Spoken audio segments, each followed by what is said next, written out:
once again, but another multi there from Bickle as that's his third or fourth throughout. The streak will end here on land in Miami. Let's go to listen in right now with Royal Ravens. Two by time, one's our Zig, one's Bridge, and one's on the blue. Kill blue. He's our RSK, got one. One's our You have a 3v2, 3v2. SK ran back up to time. Metals ran to time. Close on me, watch out. I'll look over your right, I'll look over your right. Both their side, both their side. I'm side to you, I'm nading their side. Yo, weak SK, just contest him again. I naded their side. Left side time. Left side, two, one more, one, Zig. You. Listen, I'm going out the nose. I'm staring you, they could have my I'm right. team shotting you with you. I'm looking right, he's soda, on soda. Vickles, you. I'm one shot. No, you one shot. And time, both time. Come to. Yeah, I hear you, I'm coming right. They're gonna pinch us in. Yeah, could be boxes. I'm gonna go deep left, bro. I hear you. Vickle, one shot short. I hear you. They have a trophy on time. Nothing my boxes yet. I think our side time. I'll play through old brim. Okay. They stunned me back short, they're short. Yep, you're short. I have a trophy front. I'm gonna come to you, time. One key's on the wall, one shot. He's on the close wall, one shot, one in I'm time. coming with Teach. One is there, lobby, you're back short. I'm here too. The lobby's done. Got him. Nice, two. Nothing secret, bro. He's behind the hot dog stand. And one's close ramp and hot dog stand.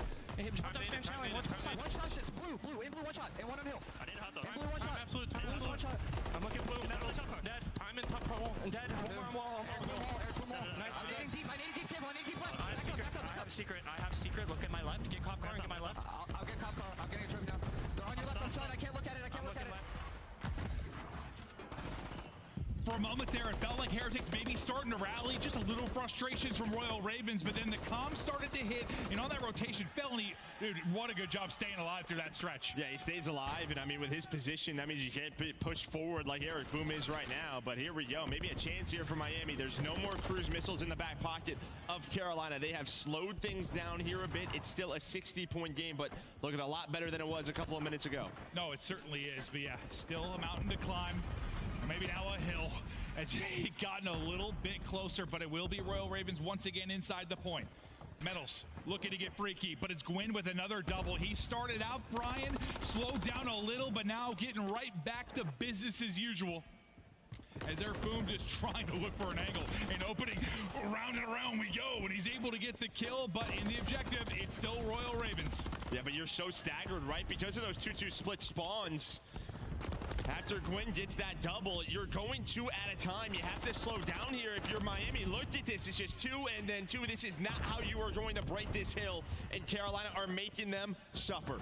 And they've been a team at times where, you know, their pace has caused issues for other teams because they want to play fast. They want to get in your face, but you got to do it as a unit. And struggling to do that right now. But as you said, maybe all the streaks were exhausted. There's a chance for another one here. Gwyn on 5 in a row, 15 points away from victory. There's another cruise that's going to be earned for Gwyn. This has been incredible from Carolina so far. Yeah, and they find all the kills, and it's an easy rotation through boxes over towards P4. But there we go, the numbers behind Lucky's double. Miami now on the hill, but now you have to deal with Gwyn's cruise. This has just been the problem. Anytime there's a chance to get back into the game, there's one of these in the sky. They've been finding them in pairs. Can it hit again? Looking to find it. It's a mark. This time, you get nothing, and you're still in if you're Heretics. So even though it's 9 points for Carolina to get the W, you are still fighting. Morning, everyone. or afternoon, I shall say. How y'all doing today? I mean, I don't know how he misses that, but today is the CDL Major 2 tournament watch party. And I do apologize for kind of streaming a bit late than the intended scheduled stream time because I just got up around an hour ago, so it's gonna be so. There's 29. He was shooting bodies early as the confidence is flowing for this young man as Gwyn continues to and this is the third match that y'all are seeing. This is the third match of the day, and so the second match of my team being out. Y'all see though. Y'all will see though. But today. This is going to be this major is going to be a bit interesting since now now a couple teams are out, and fortunate that my my favorite hometown team has unfortunately bowed out early, so it is what it is. But You see the ability. No, yeah. but it'll be interesting to see how the rest of the team's gonna go. Oh, and hopefully y'all enjoyed the watch. Hopefully y'all will enjoy the watch party. If you are a Miami fan, it feels like the second half of that game, because that could have been a 250, that could have been a 100-point club easily. It became competitive, right? Whereas, like, yeah, it looked like the doors were getting blown off that one, and you were mustering absolutely nothing out of that if you were Heretics. But no, you're right. I mean, dude, the first 3 to 4 minutes, the kill fever blew the entire time. Like, every time they spawned up, they were going on 5 in a row. Yeah, just felt spree after spree. But now maybe, you know, kind of obviously calm down if you are Miami and talk to your coach, get ready for this SD. This has been a weakness for this Carolina team. There's 1-4 in the last 3 days in search and destroy. It's been the problem since this roster has formed. No, it has. Not that. Listen, neither of these teams have enjoyed a lot of success. I mean, maybe early on in Major 1, probably the best stretch for, like, Heretics, but all you really had for Carolina is, like, you've had a stretch of, like, solid hard point maybe when Fellow came in. But there's not been a lot to, like, praise them about. There hasn't been. They've been working through stuff. We've just been waiting to see the... So far, Miami, the hometown tournament, You get something going. the team Miami is kind of struggling right now, and it was kind of apparent. It was really apparent what happened yesterday, because I knew that Optic would kind of beat their ass. We'll see what they have prepped for So, this map number 2. you know, it is what it is. I would like to see Miami at least get a win in the tournament, win a series in the belt, a major series in the belt. So, I do want to see Miami win this series. We'll have to see if they could even handle. If they could even handle. Yeah, I mean, it's They gonna could start even handle it. strong here for Carolina, but then you kind of see towards the second set, you see the 190 to 132. That's when they really start to bring it back, but it kind of stops there, plateaus there. Is Carolina able to find the map 1 victory? Yeah, over the last, like, well, close to the second half of the game, like last 40%, you played them pretty even. Like, you definitely started to get competitive and maybe start to build a little bit of confidence for this search and destroy. But let's look at our maps and modes again. For anyone joining us, a reminder of how we'll get through this one. Karachi search and destroy coming up next. And, you know, you talked about the struggles for Royal Ravens, but on this particular map, any thoughts for these teams? No, I think obviously you're going to be looking at the sub players maybe to make the plays, and I think you're probably pretty happy with the start of Gwyn and TJ, right? It's some of those fights that happen inside a Red, inside a Cafe to open up the bomb sites, but I think when you think of Karachi, it's a lot of sort of retakes, maybe just opening Red, middle of the map. Like just those early gunfights, we'll see how they start off. Yeah, and on the other side, like when we've been, you know, talking Royal Ravens and watching some of their search and destroy, I think you kind of nailed it. We're casting them last. Like, what situation where they're kind of playing as a group, or maybe on a retake or something, they have to trade effectively. They've been all right, but like when the map's been spread and you get deeper into the round with these little kind of mid-round decisions, like they have struggled. Yeah, no, they have. We'll see with just a focus on the fundamentals carrying into this one. But, you know, just looking overall on the year, I mean, for Carolina, you're 0-3 on Karachi S&D, 1-2 for Miami Heretics. So maybe an opening here if you are Miami. Yeah, maybe. Karachi S&D. So, yeah, a lot of the stats going to be rather negative just due to where these guys sit in the overall standings. This is going to be interesting. Lucky, though, for his Stage 2 qualifier in Search and Destroy, led the way for that team, and with a 1.17, we'll see maybe he can be the playmaker for them. And then, God, I would love for Vintage TJ, you know, he's had the ice in Search, but now we go right into it. 1-0 advantage for Carolina Royal Ravens. Right up the gut here in the Search. Gwyn wants to get busy again, but it's Bickle with the MCW and the angle to get that first blood. TJ in trouble. Desperation smoke to try and stay up, but the help comes in. He's basically used as a bait as Clayster and Fellow able to get some kills. Miami they're trying to get these players out of the middle of the map quickly, but you had Clay watching over his teammate. TJ then finessing, and all of a sudden we're into a 2-on-2. That could have been a very quick round for Miami, but there was just enough cover there for Carolina to make this go deeper and deeper. As it's going to be Fellow in a 1 versus 2. See if Fellow can potentially clutch up. I need to skip to the live podcast. And honestly, like Vickle's first kill just kind of slowed down that opening hit. I mean, and you're thinking that's rival range. He's probably in a good spot, but nice little kind of use of the cover and camera. Yeah, you saw the stun hit, and I mean, you're thinking maybe that's a first blood for Carolina, but doesn't happen. He's ready for the gunfight. And then to see medals earned, too. I mean, think about stage 1, the qualifiers. I mean, sort of him and Journey with rivals at times, they were sort of setting the meta on the map. When they got going, they were so tough to stop, and yesterday he has a tough one. Bounce back. Well, oh, what a nade. That nade could bounce into his back pocket. Yeah, we'll see him in round 3. Good. That was a nice little caster curse there, Joe. But to the 4v3, then the 3v3, then the 3v2 is the round flipped on its head as Miami Heretics take advantage. We'll see if Eric Boom. Nice to get the info there with the shoulder and get away. Doesn't get caught. It's Clayster and TJ looking to clutch up. It's a 2-on-2 here for a moment, but Eric Boom going boom again with the rival now. TJ 1 versus 3. I mean, you pretty much had a 2-on-2 on this side of the map, and I mean, Clay's ready for it, but the rival going to connect, going to hit, and TJ maybe finds the route behind enemy lines. He's just like a little too far behind. I thought they're just going to rotate to B now. Yeah, at the time he was a little better. Maybe he can get one as they're rotating across, but it's not going to happen. Now this gets real difficult. The gig's up. He knows they don't wrap through to A. As soon as he hits mid, he is in trouble and dropped. Nice response there after the first blood. It connects on the medals. Eric Boom gets 2 or 3 in the round inside of red. With the rivals winning multiple gunfights. Able to tie up the map. Or sorry, put them up 2-0. Yeah, there we go. That's what I meant. So far, so good in the search now.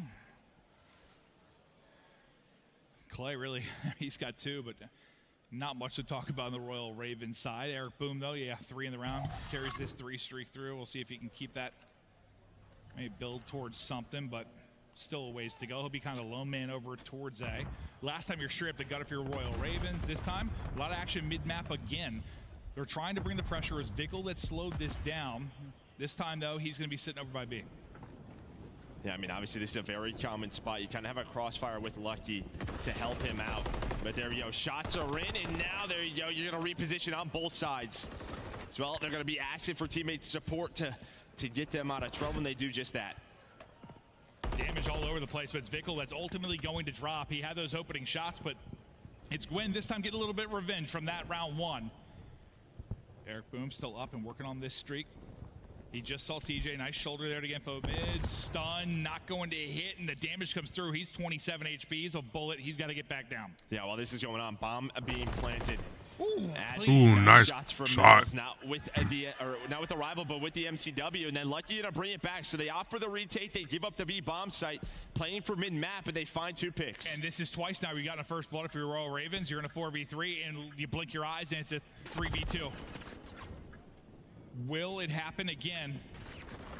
Or can maybe they clutch up? Gwyn, Clay trying to do it. Gwyn with another one. He's got both kills in this round. First Vickle, then on to Eric Boom. Clay goes big. Now you got a 2-on-1. This round is just back and forth all over the place. You get all the kills if you're Royal Ravens. It looked good for Heretics for a moment, but you clutch up, and I feel like you needed that one if you were Carolina, because that'd be now 2 rounds you probably should have won. Yeah, I mean, there's 2 things, right? You obviously get the bomb down. Lucky's able to find that player, but the last 2 in Clay and Gwyn, you had no idea where they were. Gwyn obviously found Vickle early in the round, but he could have repositioned because they gave up that area of the map, and then you had no clue where Clay was. So there was just so much room to cover. We know how tough it is to retake that site over towards B, and, well, Gwyn and Clay, they find 4. Sensational job to just get them on the scoreboard now in the search. So far so good for... And you've got a 3-on-3 So far so good for Miami. Early. Over towards B. Gwyn just kind of waiting, holding topside, trying to maybe get the shots in. TJ still looking for his first in this round. Can they isolate somebody early? Is Felony going to get positioned over towards bridge side? This might just come down to, like, you have 3 players here. This is a hard counter, or do you wait for Eric Boom if you are Miami? That might be the play. Middles is going to go for it, but TJ finds that first blood. He almost catches him sprinting, like almost makes the play, but TJ with the rival able to get back. ADS and Sitter in time. Eric Boom brings it back, and once again, that's like a 4-on-3 to a 3v2 quickly, but this time you at least get the kill in the trade to get us to this 2 versus 2. Bomb wrapping out towards A now, and you got a bit of a hike to go if you're Fellow. I also don't know how Eric Boom wins that gunfight. Clay is right near this bomb, shooting at middle alley. I imagine Clay has an MCW, and I think Eric Boom just rips him. So great shots from him to make this into a 2v2.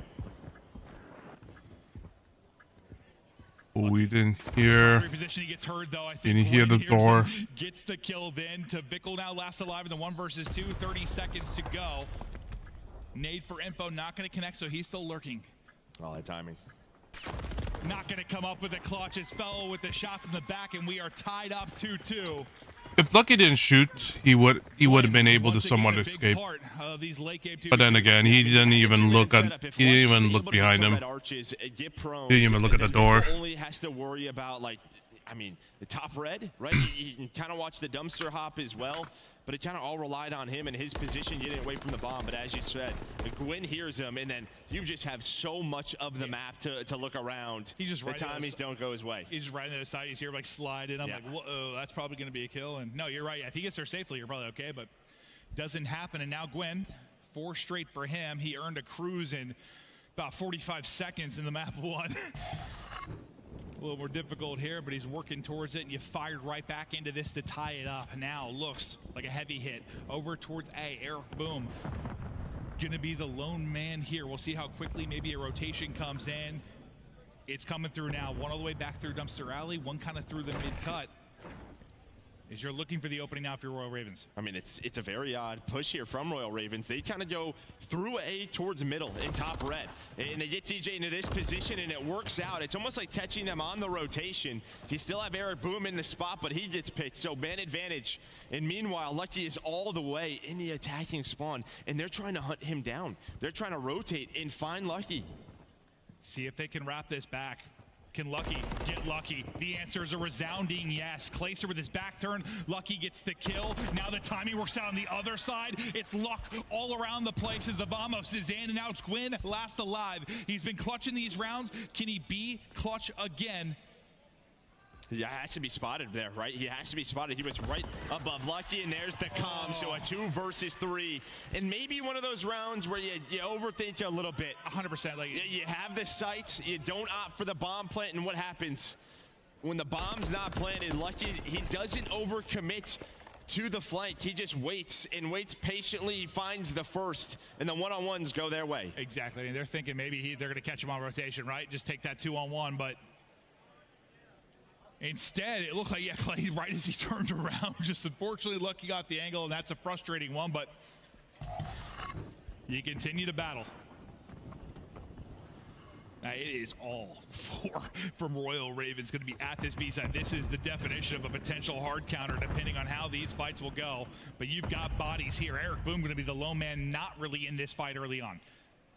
And it's like they have no idea that they're in this spot. Oh, and Lucky, the timing. That time not going his way. Clay with the first blood. Flying on through is Vickle, able to find the first as the trades go down in the attacking spawn. And Lucky just somehow, he's at least able to get out with his life. I thought he was caught, but Clay's just still holding it in there. A little bit of revenge on the Lucky. Eric Boom, not really in the fight early, but trying to get into it now. Can't stick on the second player behind the broken pillar. And back and forth we go. Whew. And that's just a great round. I mean, obviously you're there for the B-bomb site, but really that's to take mid-control away from Miami. That has been a pivotal point on the map for both of these teams on attack. And that is just a hard counter. The nades are hitting, you're getting top AC, but when they realize there's nothing in the middle of the map, they just kind of keep going, trying to find a timing, because if they did happen to go A, you would have 2 so quick on the flank, but they're able to spot Heretics and take him down. Oh yeah, they were getting into their that spot. round was unfortunate for Miami. They didn't expect the 4-man push, and then 2 people pushing mid in the spawn. For all players currently in the lobby. Nice nade. Map control. TJ this time explodes the second he gets out. Maybe hoping a trophy for coverage, but he's just caught right when he gets out there. Yeah, it's just right when that drops. Yeah. So there is that first blood, and now you're just kind of slowing it down a little bit if you are Carolina. Trying to find a pick to even the odds, and maybe that's the opportunity. But Fellow reads this. He knows it's a double chow. The first one is bait from Vickle to allow Metals to get an easy read, but it doesn't happen. Fellow was ready for it. That's Metals twice now. Kind of, I mean, a little bit different of a play, but kind of getting caught thinking he has a freebie from that spot and doesn't happen. But it is an MCW this time. Maybe that when you were thinking it was a rival, he had the MCW out because that's somewhere where he hits the shots from. Bomb planted now. Fellow just praying he can get away from. Maybe those shots ain't going to help him do just that, and they do. Clay, the centering on point. Bickle will drop now to a 2 versus 2 as the hot game for Clay continues. And he continues going the whole way around. He's just wrapping this. He is wrapping this, and they are not ready for it. More information there for Clay. Fellow's got to stay up. He doesn't. He drops. Now, will they be there ready for him? Spots one. Nice trigger discipline. 1 versus 1. 5 in a row for Clay. 15 seconds on the clock. You're not going to expect this, but do you have time? Do you have time to get to the bomb? He doesn't finish the kill, and the clock working against him. Clay and Fellow clutch on up. Bomb planted at B. Clay now 5 in a row, looking for number 6. Lucky shuts it down, but have a hell of a round win right there. Damn. Woo. If Lucky had his other gun out, he would have series of killed him. timings that could have gone catastrophic or fantastic for either side. I thought it went really well for Miami, and then it got real tough because Clay is re-pinching mid. When he doesn't find the kill top AC, then Miami knows. All right, I think he's reflanking this. Well, at first I thought both players were pushing under the arch, but one lingers a little too long, and he's got the trigger discipline to make sure he's got the kill. And Lucky, unfortunately, pistol out. Like, yeah, it's just ambitious range, so can't get it done. I don't know if he would have had time to get back or not, but might have been close. Flirting with double digits now is Clay. TJ's woes continue as he's 2-8. Nice little first pick here for Miami. Then you don't have to over-rotate if you don't want to if you're Carolina, because you still have Gwyn in this position. So number 7 and Fellow can stick to B. Poor TJ's died so early in a lot of these rounds, dude. It was the nade or that. Just a very slow round, trying to get Royal Ravens to over-rotate. But honestly, they have the reads that this is going to be a B hit. And with Eric Boom lurching on the other side of the map, this is pretty much a 3-on-3 towards B. Yeah, kind of similar to that hard count around, the sense of one man kind of not in the play. You want him numbers this time if you're Royal Ravens, but you 3-on-3. Eric Boom's going to have to start getting over. How will the timing be for him? Because you take it. You go 2 for 1 if you're Royal Ravens. Now Eric Boom into the action. They know he plays the offsite. You try to pick it up, but Gwyn not going to get a great timing. Clay trying to get there quickly forward. The trade, the stun. Hits. Clay he does finish it. I didn't think he got the kill. Now 1 versus 1, but so little time to get the bump through. They get it in. The plan is in. Now the 1 versus 1. Here we go. He thinks he's back bridge, and he's not back bridge. So he's going to take a while looking in this position. Victor just going to peek for a moment, but still so much time to work with for Clay to defuse this bomb. Another 1 versus 1. Clay stuns, and somehow Clay wins it. I thought Bickle hit the shot. That is so unfortunate for Vico. And he's going to put them up 5-3 as we take a look at this replay. I thought at first I loved the play from Bickle, but then he's stuck, right? Sooner or later, he is going to check this spot, and that's what happened. So bomb goes down. He's able to find the first one. Here's the reposition. Ooh, so unfortunate for Vico. The high ground there. As soon as he peeks that, he hits the headshots, and he gets to defuse. Bickle hit first bullet or two. Yeah. But then the high ground, the headshots come into play. A little nice centering there from Clay. Now 11-5, a round away from a 2-0 edge. And despite the fact the search and destroy has been nearly abysmal for them most of the year, they've got the advantage now. Can they close it out in this round? Some stuns are hit, so I think they're going to know Eric Boom might be close. Maybe not. He's going to find the first blood. It's a bit of a change-up kind of in the defensive setup. I feel like first blood hasn't mattered too often on this map between these two. You're not wrong.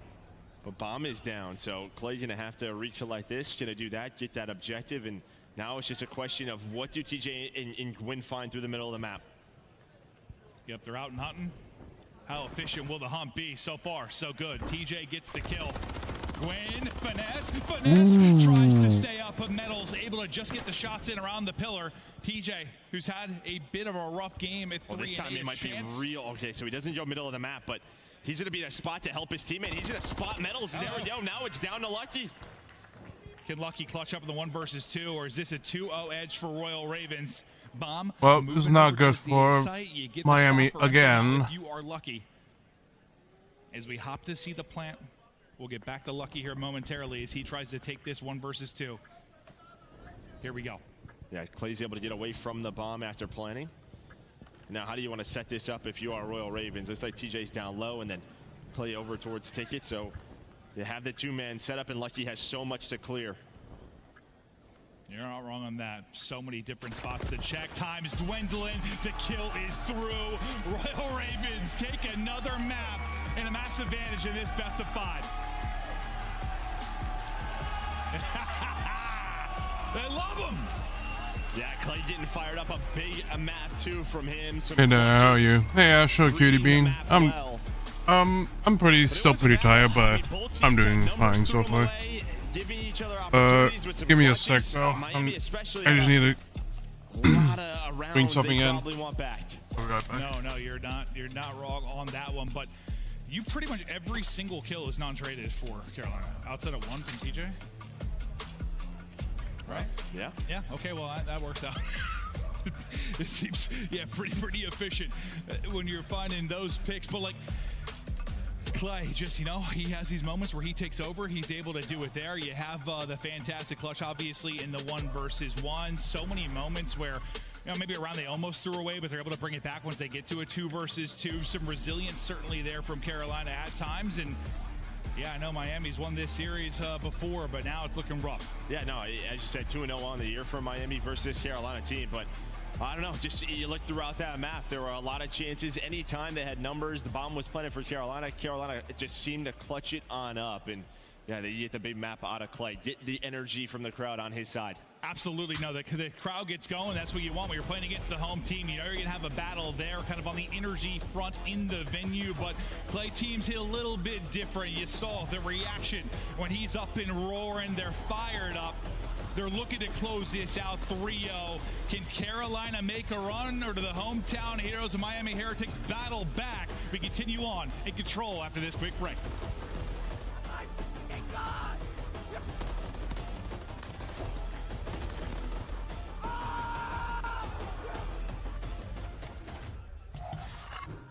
Upgrade your game with a scarf. Save $30 on the official CDL collection at scarf.co/CDL. Get better with a Scuff, the first performance gaming controller. Visit scuff.co/CDL to change your game. The Call of Duty Week is brought to you by Monster Energy, the official energy drink of the CDL.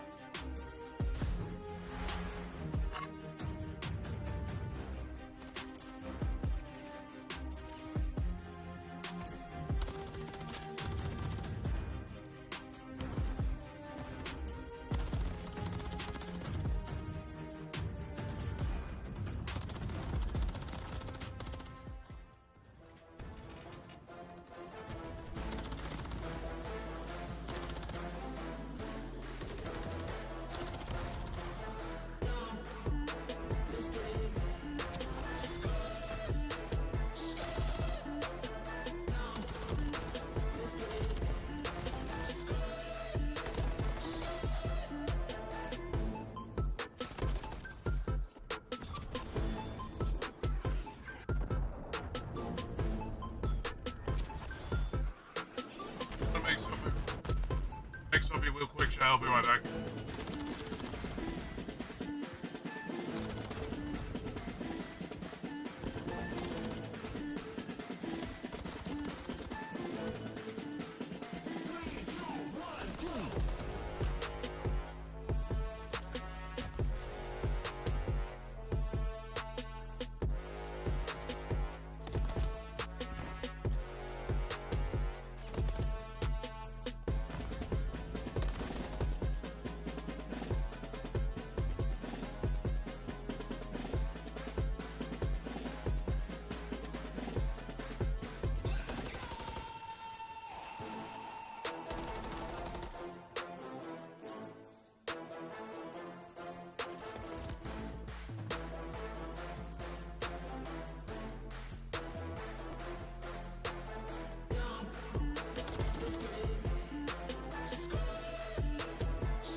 and welcome back. We continue on here at Major 2 as so far on the year, if you are the hometown team hosting the Major, things have not gone super well. If you are Boston, it is catastrophe. If you are Heretics, you're in an 0-2 hole.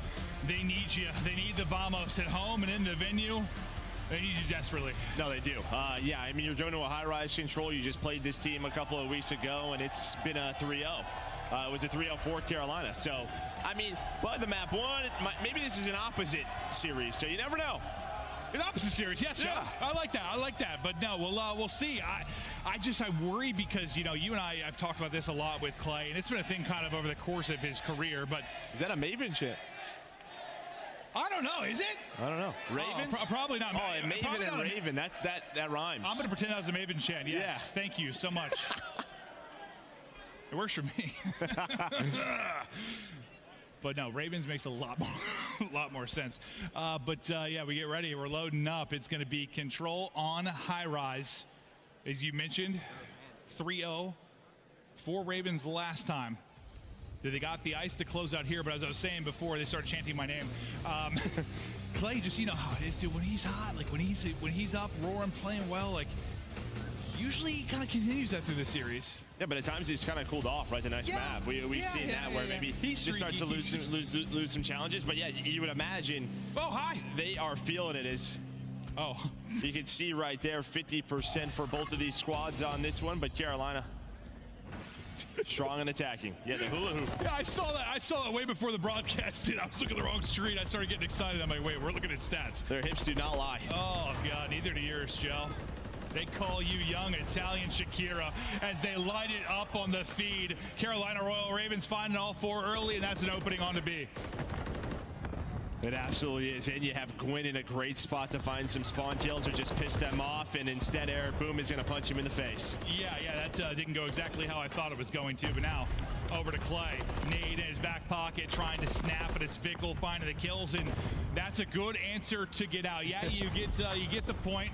You get some extended time, but you get out and you start fighting again if you were Miami. Yeah, I guess the one good thing for Carolina, well, obviously you get B, that's great, but you get it early, so you don't have to rely on trophies, because we know round ones, you don't have those trophies available, and you get on the B, a stun, a nade hits you again, and you're dead. So can really slow down those pushes when you gain some momentum. That was a 5-3 for Vickle after the start. 100%. Like, you're totally right. You get that extra time, but how do you combat that kind of? Get a little spawn kill on if you are Miami Heretics. Try to bleed some of this clock off of that early advantage from Royal Ravens. You do it for a bit, but now Clayster comes out and he is hitting. Gets them. I'm back, chat. TJ responding as well. Metals getting in behind. I thought the call would be there, and maybe you catch him. I'm good. I got a new gaming laptop and it feels weird. I mean, any laptop you get will feel a little bit weird, but over time you'll get used to it. No, a great job by Miami after that start to get back into it, stabilize, even get the life lead, but now another chance here for Carolina. Fortunately, it is not the B point, it's the A point that they have to work. One player on it. Clay all the way pushed up, able to find a one, trying to catch them as they throw the nades out. He finds a second. They're worried about the objective, so that is perfect for Clay. Now trying to find a cruise against Metals and does just that. Now transitions to the point, and here we go. Carolina should get this round done, but Vickle is going to try and stop it. Listen, I know, like, as the round ends here, I know that we're at the objective, but there's one person on it. Like, you got to kill the guy in your base. Well, I think both of those players, yeah, the comm comes in, but they're already like mid-throw. I mean, that's just what they're trying to do. You didn't think that reaction to him being there was a little slow? It was a little slow, but I mean, they're just focused on the objective. It's easy to say when I'm casting and watching, but like, first of all, you guys know Clay's in your base, right? So there we go. It was a back and forth in the round, but Carolina, they're going to win the first offense. Clay gets the cruise as well to end it. So I got a motion board, but I guess it could be me not use his screen refresh rate. He's a big part of why they get oh, do you have... on A, and he also gets the what is your screen refresh rate on your old laptop? When he gets to throw that because one into the map, back to his POV. Or maybe you haven't removed it on your games. You haven't disabled it on your games yet, because that could be, because that's what could cause, because games do have motion blur, and I always disable it. It just doesn't make any fucking sense. Maybe for the graphics, maybe, but realistically, it's still not great. Now they're gonna have to fight out of these windows, but Fellow is there in a great spot, almost snaps onto the second, but the headshot comes through here for Metals. TJ, the next one up to bat, just trying to finesse and do his job. But he does get taken down, but you're already, what, 50 seconds, near a minute off the clock. It was like that, but this news are 162. Oh yeah, yeah, 100. Oh no, 100. Yes, no progress. 160. 4 down and an instant B cap. That success has not been there. If you are Oh yeah, heretics, your laptop is definitely better than your old one. But still alive. An awkward one is lucky, slides under him, but you still have a presence here on the point. Team kill through the trophy, but you're still here. First tick is done. You're going to use this streak here pretty quickly if you are Clay. See what he comes up with. I mean, there's just not a lot of time, right? So 30 seconds, you get him off, and that allows Gwyn to push up. Lucky, though, is in the Carolina base, so maybe an opportunity to make the play. But that's frames on your games. But I'm talking about your screen refresh rate. It's 2 down for Carolina, Like what was your default refresh rate? What was your display refresh rate on your old laptop? With no trophy up, the nade hits from Gwen. You still have a presence here, but with no trophy, I've the learned stun to now know. hitting. But you can be stunned up and still get progress on the objective. You get that second. But yeah, you don't. I thought it was. If you're not used to like the second part, but it's not actually going to happen. So you get back in quick. If you're Royal Ravens, you're looking to quickly take advantage, but lucky it's still here. Melee first one hits over to the opposite side. We will go. I don't know what is happening. How is Clay alive? He finds the double. Now it's down to Bickle. The trophy's just eating him up. How you let Fellow walk in Miami? What in the hell? That tower, man. It could be my eyes not used to. Yeah, your eyes. If you haven't experienced like a screen refresh games at 144 or We're starting to look a lot less like Vamos. Adios. Yeah, well. hertz or some shit like that, then it will take a bit to get used to. I mean, it took a bit for me to get used to, and I cannot go back to playing in 60 FPS. History of the esport, but they are tough to do. You are an O2 hole on the map, O2 hole in the series. It is going to take one hell of a swing if you're going to get back into it. Vickle, Lucky, on the board early. Can they strike? Yeah, a little bit better of a start throughout this defensive round here for Miami. Gwyn, though, still alive. He's going to be the last player up for now, but he gets taken care of. So Miami have to pull something out of their ass. There's no way in hell they have to not lose like that. So here we go. Play your beast on the B site. Now, can they oh yeah, for sure. Round by round, minute by minute, start to build something here. But it just seems like every time Royal Ravens have had to muster something up, a flurry of kills comes through. This time you got kind of those two back-to-back. You'll get a third behind Gwen. There's another one from Clay, and suddenly you're out. The trap doesn't last nearly as long as you'd like it to. Ooh. But you're down to 30 seconds, so like damage is done. Yeah, damage is done, and yeah, you haven't been on this objective at all. If you are Carolina, still fighting for map control. Maybe with that one from TJ, you can get on to B. Eric, though, from up top. Oh, Eric, how do you not see that, man? Nice finesse from Clay, 3 in a row. His head was popping right up in front of you. Get into this position. But now a fight on the objective. A double chow from Miami. It's back and forth. It's Bickle with the Renetti. He's stopped with the progress for now. 15 seconds now to go. Getting onto it quickly will be Clay. They'll work to track back. He has second person to deal with. Some info through on the side. Wants to push it out. Great drop shot snap there from Bickle to find the kill. You clear him off a B as well. And we're ticking away for now. One person close is going to get caught. Fucking YouTube. That was really felony. Nobody else is going to get there. Not enough time. So the answer to the call so far, if you are heretics, you get it around. That is one step in a 20-step process now to win this series. Yeah, one round at a time. At least you don't have that cruise to work with, to deal with if you are heretics. That was finally when they had some momentum in their last attacking round. That was called in. It just feels like they are one forwarded situation maybe away from the series being over. It's just, I mean, it's just been tough because, like, you know, the hometown team, the crowd wants to get roaring. There's haven't been many moments. Like, it's just been mostly lopsided. Some of the search and destroy, but the hard points lopsided. This has been for the most part. They just need like a brilliant moment, a brilliant rally. Win this map, and maybe you start to get back into it. If somebody's flying off the map, Metals, we'll see you later. Hold on, it's turned into 2 for Lucky though. Now maybe a chance for Aaron to get pushed up, but he shoots. They know his spot. This doesn't turn into that much of a spawn trap yet. As Metals is able to get out, ready for that one. So here we go. They're gonna have to fight out of their base. They're trying to fight out. The person most forward was Gwyn, but you've got all a mid-map pretty much locked down if you are Ravens right now. Trying to get right up the gut will be Bickle, and onto the point. He's able to win a nice gunfight. Great shots there from Bickle, but he's weak in the trade. Is efficient from Clay. Where's the opening gonna come? Time is dwindling. 35 seconds now to go. 5 life advantage already in this one. You've been outclassed. If you are Miami, Royal Ravens just look ahead. Yeah, 25 seconds to go. Now they have to focus on towards A, trying to finesse, but there's always numbers here. Again, you are staggered in a 2x2 for Heretics. Just not able to find a tick. Just not much the Heretics can do. Eric Boom's the one player pushed up, but you're already down to 14 lives. Gwyn, 26 and 16 leading the way. 10 seconds to go.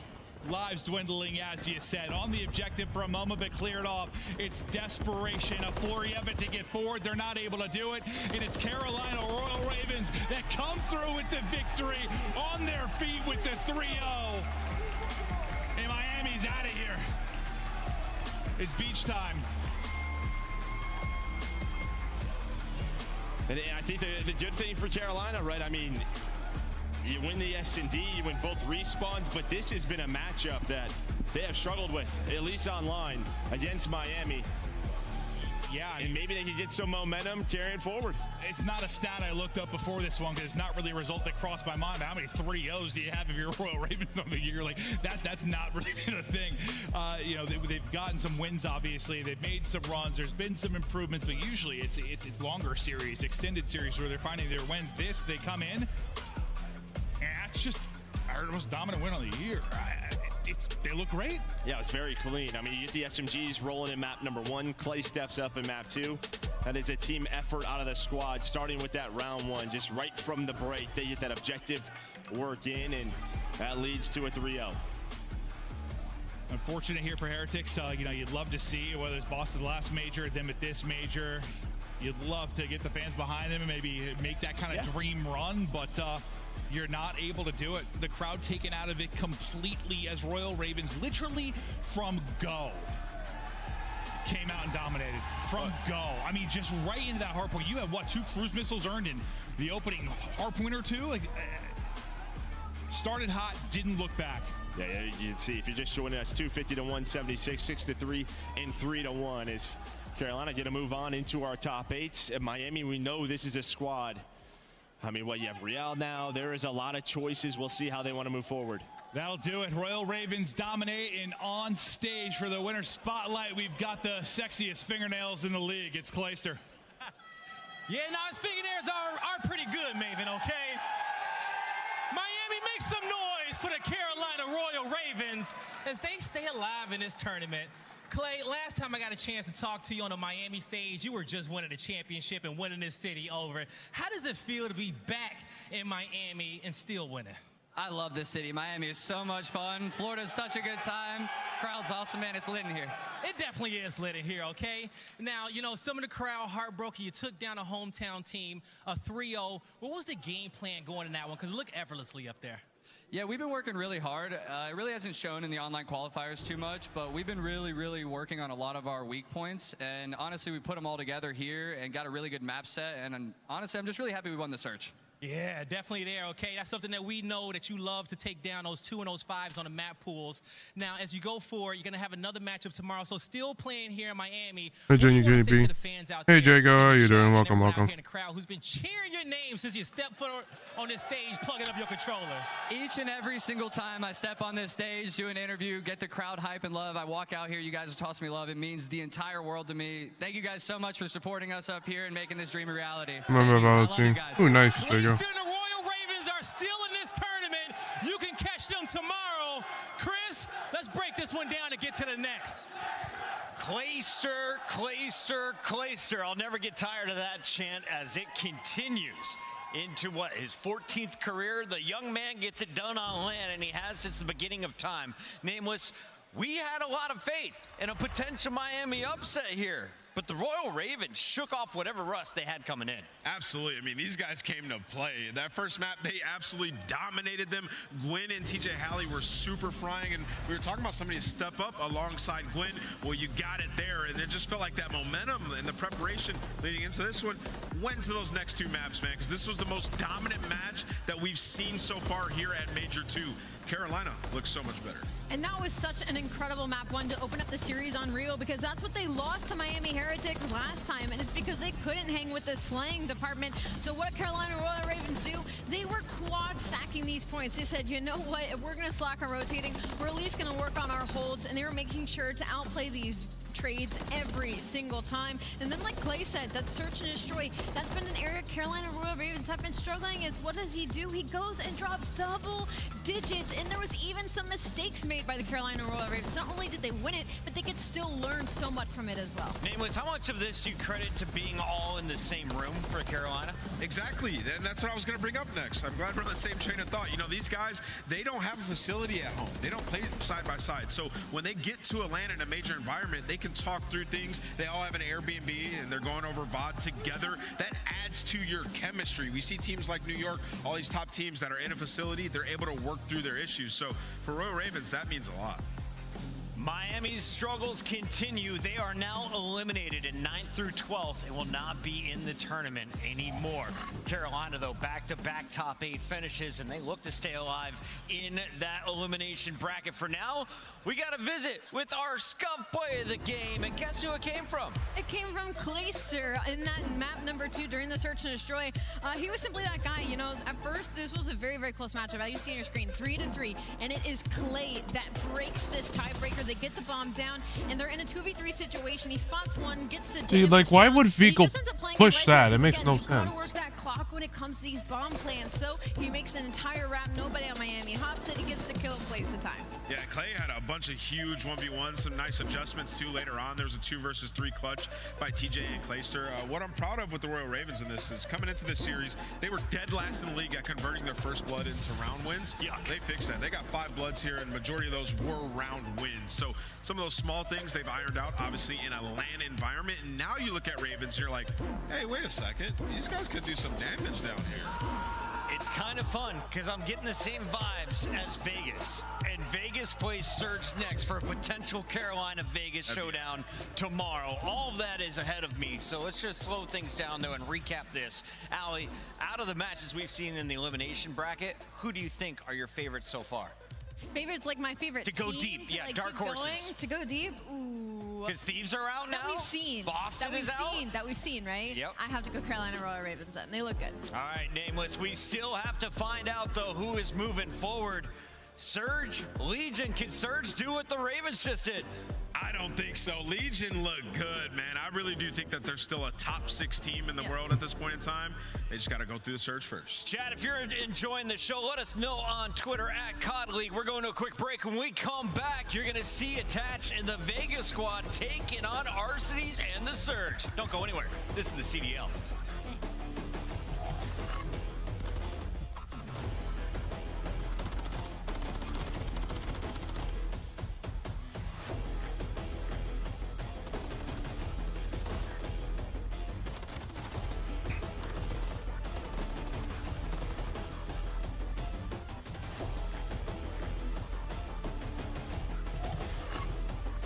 Slice up your competition with the Executive Chef Operator, now available in-game in the Call of Duty store. Start the season strong with the Call of Duty League Pack. Grab yourself the CDL Operator, Weapon Blueprint, and so much more. Check out the Call of Duty store in-game now.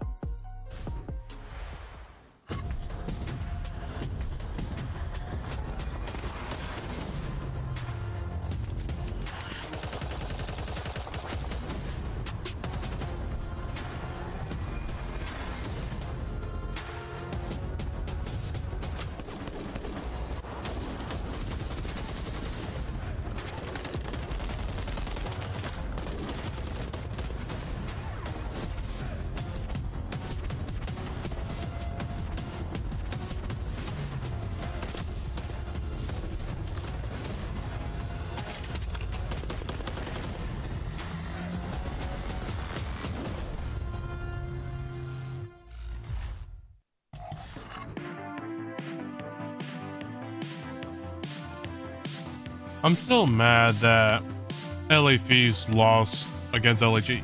They had so much fucking potential, and then I don't know how they I don't know how they fucking just lose. Like they lost like it meant nothing.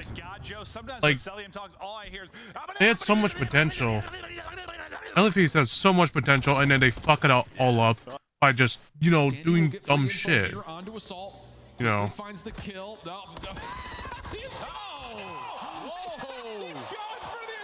like I don't know. It just. Let me tell you right now. It just doesn't. I don't know what LA Thieves. Like LA Thieves really need to do something with their. I wouldn't say change the roster, because everything, the roster, they have potential in the roster. They just need to figure out their shit when it comes to LAN. Whoa. Standing with a nice little angle. Oh, what a play. Oh, it finds 3. Eli with the snapper. In Miami, I have no idea what's going on with them still, so. What he's going to do, but he's just gonna spot him, but Cell, so clutch. A great search and destroy player into a one-on-one. He's just gonna finesse his life. The pistol. Did he buy enough time? Can he get there? I don't think he got it. I don't think he got it. Close. I don't think he got it. He might have. He might have it. I don't know. Oh! No! Buys enough time. Oh my God!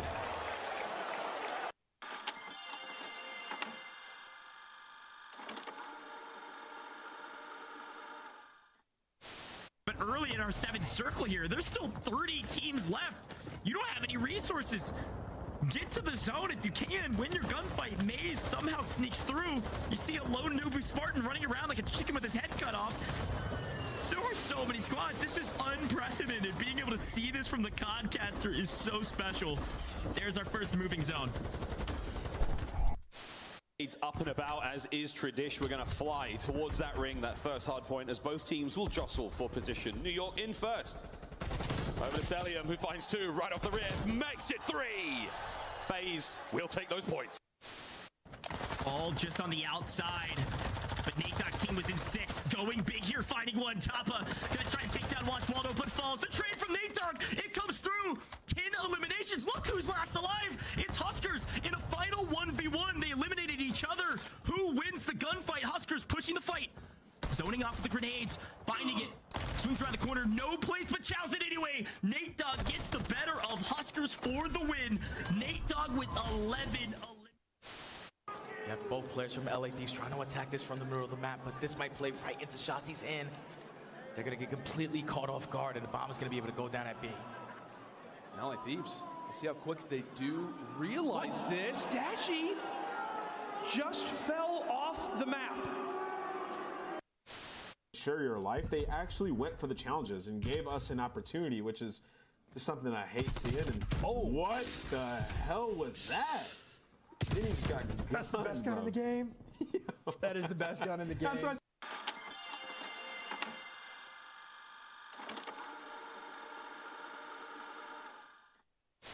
Get the last bullet. It gets absolutely smoked. Bance is going massive for the squad. They called it the other artillery. That's all the streaks gone. Now they straight down to the guns. Bance with 5 in a row. is that Herculean effort from Bance to make the plays when they matter most.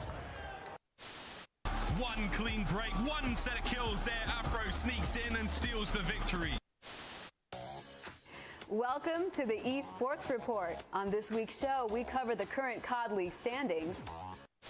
Airings now 16-9 and forcing the issue on the flank. He's inside of their face, as that's going to be 5 in a row. Yeah. The Seattle versus this is probably Las Vegas is just too strong against Seattle, so I don't think Seattle have a fucking chance on being able to win this. That this man can provide 21-10. Big cap. Welcome to the series, my friend. Woo. The best. He might. Not gonna happen. They get the plant down safely. I like the trigger discipline here for my sweet Jebediah. He's gonna go for it. Try to catch the timing. Tries to catch it. It's done. He sticks it. The rookie. Balls of steel. And we are back live from Florida. Welcome in, everyone, to the Miami Heretics Major 2 tournament presented by Gamergy. We started with 12. We are down to our final 8 as we have 3 teams powering through to elimination round 2. It's time to find out who is going to join the Royal Ravens in that next round. It's either Seattle or Vegas. And if you've been looking at the stats recently, Allie, Surge are the clear underdogs in this fight tonight. Oh, absolutely. And in just about every category as well. You would think maybe in the S&D they've had a little bit of an edge, but even during this split, they've kind of lost their way a bit. Let's, of course, remind everybody what's been going down with Seattle Surge. This is a team that finished top 6 in our first major, then Illy, taken off the starting roster. You bring in another Frenchman in Brezzi to join Abuza. Teammates from Awaba Bobs many moons ago in Challengers. The team hasn't found a lot of success.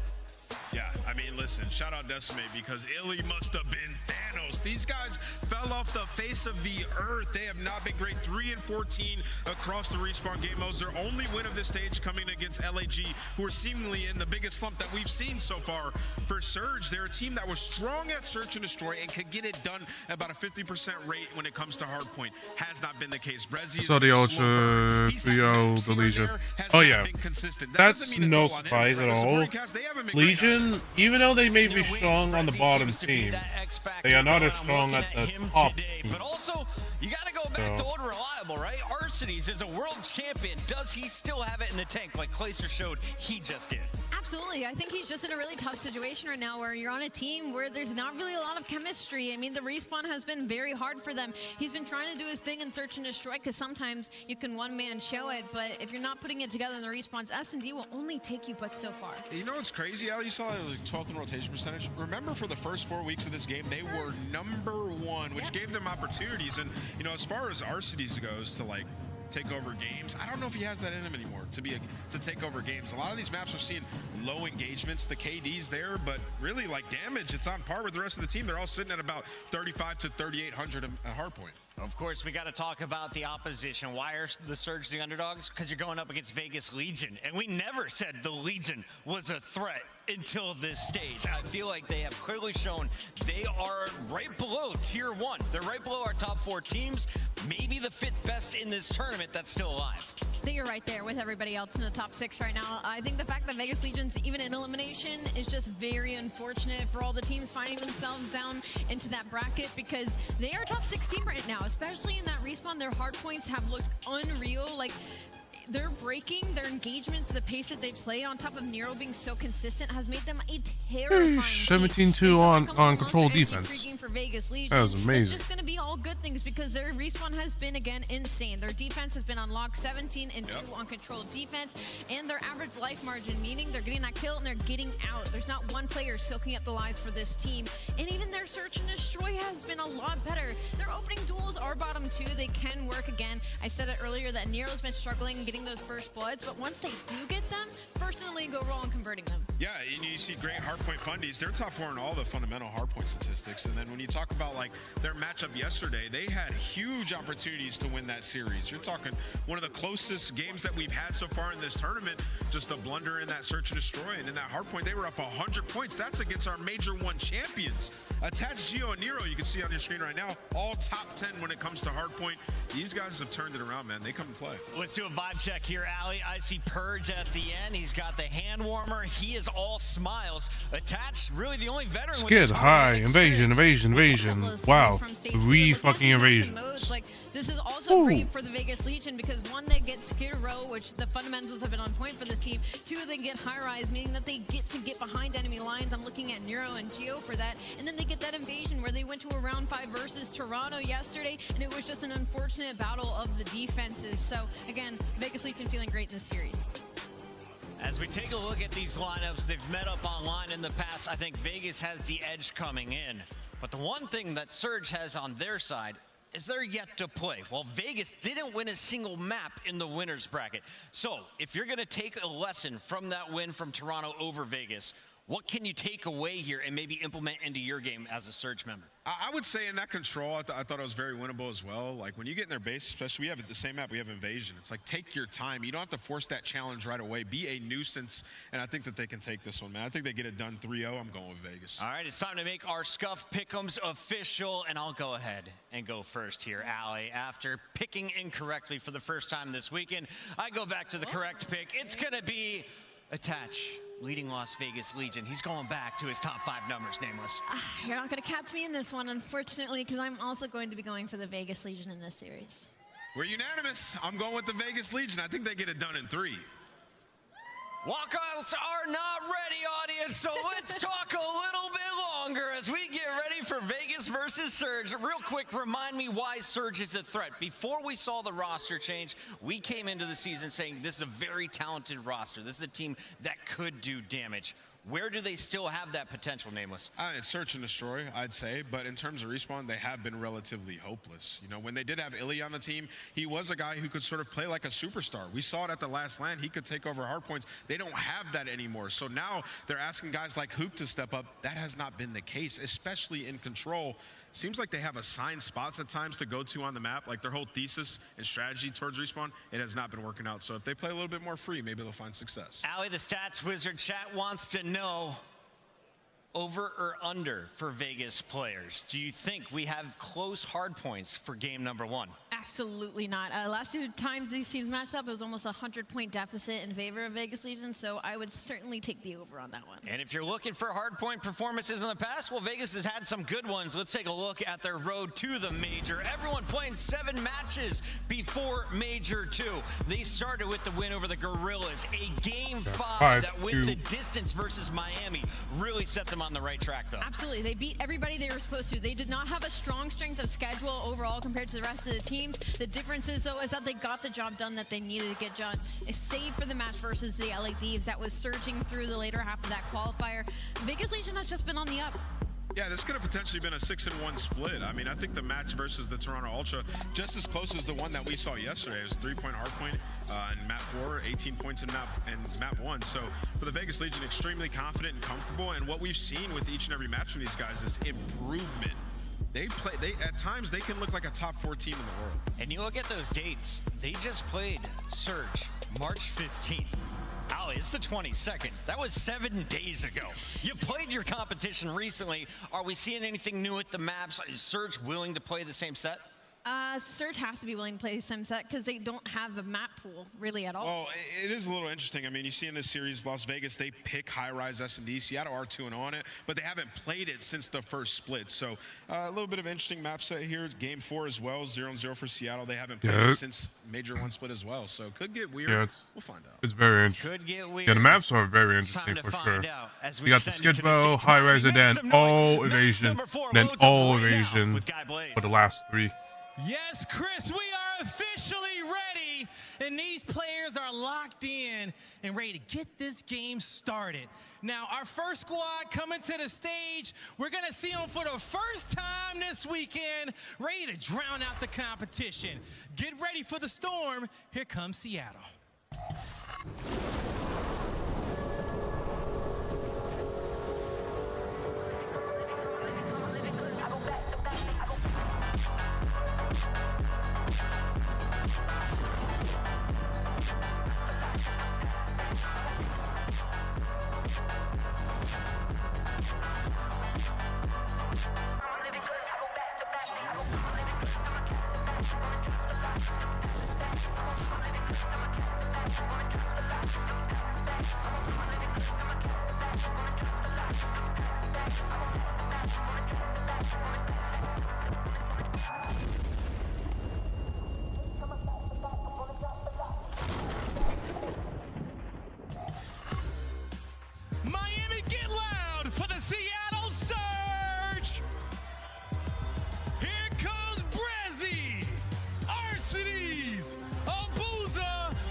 it might seem like all doom and gloom for these guys, but remember, this is just another obstacle. The last time these guys were at a tournament, they got top 6, and they were lighting it up. They remain dangerous in search and destroy, but what will we see when it comes to the respawns? They got a tough opponent. Let's bring them out.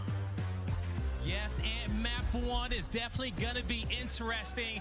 And their opponents aren't here to play any games no matter what city they're from. Ready to bring some extra heat to Miami. Get ready for Las Vegas.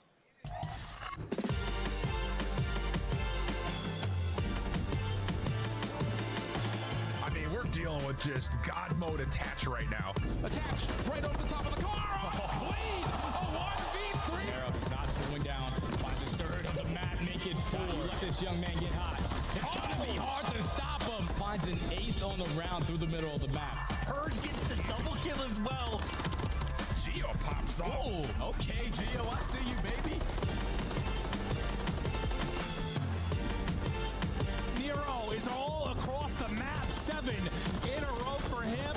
Vegas Legion clutch up 3-0.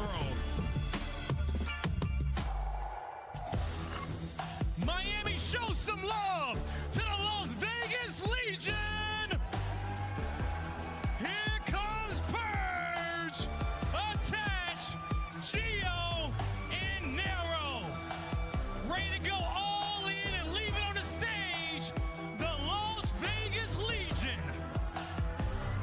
The Las Vegas Legion taking the gamble on 2 challenger players to absolutely overturn this franchise's history in the past couple of years. And the best spot they've been in years, Vegas Legion now find themselves in the elimination bracket after beating themselves versus our Major 1 winners. They have to get through a struggling Seattle Surge, but they cannot be taking them lightly. You ready, Blaze? I'm so ready, Allie, and they should not take this squad lightly. Miami, you ready to get this one started? Miles, Chance, let's get it going. Let's get it going. We're ready to take this one all the way to a game 5, if you ask me. 2 teams where it certainly hit the fan. There is no paddle, and they're deep in the creek. And it is going to be a very tough one for Surge as well. They're trying to avoid drowning themselves right now because the series, especially in the respawns, it is going to be a difficult one. Right from the skid row. Again, the desk talked about it extensively. It has been a pain point for them. And, I mean, that map, a near blowout that they had to deal with for a Vegas that has been scorching hot. Vegas, though, they just want to clean it up, have a mistake-free series, and they're going to be looking long-term. Might be too hard to handle even themselves. We'll find out, though, how this one goes. Seattle Surge, Vegas Legion, another elimination matchup. That means at the end of it, if you lose, you go home or back to the hotel and maybe for a quick swim beforehand. But either way, the pressure is on, especially for these youngsters. We were singing the praise of Purge and Geo all yesterday. Great performances individually, not necessarily able to walk away with a win, but now you don't want to go home on day 2. Just avoid the crumble, man. Like, same thing for LAT that we saw earlier of, like, they go toe-to-toe with one of the best teams in the game and then just drop the ball and come out flat. So that is the fate that you are looking to avoid if you are on the side of Vegas Legion. And again, you are looking for the perfection, the mistake-free Call of Duty, the no-over chals. Keep the gameplay succinct, keep it tight, and make sure those rotations are on point. Yep, 1-5-2-2, so Vegas hasn't played a lot of this map, but fundamentally, I think Vegas have. I think fundamentally they have the upper advantage. Clean socks and undies on the push towards what will be a hit on a P2 for a Boozer now. Heat finds himself that first kill. Geo has been eradicated. Breji now pushing forward as well. Early time for Vegas Legion isn't going to amount to a whole lot as they're being picked apart one by one. Yeah, Boozer, very clean shot there with the MCW and potentially ahead of the rotation already. Who keeping Purge at bay? So you're starting on the bad side. That's about as good as it's going to get for the opening break. You see Vegas do fight back on a P1, but that is the overcommitment you have to have because Surge, well, they should have P2 under lock and key. The ticket side, though, left open, so the long-range gunfight's going to start to ring through. Oh, I love this. Who has the Fucking smoothest hell. aim, the softest control of recoil at range, and Hook the man up close and personal. Looking to get his 6th kill in a row. There it is, without dying. That's early streaks for Hook. Yeah, he is the ultimate wild card player. Like in the respawns in this series, Surge for the maps, we have a 3-15 record overall. Hook is one of those players that can absolutely take over. 7-0. He's got the rotation as well. Ticket pushed out. It does not get better than this. No, absolutely. Hook's going to remain in this position, hold these players from Vegas far away from that point. A perfect 60 is in the making here on P2. And we can slow the gameplay right down, Chance. I mean, he just gets to hang out. This is right now an easy breeze. You're trying to work through mid if you're on the side of Vegas, but Abuz is there picking you apart. He was able to pick up 3 before he falls, and even though a couple players show up in the kill feed there for Vegas, there is simply nothing you can do. The easiest hill in the game to hold in Surge, well, they get the perfect full 60. Even on rotation, they got players nearby. Well, that's the spree of Hook now complete. Final 10 seconds on P2 is going to come to a close, and already we're looking towards the back alleyway. That is exactly where Vegas Legion find themselves. Oh, what did Purge do? He didn't fire his weapon in time, and that's going to be a problem. Nero approaches the hard point, eviscerates Hook. We're back to Kyler Garland, incorrectly spelled. Yeah, and keep in mind if you're on the side of Vegas as well, because Kyler Garland does have that cruise missile. P5 could potentially be a nightmare, so you need to get ahead of the game early on. Make sure you're not going to get punished too hard long term. On the hill, though, Arcity's very slow. By the time he gets the trophy out, Nero's already flanked. He picked up the 2 keys, and Vegas has flipped those spawns. Everybody going to fall and Surge now going to have to hike across the map. If you want to fight for old, not a fun place to be. If you try to rotate towards new, Vegas have almost everything completely locked out. Oh, you guys know how Skid Row goes. It's going to be a very swift turnaround here. Seattle Surge with a late break, 20 seconds going their way. But as you can see from the scoreline, very easy to turn a match around here on this very dirty, dirty little map. We'll find out how the next hard point goes. It's just a bit of suppressive fire there from Bridger to keep these players at bay. Purge on the climb.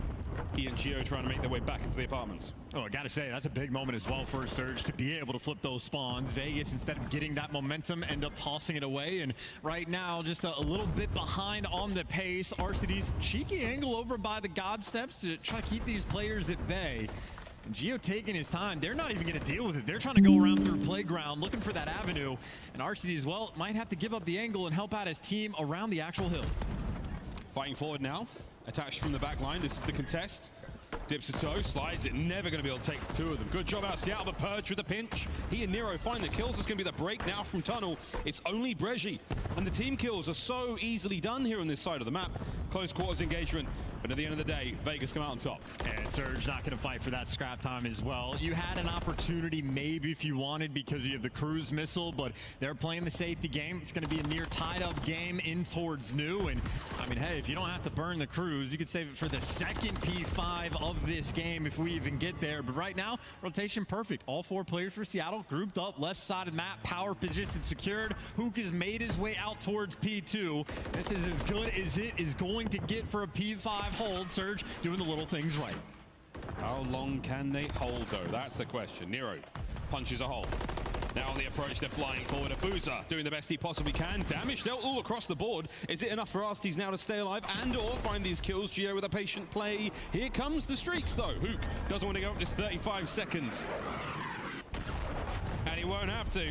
Well, he might have to. Purge is going to be in there. That is that. The break is good for Vegas. That is the Seattle Surge special. You get everybody in the exact right positions, and they just completely drop the ball, use the cruise to absolutely no effect, and Vegas now have the lead in the game. Maybe a nice little moment of momentum to shift to their side. Purge on a 3 spree, and Gio plenty of time to work with to rotate towards new. Gio finds his 8th kill of the game. A little slower than we saw in the opening series of the tournament against Toronto Ultra. As Attach is keeping the play going at 15-7 now. Over towards P1, we find ourselves once again. Seattle Surge first in, best dressed. Will we be able to get some of these players out? Arcity's keeping the boys safe and sound on the inside of fire, and it's great work out of Abuza. 2 for him in defeat. Yeah, big wins there with the MCW. Looking at that player with an AR in hand, it always feels so good. Gio, though, good intel on the rotation, good trigger discipline, but Surge, they just stacked the middle of the map to get this rotation. Surge locked P2 down for a full 60 last time, and they're winning the rotation again. And for Vegas, now the fight's actually taking towards this old time. It looks like they might get it, but maybe not even for a clean full 60. Hook is a menace on the map, annoying them, that constant thorn in their side. Well, good news for Seattle Surge. You've got all the control of P2 you could want. 15 seconds is going to go away of Vegas this time round, but I'd love to go for a listen in and see how Vegas Legion break the unbreakable. He's on the white barrels, white barrels. White barrels, okay. Turning across. I didn't white barrels though. Okay, I don't see my barrels at all. Time, very weak. I'll see that white barrels. Okay, I don't see my barrels. I'll see that white barrels. He's on I need a tunnel. Top 2. Yeah, no one? Okay. He's still top 2. Top 2 is going to kill me. We're going to top 2. He just shot out 4. He's running in the middle of the map. Yeah, we garage. Yeah, he got me for. He's at trash now. I trash. Trash it. Trash it. Nice. He's in garage, right? He's on DVDs. Oh, he's low. Oh, in the dumpster. He's on the god. RC's one shot time. One shot time. Behind me. I kill him. Where is he? He's like behind me garage. I see him take it. I think I went new. He's back P5. We're missing one. We're missing one still though. He'll be top mid. One bottom of DVD. Bottom of DVD. I don't see anything top mid. DVD is absolute president. RC. Hop up. That's him. That's him. Here. We're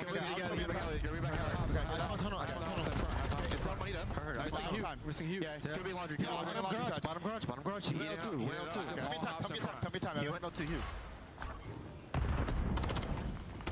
Hey, fun fact, it's not actually a full 60. You can only get 59 seconds on a hill, but on both P2s for Surge, it is perfect. 118 of their 200 points come off of that hill, and they're trying to win that rotation towards New. Big moment of the kill feed, though, for Vegas. That is a clean 4 down. Nero roaming the insides. The apartment, he's let a player through. Attach on the top. It's a good hold from Vegas Legion so far. Going to be able to get back into this one. Nero once again. Prowling, brings down Bridgie as well. It's a 5 spree, disgusting work. You got to hit the rotation though as well as Attach now in from behind. Over to the barbershop we're now going to go. And this could very much be the return to form for Vegas. And with the kills Vegas just got, they're going to be funneled in through the tunnel. Big win there by Geo. If you shut down Hook, things are going to stabilize and get a little bit easier. So much so that they are fighting old with only 8 seconds left. Purge though, holding the iron, picks up 2 kills, and Surge again are going to be spawning so far away. Purge might be looking at the end of the spree there, but that's not a problem whatsoever. He's grabbed that time. The scrap now is well overdone. Vegas Legion in full control of the barbershop. They've got a lot of time here and a lot of space to work with. We could be looking at the last hill of the map. And Attach almost confused. It's 2 players hitting the back. They're going to be taking a deep route, so they're playing the tight setup inside. 2 players for Vegas, fending off the rest of the squad from Surge. Surge trying to send it. Attach with the wall bangs. You can wall bang that one. Attach gets it. Can he get the second? Oh, Boozer's in. It's the Renetti. Can't get any more. The trades are done. Bresci though stays alive. Surge with the break. Holding on for the moment, and Hook slamming them with the big 2. And Hook might be out on the rotation as well. He gets caught at number 2. Arcides makes it through, and he wins the gunfight. Now it's over for the battle for scrap, though. The Vegas, they actually chalk it up. 6 wants to rotate, doesn't want to fight for hold, and what a call that might be from Vegas. They get all 4 players set up for the new time. Yeah, this is a good call. This is a good call. They gotta go. They have to just go new at this point. Let them have it. And again, They may be behind, but they'll be able to make good time with. Got broken down. Surge now have to break it, but Nero starting it right with the big 2, but the lane is open. Abuza might get through. Oh, Purge comes into bed. Stays alive. Geo with the coverage. Attach from up top. This could be it. Arcees finds one. Who can't get his? Geo holding the line. Bresci from spawn straight to the hill. I mean, what can you do? You got to flood in. You're going to run into the kill box, and Geo is going to shut you down. Nice cut off. 250 on the game. Vegas win the Skid Row. Oh, Skid Row. What a cruel and fickle mistress indeed. Is that Captain Price in the front row? I don't have the accent for it, but it is indeed. It might be. Well, there we go. Map number 1 in the books. What an unbelievable turn. And that is exactly how Skid Row plays out. Very, very strong holds indeed, and that's what we saw. Kudos to Vegas Legion. Kudos to Surge for the strong start, but you have to finish strong on Skid Row. I just don't know how many times this year we've seen a team dominate P2 in that fashion and end up losing the game. Typically, the team that wins that hill wins the game. Surge, literally 118 seconds they were able to get. They dominated that rotation. They dominated the hill and still lost the game. You had a cruise missile in the full setup for P5. They get broken down, and this is how Skid Rows end every single time. You need the cruise missiles for those break moments, but Surge, execution in the finest moments like that, they never get it done. There was a booze and attached, the 2 A's bringing the A game in the damage department in this matchup, but it's not going to amount to too much. If you don't get the time, you're not going to get the win. Highlights here from map number 1, and again, Hook, an absolute menace chance from start. That 7 spree. Hey, chat, I need to use the bathroom. I'll be right back. His teammates keeping P2 safe. Hook was on an absolute tear, man. Couldn't quite make any more of it, though, in that game. I mean, Hook, at least again, at the start, that is everything you could possibly ask him for. But then on that rotation in P5, Hook was the player pushed out towards P2, and I didn't quite catch it, but I know that's where the start of the flood and the breakdown came for Vegas, just to be able to pierce the setup. So there's always a give and take to the players of Surge, but I mean, either way, as good as the start was, Vegas, just that sort of overwhelming force on Skid Row, out playing him in the key moments. And even towards the end, like that final rotation, in my head, I'm thinking 24 seconds on the barbershop hill. Maybe Attach wants to fight for it. That could come into effect. Attach says, nope, I'm chalking it up. I trust my team on that rotation. Makes the heads up call. And then obviously Nero, he just starts this final hill right, picks up a big two, gets out of dodge, sets up his teammates for success. And Vegas like a well-oiled machine on one of those money hills at P5 execution, the difference maker in the game. And P5 and P2 not too dissimilar in their nature. The same area, you're fighting over the same stretch of land, and very much a similar situation to be found there. For the boys of Surge though, tough scenes. The game flow was very, very good. From that P2 in the second set chance, they created a great bit of distance. And after that, a measly 32 points across 3 hills. Tough scenes. And the interesting thing about this matchup as well is the fact that for the respawns, again, the maps we have in the series, it is a 3-15 record for Surge in all 3 respawns we have, but a 7-1 record in the S&D. So their search and destroy has been fantastic, especially that invasion S&D. If they can get there, that just means they're looking for that one respawn. Skid Row, they had the opportunity. It was the gift right in front of you, but they tossed it away, and that just means that mission to win a respawn and 2 S&Ds gets that much more difficult as we go. Vegas feeling more comfortable now. More comfortable indeed. We're going to high rise next, and then we're going to settle in for a very long invasion. 3 back-to-back. Control, Hardpoint, and S&D. Might be looking at Cannon Monster for the end of this series. You never know. But it should be fun, man. We're going to see how the search and destroy goes. Let's see. And how we leaning? Which way are we dressing for the search? I mean, again, well, for Surge, it's obviously a necessity. It is a map that they might not have a ton of repetitions on, but the record overall is still good. So you're just looking for that sort of S&D pop-off potential. Like we've seen some of these starts that players like Hook have had. He's almost like a kill switch sometimes. When he engages, it feels like he's almost unstoppable, but when he starts to get a little bit mixy, he can get picked apart. But overall, as good as the records have been, you see there mainly an even record for the 2 teams, but we know sort of the story for Surge. Maybe the first bloods are always there, but converting as a team, not as clean. Vegas, the #1 overall when they actually get those man advantages. So be out on the lookout for the first blood fight. We'll see if this is the end of heartache for Vegas Legion. It has been a cursed chance, it has to be said. Close, but so far, the advantage they had over Toronto Ultra was staggering in day 1, but they weren't able to close out. Can they get it going here? Map number 1 goes to Vegas Legion. Map number 2 begins right now. And Attach able to call out just maybe 1 player on the cross in Purge. That is not where the map actually is. Well, first blood for Seattle, man advantage. We're gonna test that conversion rate now for the team. Nero trying to hold it down alone. No hope in hell. The Booze is going to be there. Geo playing very patiently. Sit atop the Black Hawk. He's not going to move. He's going to let a Boozer make his way downtown. And Hook, hey, it snaps. And Seattle Surge gifted the first blood. They'll take the win regardless. There is nothing more tilting than the start of the round. I mean, this is true in ranked play, let alone on an elimination match at the pro level when your team just jumps off the map. It's a heartbreaker. Rookie mistakes there, and Hook taking full advantage. There's a man down, and he just exists somehow in your spawn. Playing against Hook is like playing against an apparition. You never know where he's going to be. One cannot predict the unpredictable with Kyler Garland. A force to be reckoned with, a multi-game champion. And now the carrier of the bomb. 1 bomb to rule them all. 1 bomb to bind them. And 1 bomb in the bottom of this map. Hopefully the other team doesn't find him.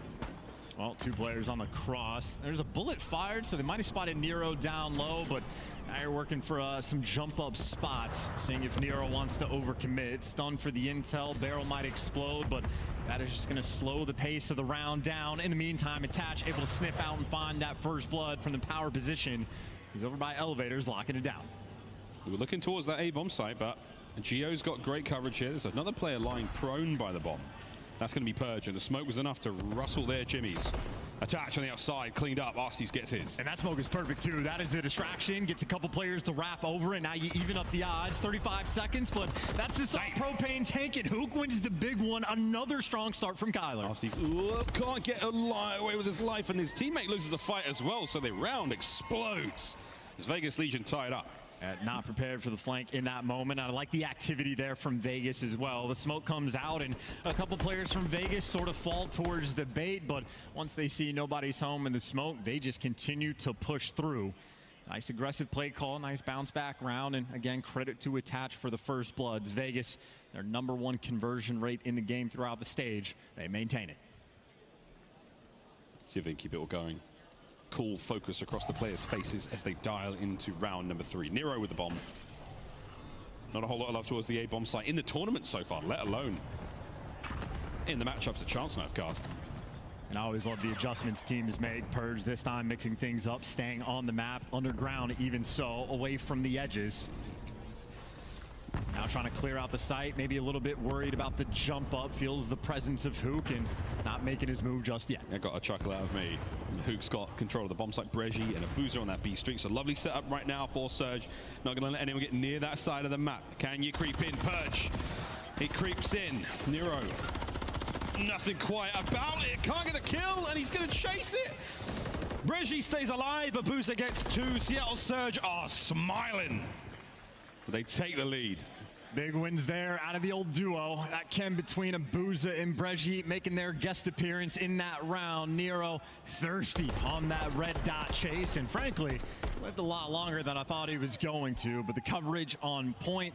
And of course, RCD's on the flip side of the map holding that iron, but Abuza showing off the goods, protecting his boy. A big 2 in that round. Can they start to string something together for Seattle Surge? You want to see this team get momentum. They've had such a tough run of MW3 so far. Is this going to be the event where all their frowns are turned upside down? Well, Abuza hoping to get it done with a frag grenade out there. Nero might be the recipient of that, but it's not going to connect. Breji and Hook down low. Yeah, he spotted out nothing on the cross as well, so a little bit more free to at least jump to check up on the B site. But obviously you've got Nero posted in the corner, and Purge, unfortunate for him. The propane tank always has a fantastic KD. Technically, Gio got the kill, but it's just the presence, which is unfortunate. Hook, by the way, is doing this with the bomb in hand. All the way. Oh man, he's gone the deepest he could possibly go. He does have Breji to back him up. Gio on the far side, Attach spotted out.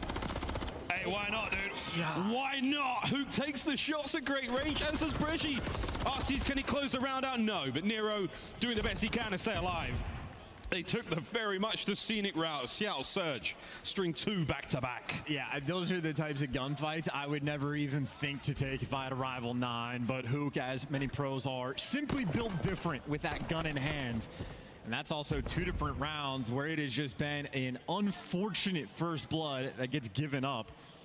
And Surge, by the way, they are taking full advantage of that moment. 3-1 lead. The execution has been perfect after the first bloods fall into their lap. 2 straight. Can Surge make it a third? Vegas has gone a little quiet here. Opening exchange. Is going to see who get himself across to the A-bomb site there on defense. 2-2 split right now for Surge. We're committing to the street, and it's a lot of noise. It's a lot of gunfire, and Breji somehow staying alive. Hook moving in a position in the middle of the map. The pinch could come any second. Damn. Big win though out of Purge. Doesn't get first blood this time, but he does get traded out. Breji aggressive down low with the MCW. Now he's the thorn in their side. Chio's position now is going to be known. RC shooting him from range. And this is the situation. A player's underground behind you. Breji, though, doesn't even throw a shoulder. Sprints straight into death, and Attach gives you that man advantage. Gio. He's in trouble. It's a 3v2, and that bomb's going down. Uh-oh, Abuza causing problems now. Makes it a 2v2. Lovely shots onto Nero. RC should clean up. He gets it. All down to Attach now in the 2v1. And the last time they saw him was deep in the spawn, so they might be chasing Ghost. Abuza looking for the spawners, and Attach, he's taking the free kill before going towards bomb. RC, all the damage is dealt. Attach has have to back up. He's got to bring him down before he gets to defuse. 20 to go. When you need him most, Attach is the guy that always steps up to the plate. The bomb is clear, and the movement is cleaner, and the gunny is at its absolute finest. Dylan Attach, even when you catch him off guard in a 1v1, he can do no wrong. Let's get that replay. ASAP, Attach with a big one. Abuza, the sacrificial lamb. RC's with the damage and attach again, unaware at this point. What a win with the Renetti. And that is just the sickest movement in that moment because RCDs was hitting the hop up. RCDs actually makes the perfect play to read him. If he doesn't dish out with that side and jump down, well, RCDs gets it for free. And RCDs might have had the drop on him, but Attach brought the strap, and that is just to keep his team in this game. Make no mistake, Seattle Surge, they do still have the lead. Purge getting aggro. I do believe he's got Timmit with him, so down low. Howdy, Hook, that's a problem. The trades are there from Breji. He will get away with his life, but it's a 3v3, and you've just made the bomb carrier second guess the push away. Yeah, Hook caught Wawang in that moment, caught off guard, and now you can see that presence. Surge is going to stop in their tracks, haven't moved to push past Blue. They were waiting for a read Chow, but Vegas have given away nothing, and well, Attach has found the route. He is deep in the spawn, and not a single player on Surge has turned for it. Attach is going to find the freest kill, and that's bomb down. Bomb down as well. They're going to turn those arrows. Arsteve's and Abuza once again. This time, he will not be fooled. 2v2. Bomb down in the middle of the map. 35 on the clock. Can't believe Attach made that read. Can't believe Abuza got that kill. A lot of crazy things going on, including this flank where RCD's going to be able to spot two. His teammates are going to call up top for him if they're spectating, and doesn't want the gunfight, wants to play it smart. Geo, 22 seconds left. He's got a lot of work to do. He has the highest of high ground he could possibly find here on the map, and he's doing the best he can. 15 seconds on it. Oh, he's schmoving. The bomb's going to be going down. He has nothing left to throw at this but his MCW. He could be gifted with fantastic timing. He could be gifted with Gunny. We're about to find out what happens. There's the Chow. A worthy attempt, but not enough. Seattle Surge, another round to their name, 4-2.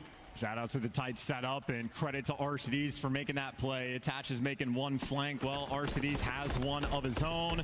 Bomb down in the final kill of the round. Timing ends up panning out perfectly. There's a lot of deep routes being taken. A couple players on both sides right now getting caught off guard, but Surge execution when they're getting these man advantages haven't let one slip away yet. Attacking round for Vegas Legion. It's been close but no cigar in many of these moments. I'll be damaged at a bit of range there. We're talking about how players use the MCW like a sniper rifle. That's as close as you're going to get. I'll give you the old college try, and well, now RCDs is going to be spotted in the back window. Purge might want to go hunting. Abuza tagged up on the cross, and there you got the double team Chow coming through to take down RCDs. Man advantage now for Vegas. They're going to get the bomb down at A. It's a rarity, but now we get to test their ability to hold. Yeah, full takeover there I'm back, from chat. Vegas, Breji, and Hook now. After Texas and Toronto, and the Toronto Ultra will be interesting. How they play in the terms of chemistry. Yeah, that one will be interesting for sure. Defuse the bomb in 33 seconds. And so far, they've got no intel. Nero going to be the first one to engage. He's going against two. Breji doesn't quite have the angle, and, well, too many corners to check. Hook last man standing for the 1v3. Only 20 seconds to work with. He's going to have to gun both of these players. Give the best he could. But Attach holds firm as Vegas find the attacking round after a nice post-plant position.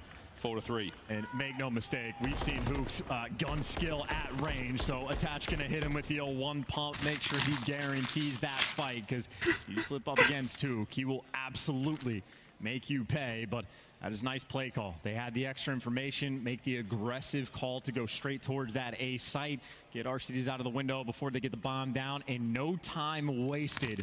Once they had the pressure on the map, they make the heads up play call. Still, though, for Vegas, down around. Surge want to keep running it up. Their offenses have been successful. Looking for another one here. Yeah, one round differential is nothing too crazy. Surge still trying to play from the advantage they picked up earlier. Over towards A, that bomb's gone. You might be able to transition down low, and that's going to be on Geo in a moment. RC's first blood. You'll take that over by the B side of the map, and that's definitely going to inform the decision for the bomb carriers now. Nero checks it, runs into a bit of trouble. There's a ton of Seattleians down there. Oh dear, Purge now in a 1v4. Yeah, RCD's picking up extra kills as well. He is feasted on this map, and I think he gets the final one as well. 3-kill round right there out of the old two-time world champ in RCDs. And again, that first blood extra key. You see 8-4 as well. RCDs has more than made up for that 1v1 he had against Attach earlier. Now the question is, are you a believer in the 5-3 curse? 5-3. Ooh, this is it. Can you close out now, Seattle? It'll be a defensive round for them. Vegas still, how many tricks in the playbook? What can the young lads bring? Oh, they're going to need to bring something here, by the way, just to highlight the importance of how close that first map was. Vegas could be staring down the barrel of two very difficult maps, but this one isn't done yet. Looking to clutch up. You see Boozer spotting players out on the cross, full sent it down mid. Still alive until a trade comes through. Attach finds the first blood, but Purge is going to fall. So both teams getting this information, but Surge right now stacking this B Street. And Nero not yet comfortable enough to plant the bomb because his teammates opposite side of the map. He's by his lonesome. A big responsibility on his hands, and RC still a difficult kill on the map. It's the battle of the bulge right now for Nero. He's punched through the Seattle lines, but really unable to make too much happen. There's the plant. Gio, nearly gifted a freebie onto Arsty's there, but he's going to hold this line now. The retake is on. And so much pressure on Nero in this moment, and he gets the kill as well. If he falls, his teammates were nowhere near the site, but now he's able to slow things down, and Hook on one of the map, Arsty's on the other. It is a pinch working around A. And Arsty's has gone the long way around. Great timing. Pressure now on for attach. No, Arsty, he's on that pinch, guns them both, and that's the search. I do not believe it. Great work out of Seattle Surge. They hold true on the 5-3 scoreline. We now find ourselves at 1-1 in the series. No curse there, and RCD's playing out of his mind as well. Finishes that game on a 5 spree, and that is a hell of a play call as well. Nice little 2v3 clutch there from him and Hook, and more importantly for Surge, just taking advantage of some of those early rounds, literally from the jump. Purge jumps straight off the map. Surge take advantage of that first blood when the propane tank explodes, as it is privy to do. They take advantage of that round as well. So Seattle, as is expected in the Search and Destroy, they take care of business. A nice little bounce back in the series. Big 10-4 from RC's, lovely damage as well. Elite work from a Boozer there in the damage department. And I must admit, Attach Man absolutely working overtime. 2K to his name there. Only 8 kills in the end was not enough. But 6-3 scoreline, very happy to see that for Seattle. They've had such a tough year. And this is looking like an exciting series regardless. Now though, folks, we say goodbye to the rest of the maps in the game, and we say hidely ho to Invasion. And again, this is a scary sight now for the side of Vegas. That Invasion S&D, we saw how the first Search and Destroy win. Well, Invasion is their bread and butter. So Vegas maybe not wanting to get there. They got to get it done in the respawns. But if map 1 was an educational experience, Surge, they're knocking on the devil's door. Still knocking on the devil's door. We'll wait to find out if he replies. We'll find out if he replies after this break. We're going to play Invasion back to back to back to close the series out, as we're all tied up 1-1 here at Major 2. Seattle Surge, the Las Vegas Legion. When we come back, Invasion control.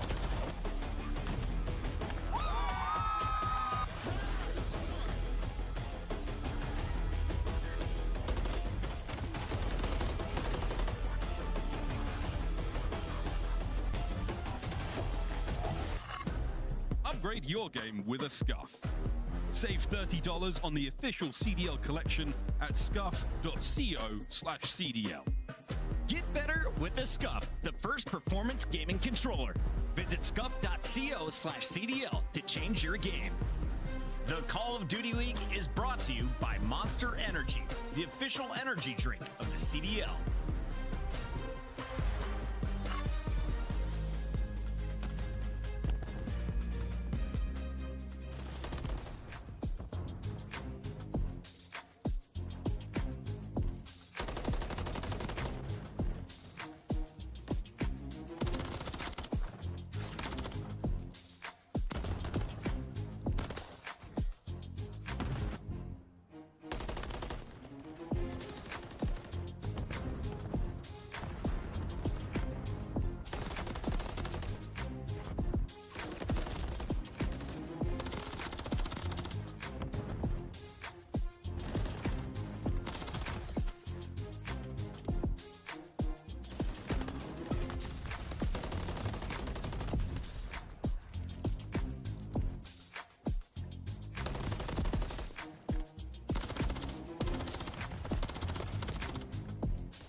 think, honestly, I think Vegas might still be able to take this as long as they can kick Seattle's ass on the next two matches.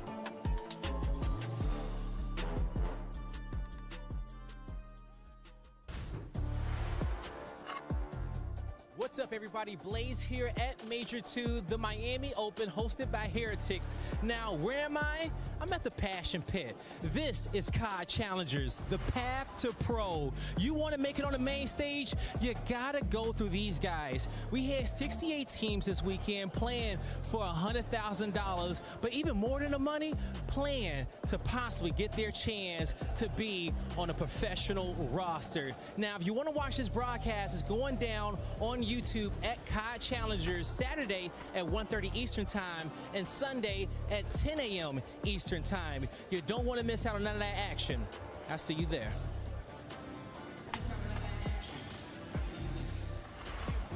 Coming at you live from the Passion Pit, and it's still raging here in this side of the arena we're in. It's a lot of fun. Again, don't forget you can check out the challenge matches Saturday and Sunday. For now, we are weeding through to find out who the best of the rest are. Myself and Chance now joining you once again. We're ready to rock and roll almost into map number 3. We start our three-peat of Invasion here in the series. And what did you say in the break there, Chance? Do you think this could be a big Seattle win? I said a lot of things, and yes, I think as far as like if you need a respawn victory, I think Invasion Control is actually a fantastic map for you. It is a defensive shootout. You're looking for that one big sort of pop-off moment on the offensive rounds, and we know Seattle Surge, they have the firepower for those pop-off moments as well. So if you're looking for the one respawn to force the game 5, Invasion Control might be the map to do it. Might be the map to do it. Well, we've got a little bit of ways to go. It's only 1-1 in the series so far. Good job then from Legion on that first map. Of course, the Search and Destroy all Seattle Surge. Control, though, an entirely different kettle of fish. And Chance, who's putting fish in a kettle?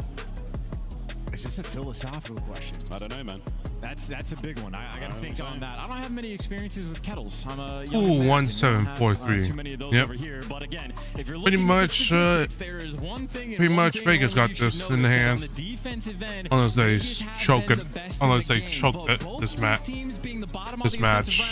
That is the opportunity, I'd say, for Surge to find that one moment of making some play over towards A, or on the defensive end, just slamming them and giving up no ticks at all, even on the B zone. You see Vegas, they want to keep things standard. They want to go for B straight away. Purge has the intel, 2 on the cross, and hey, Purge has basically seen the entire team. He's seen enough. He's seen too much. And Brezzy, though, will be the man to get the first blood. You're on A already with a... No, actually, you're not. For a moment there, I thought we might be able to see it. But Vegas, they're trying to get themselves in there. B is going to be slowly captured now. Single man on it. It's going to be Geo. As we are jostling for position more than anything right now. Well, you're just seeing the value of Purge on the minimap right now. It takes 3 players effectively roaming over towards this A zone to make sure nothing crazy gets away. And even though Attach gets caught, Geo and, of course, his teammate right now, Nero, around this B zone, they've at least stopped the clock. The slow progress is continuing. No trophies, though, so they are going to get back down. And Surge jumping straight on it right now, getting so many of these kills. Geo can't be comfortable just yet. You have Surge maybe setting up on the defensive end. Arcid is in your spawn. A delicate moment. If the players right now on Vegas fall, they can end up in the dagger spawn trap, but it looks, by the looks of it, nice little Kobe there from Nero. Well, they make it right out. Yeah, Geo, lovely movement, great awareness, keeping the play going. Attach and Nero getting the captures done here, and that's going to be B done. So a minute 51 to play, 23 lives either side. And Purge once again doing all the dirty work right now for the team. Hook making him pay for it there with a very large explosion, a series of automobiles that go boom. The shots at range is now all down to A for Seattle Surge on defense. Yes, Vegas have done the standard. Now they're going to be looking for something just a little bit extra. Geo, the player over by the bridge, going to be scouting for information to feed towards his teammates. A triple hit right now through this B street. So many players swarming around the top right side of the minimap. Geo's only calling out players around AS&D and Cafe. And, well, on the flank, you see the kill feed. Nice little 3-wipe there from Surge. And you can see they're counting players as well. That is a lot of people surrounding Nero. A good stun, not quite the gunny, but eventually they take him down. The war for Rugs is over. The war for the A Street is about to begin. Boozer trying to push that front line back once again. Everyone from Vegas now has to meticulously make their way across these close quarter battles. They're going to be fighting all across Invasion. Purge once again right back to it over here by the bridge. Long line of sight, trying to pass information, looking for any opportunity. Can you punch a hole, Nero? Try and do it again. Well, there's an extra kill, a couple openings on the map, a couple players making it through mid as well. On the cross, you see Abuza worried about getting shot in the back, but attaches there for one trade, but he's going to need just a few more. He's working with Purge right next to this A zone, but 3 players for Seattle. Ooh, that's so unfortunate, Purge. So far, Surge keeping things nice and under control. Yeah, Purge really needed that 2-piece to really get the play going. Hook clearing up, clean up, done. Squeaky clean, 99.99% of Germs and Vegas Legion players cleaned out of that side of the map. That should be the round. And there's a big announcement too. RC's going on the 5 spree. He's just looking for number 16. He can't quite get it. Purge making the heads up play off respawn to take the deep route. That is officially the most standard round of invasion imaginable. The team on offense, well, they get 3 ticks, but no Moss. And if you're in Vegas, you have the best record on the defensive round. I would go for the opportunity. You're trying to set up the full spawn trap and give away no ticks on either site. You want to keep the B zone secure as well. That might be the route to set yourselves apart. And that's when it comes down to eliminations. Who's got the highest amount of kills? Who's managed to burn through the most enemy lives? We'll find out what happens in this round in a brief mo. We're going to see if Seattle Surge can get some zones captured. That would be ideal for them. We are sending it 2-2 down the map, 2 to A, 2 to B. And maybe an interesting look too, because Brescia's playing around mid-map as well. They're waiting for maybe some kills to fall into their lap and then jump after that. Almost playing a round of an S&D over by Cafe. And you see Vegas getting a bit aggressive as well. Now RC's and Hook going for the chows. Hook's able to pick up 2. This could be the break towards the A zone. Oh dear, is as you called. Ooh, killing plays.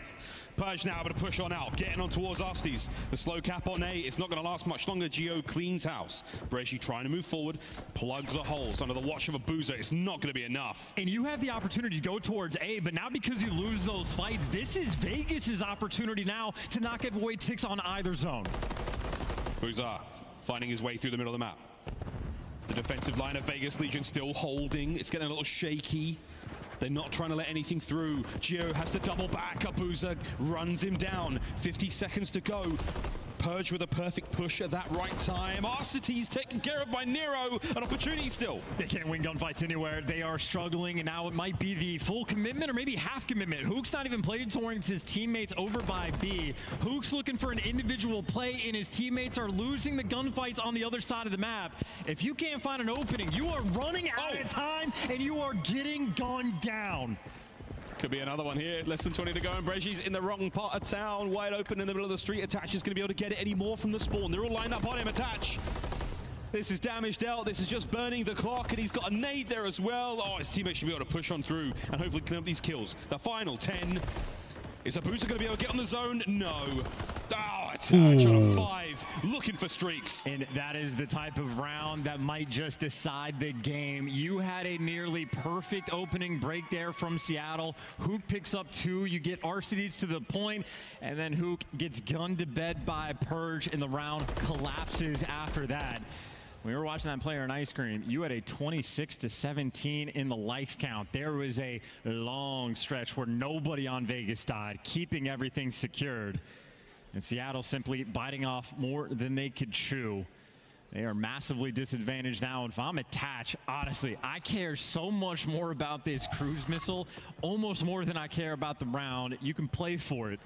So you got that 3-tick advantage. You're feeling very comfy now in this game. Oh, Bresci. What a delightful first blood. There we go. Oh, it was so close. Cruise secured. Spree finished. No problem. That's the war one as far as we're concerned for Attach. 14-5. What a go of it he's making. But this time we've got an open A. And Purge is in. Oh, this is incredibly problematic as well. He's got 2 players watching over him on the cross, and while they're picking up all the kills, bad news, no trophy, but the nades aren't running in just yet. Attach looking to stack 2 players on the point. The tick on A is going to go through. The kills, though, fall as well. Arcides running straight into the eyes of Purge. He's on a 5. You got the extra tick on A, and Surge cannot buy a kill. Yeah, the trophy system's going to keep that A hole safe, and now the second segment of A is on the way out. Oh my God, we could be saying goodbye to this zone. Purge, hold it down. You may get the zone. You may get streaks as well. Arcides on the outside, not willing to commit until the last possible second. No problem. It's a 5 for Nero as well. And I tell you, if there was a surrender button, Surge almost might want to just hit it in this moment, especially if Nero can get this extra kill. He's got the bait for it. Purge doesn't want to hand it away. They're keeping the pressure up in the kills column, and the flanks are going to be rolling through. A tight spawn there from Seattle, but right now Vegas, they're going hunting, and Nero is not missing. That's it. That's streaks. It's streaks for Purge as well. A double dose of cruise missiles here in this game of Control. 3. My good God. Purge still alive. Finally, Abuza brings him down, and there we go. Over to B. A very difficult position to be in right now for Seattle. I mean, I don't think Nero's even died on this round. I think he might have gotten Kobe'd by Bregier. The storm since then, he has been nothing but perfection. Giving the hands there to Hook, and he's still keeping the pressure on the spawn. Players on Surge looking every direction. Arcides gets caught with his pants down, and now you get the break towards the B zone. Oh, and he's looking at number 10 as well. Play it safe. Oh, well played from Hook. Awkward gunfight to be in as Nero now flying into it. My God, the absolute carnage on the inside of these tight buildings. No one able to quite get close enough to the zone to start the capture. But right now, you're not too worried. Vegas are winning in the kills department as well. 1 minute to play. You just need one player to stop the clock, and Attach is trying to be that guy. Player in DVD Alley, but he's got plenty of reinforcements to back him up. And, well, the nades rolling through, a flank through Dark. Attach looking every direction. He's the last man standing, and there's nowhere to go. That is a clean moment there from Seattle. Still, though, at least one tick is flown through. 45 seconds left in this round. And they're calling it a cruise. If you got 3, might as well. You might as well. Bang. Connects. Arcides eliminated. If they can take care of Bregier, which they have, that's an opportunity to maybe get towards the zone. Hook has got to go gargantuan in the next 30 seconds to slow these players down. Oh my God, they've just called an orbital airstrike on him. He's gone. 25. Abuza trying to cut him off. Can't get it done. Onto the zone, and it might be a 3-man stack. It might be enough. Vegas, hold on. Halfway through B we go. Arcides brings down 1. Still 2 members on it. It's a 3-man now. The zone is evaporating. No one there to get it. Seattle send it, but it's not enough. Vegas under the coverage of the cruise. Steal the round. Yeah, I mean, you have 3 to work with as well, so you could chalk 1 up. You basically need 1 for defense. If you get 2, it's great, so why not have fun with them? That is the type of round that can basically just guarantee you the victory. As soon as they capture the A zone, it feels like it's going to be just nice and secure. But Nero in that moment, again, he just had a 2-minute long stretch where he was virtually untouchable. Oh, why am I spraying this way? What the fuck?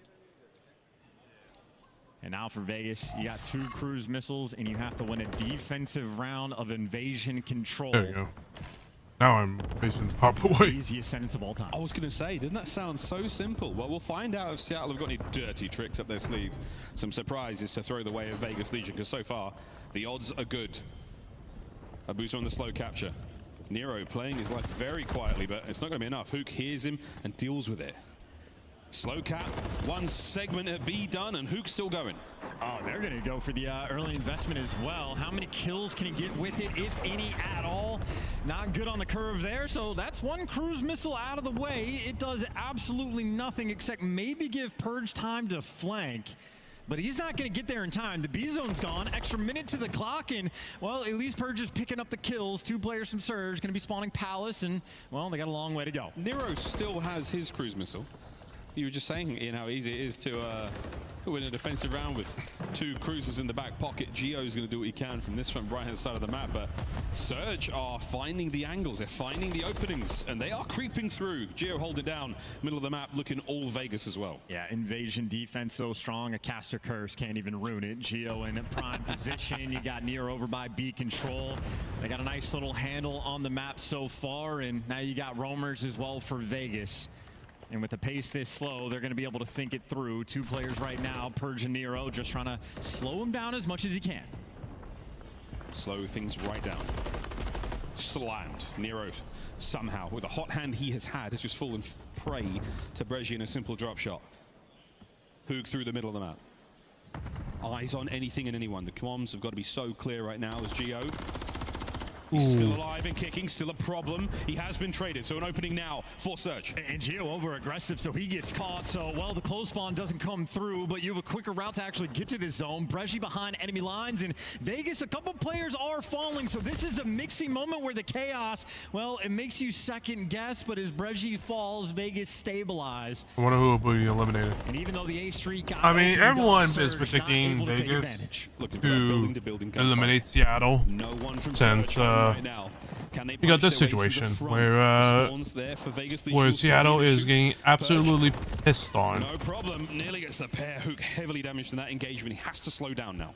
Well, he's got whatever gun he wants in this moment. Rival in one hand, MCW in the other, waiting for the kills to fall in his lap. Big sector 2, there is no waiting, straight in, and Gio gets caught looking towards his teammate. Good news is Purge is there to pick him up, and now RCD as well. Nothing you can do in that moment. The cruise missile just to stamp on the game. The stamp flattens the middle of the map, flattens the park, and flattens the hopes for Seattle Surge here in the game of control. Vegas Legion living up to the defensive line. The stats did not lie. These boys held it down. And with that, they take the lead in the series. And Surge's quest to win a respawn against Vegas is going to continue. Going to be forced to do it in the hard point, but obviously see Vegas maybe a little bit tired, a little bit sleepy when it came to that map 1, but they've certainly woken up now. We'll find out what Seattle Surge are made of here. You're going to have to part some serious words to the squad. Keep spirits high, keep morale up, keep them rolling through. They've shown promise in the series so far. And Vegas have shown such promise in the tournament so far. Again, that matchup against Toronto still very fresh in our memories, and certainly fresh in theirs, because they are looking strong indeed. 2-1. It's match point, and the death knell for Seattle Surge if they can't win this invasion hardpoint. Again, fearful though for both of these teams, because Vegas really do not want to see that game 5, but that is just truly the invasion special. You had one quality moment for Seattle on an attacking round where they actually got the kills, got the opportunity to move towards A, and realistically, you're happy if you just get a single tick.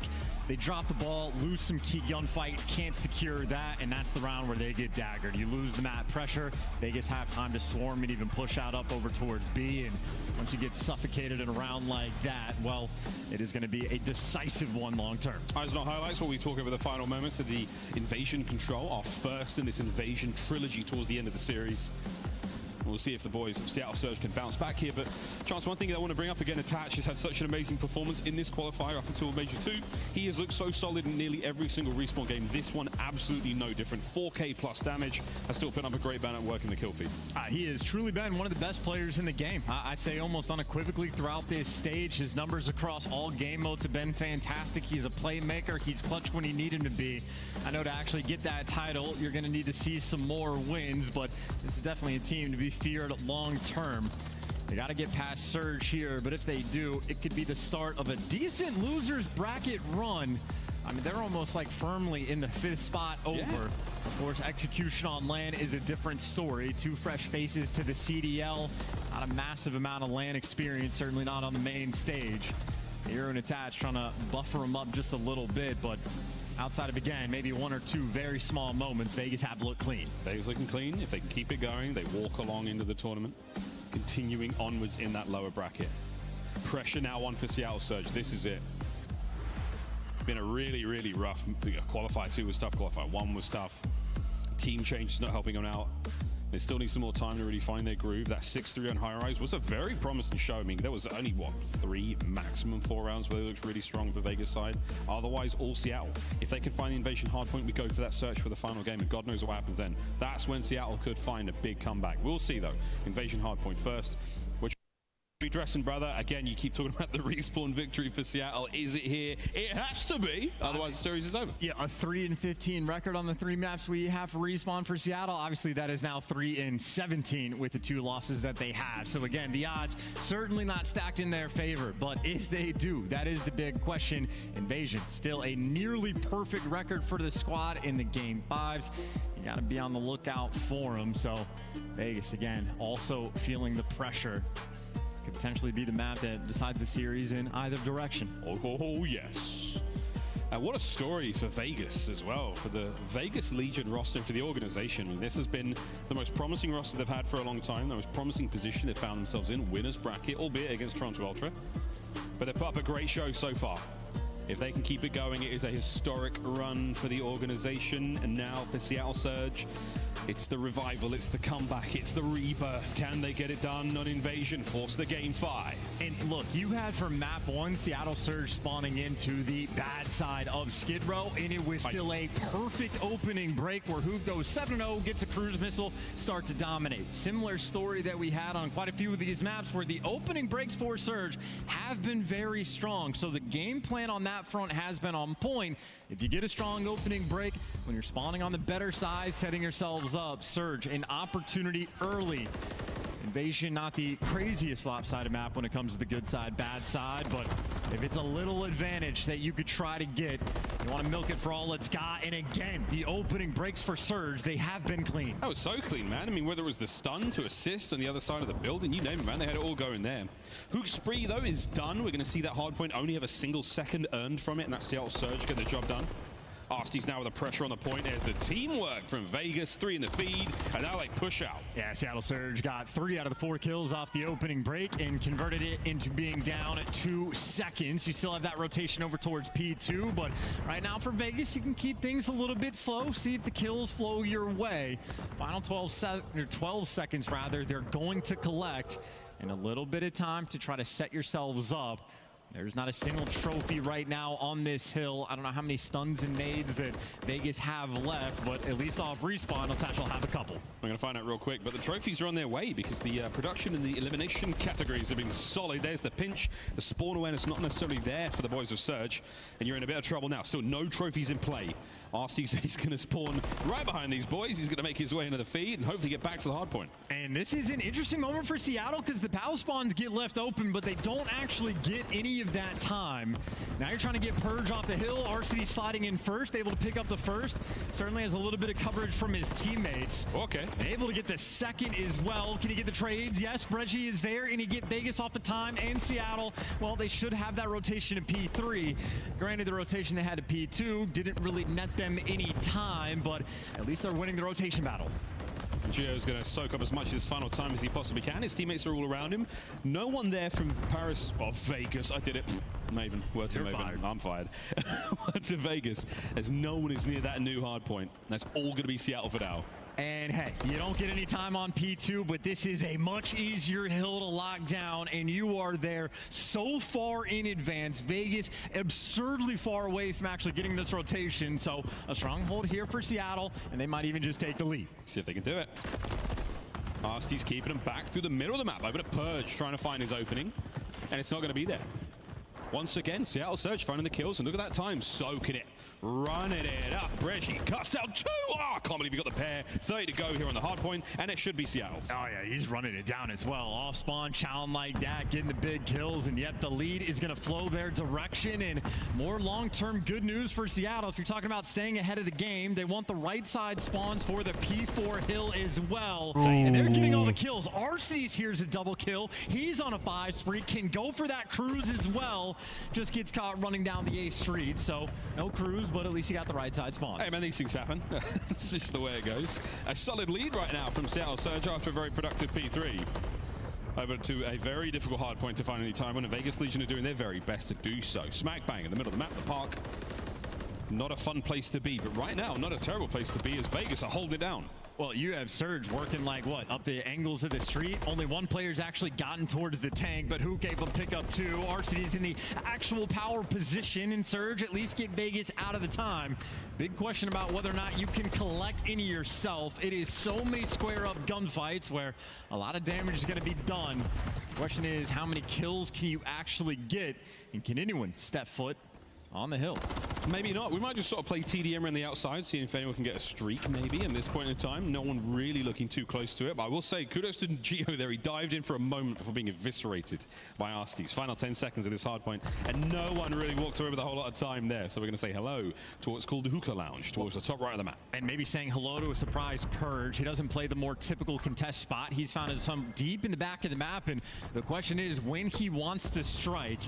getting active in the moment, gets the free kill on the hill, and his teammates win the gunfights as well. Still going to be the close spawns back cast here for Surge, but Purge making the heads-up play. Surge can't deal with the sneaky Purge. He hits him with a big old surprise, and then he finds a few more out of it. Geo and Nero, the two O's, find their respective kills in the map, and that's going to be another big one for Nero, now 3 in a row. We saw what he did in the control game, and he's looking to do exactly the same here in the hard point. All Vegas, all Purge. What a play. And you just got to get out of your spawn. You have right now an invasion hard point for Surge where they won the opening break, won every single rotation on the map, and right now down by about 40 points, and they're struggling just to get out of their spawn. Breggy's at least crossed, but you're still not getting any of this time. That was a beautiful hill there from Vegas.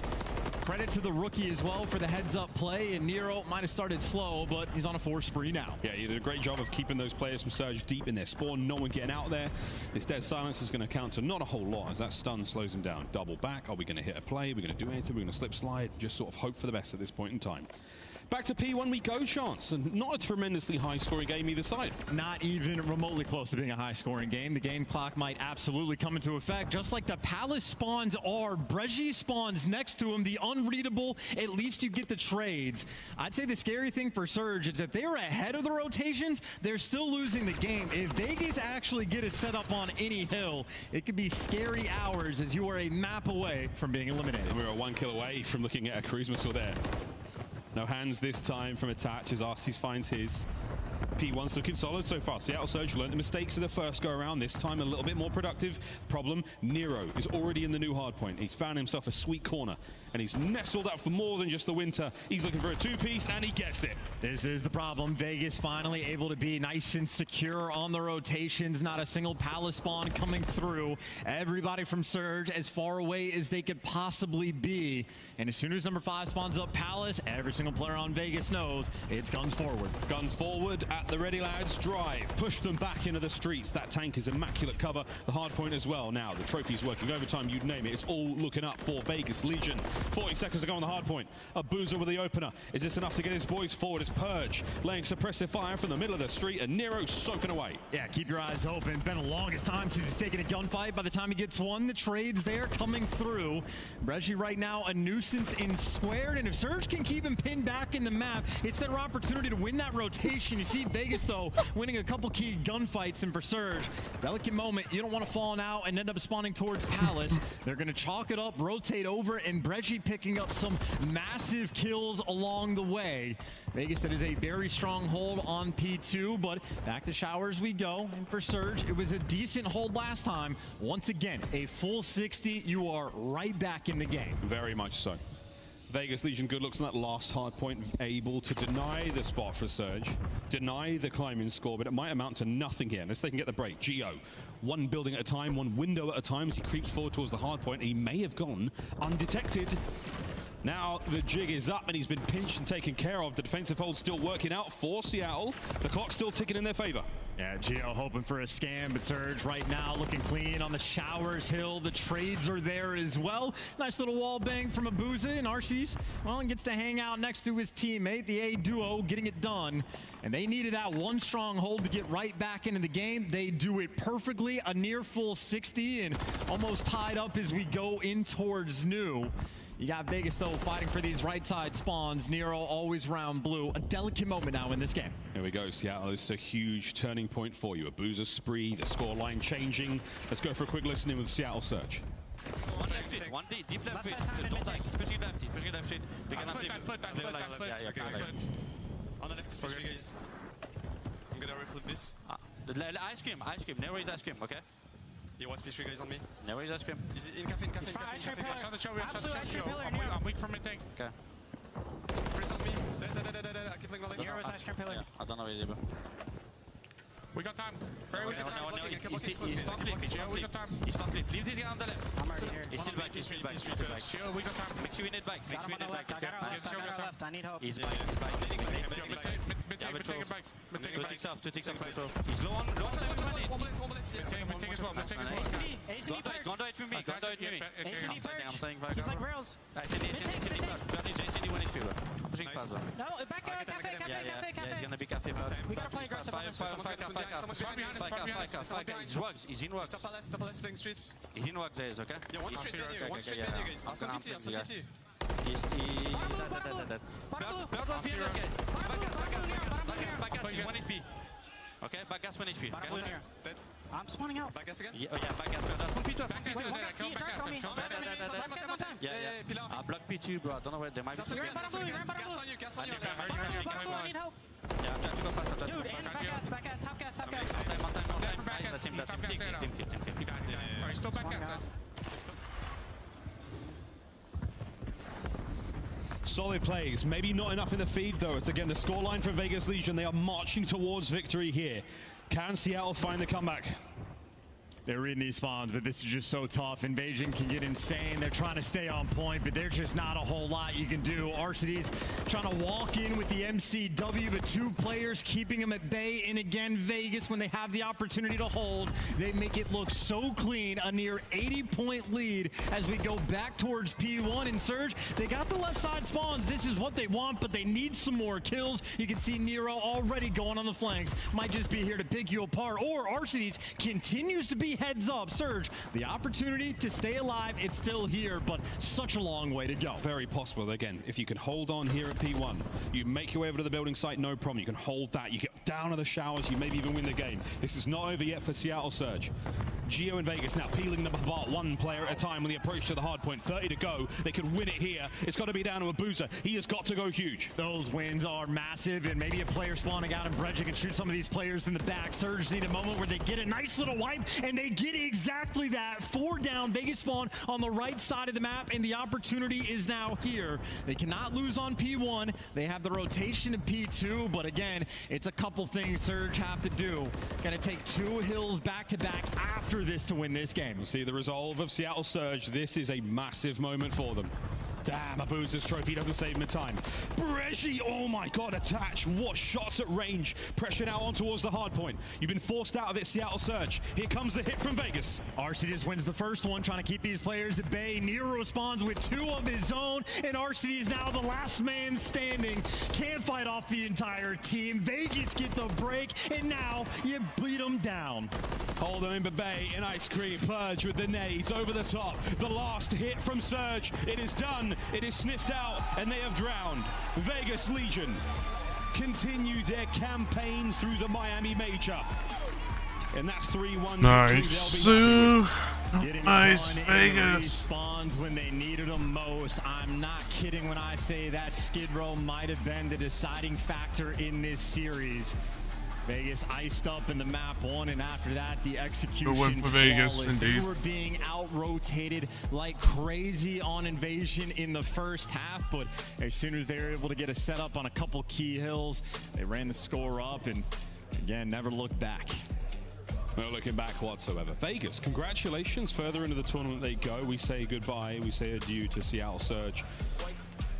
A solid run, a decent showing, but not quite enough to keep their tournament dreams alive here at the Miami Major. And Vegas, are they starting to believe, Chance? A couple of things here or there they've certainly got to work on. Back to the drawing board for the entirety of that Seattle Surge roster. We'll see them again online in the build towards Major 3, but for now, great stuff out of Vegas. Vegas looked good, man. Again, the performance that they had on the online portion at the very least was spectacular. They took care of business. They took advantage of every single opportunity. And, I mean, they're looking like, again, almost that clear-cut sort of 5th team in the game. And they've been dangerous against those top squads. Obviously, they faltered a little bit in their first series, but now they're looking for the bounce back. And if there's any team you're expecting that has that potential to make a deep losers bracket run, Vegas is at the top of the list. Those are the guys right now. We didn't even need to have to delve into the freeze-throw monster for that game 5. That's crazy, man. I was well ready to do that. Well, there we go. That has been the series. Congratulations once again to Las Vegas Legion. They will move on to the tournament. Commiserations for Seattle Surge. I do believe we're almost ready. The man of the moment. Attach is on stage with Blaze for our Monsters Winner Spotlight. Thank you so much, Miles and Chance. Miami, show some love. love to the Las Vegas Legion as they continue on through this tournament. Attach. I know it feels good to get this win on the stage. Yesterday, it kind of seemed like you guys beat yourselves a little bit. What did you want to work on today going into this matchup? Still just playing the game our way, because yesterday when we lost to Toronto, those first 2 maps, we got ahead of ourselves a little bit. Definitely should have been wins, but when we watched it back, we saw ourselves just keep going and going and going, not just slow it down, take a breath, one more break, we win the game. So that's what we made sure we did today, kind of calm it down, and then take our time, and we're going to win. Yeah, nice, nice. And I guess we kind of saw a little bit of that in that map 1, too. You know these guys are good at the search and destroy. Map number 1, you were down. How did y'all ice up right there to really lock in that first hard point to get back to that win condition that y'all wanted? Honestly, we were playing a little hectic and chaotic, so honestly, we were just getting the kills. Okay. And then after that, we're like, all right, we got to calm it down a little bit. But we were winning the gunfights, which was nice. But to go far in this tournament, we're going to have to play more as a team. There you go. Gonna have to play more as a squad here. Tomorrow we'll see you yet again on this stage. I gotta make sure they gotta play together. Fans that's been cheering your name and cheering this crowd's name. What do you want to tell them and all the attached fans in the chat? I mean, just thank you so much. Hey, thank you. Shout out to the crowd. But no, thank you so much. I mean, coming into this year, we knew it was going to be like a tough one. Everyone thinks Vegas Legion, bottom tier org, a lot of new players that are trying to like prove themselves. So the support has been crazy, but everyone loves a good Cinderella story. So we're going to keep trying making history or Vegas Legion history for you guys and going far in these tournaments and make a deep run and finally get Vegas to champs. Hey, I think you guys are doing a great job at that. We'll be looking forward to the next series. Chris, let's break this one down. Thank you so much, Blaze. And what I love about that interview is we're not guaranteeing a tournament victory. Our goal is to take this franchise to the World Championship for the first time, to lead them in with the top 8 seed, Allie. Yeah, absolutely. And he says Cinderella story, but I mean, they're starting off very, very well considering Vegas Legion's past and the fact that they took the gamble on 2 Challengers players. That's also speaking really well for our Challengers team because they have been doing the dang thing on that stage. All 3 of us picked Vegas Legion coming in, and for a few moments, it got murky, especially that game number 1. It was tied at 228. Attach's early rotation sealed the deal, but these games were much closer than I anticipated. Yeah, that map 1, it got a little bit dicey. You know, Seattle Surge actually had a massive opportunity. They went all the way around on P3. They had laundry control, and they had the spawns had they waited, but they overcommitted, hit those steps, and they all die. What happens? Vegas Legion, the first guy they killed, spawns back at laundry, and they end up getting the rest of that time. Just a huge error on the side of Seattle Surge. When you look at the rest of the series, though, games 3 and 4 are pretty clean on the side of Vegas Legion. I mean, I feel like we were all watching that Invasion Hardpoint. Yeah. Especially ones that listening. Seattle Surge is doing so much right. They just couldn't get close to the time, the setups, and the last man effort on Vegas Legion just too strong every time. Personally, I felt like in that listening, there really wasn't somebody steering the comms for the side of Seattle Surge. Again, very talented players individually on the map, but it didn't feel like they were all on the same page. And when a certain break or a certain roto didn't go their way, there was always one player making a completely different play compared to the rest of the team. So this is kind of the story with Seattle Surge. There was a possibility of them being a Neslo team at the beginning of the season, you know, just trying to win those controls, or maybe even just one hard point and push these series to game 5s because they were so strong in search and destroy. We saw that again today. Arcees was able to single-handedly win them map number 2, but it is just not enough. After a roster swap-up, Geo has been in the mix, and we're finding success in Vegas. They are staying alive, moving into Saturday, and we, of course, have to visit in with our Scuff play of the game. Guess who it's from? I'm gonna guess it's from Attach. Wrong! It's Nero! The man, he's my X Factor. Nameless, when he is on, he looks like one of the best, and the only thing really I can knock him for is he seems to overheat at times. He just can't stop going forward. Yeah, you know, we saw a little bit of an overheat in that search and destroy, but when we got to the control, there was a round and a moment that I loved from Nero. Sort of him like taking a step back and slowing down. And their offense, he got over towards blue, which you're seeing right here. He gets a couple kills. Yeah, that was a nice counter attack right there. Spent so much time here in blue. That was amazing from Nero. Pressure up the map because Seattle has to send some players back for him. So those are the things. That's like the evolution I want to see in Nero. It's like, hey, play fast, be that high octane player, but when you're in a position that you can be annoying, stay there and slow down. Is Invasion his best map, Allie? Ooh, I don't know about best. I would love to see your Nero spawning in on like a Rio or something. I will say he did play very well in the Invasion leg and touched on, but everybody from Vegas Legion played well. I mean, they had 3 cruise missiles at one point. Vegas taking care of business, and now this is where we're at in your Dream bracket. We Kuzma. still It's have kind of one more probably match the to go, most and it is another Kuzma missiles elimination battle, but this one is I've for top seen 6 Rocker taking on being earned by Tomorrow, one team so you're far in the gonna see that major. winners bracket with Quite Optic interesting, I'll versus say. Ultra, Subliners versus Usually FaZe, you would and a get, bonus usually match there would be like one or two people that would usually get This is where the cruises, but extra then you points get a kick in. third Also one that extra immediately. money. That's We're down to definitely our top amazing. 8. We're going to see a team punch their way to top 6 in this next match. Time to earn some big points of some serious money here in Miami. Oh, and if last you wanna know match, when all the Minnesota battles are versus going down, LAG. how do they stay in the know? I'm just gonna hope for LAG at this point Make sure that you add all that your they favorite can teams and be able your to least take out favorite teams if you Minnesota. want to be a certified hater to your calendar, scanning the QR code on your screen. Not only that, you'll get a squad up calling card as well for free if you sync this up. Shout out to the haters. We're going to break. When we come back, we've got the final fight. Is it Minnesota or LA Gorillas showing to be the stronger purple people eater? Stay tuned to find out.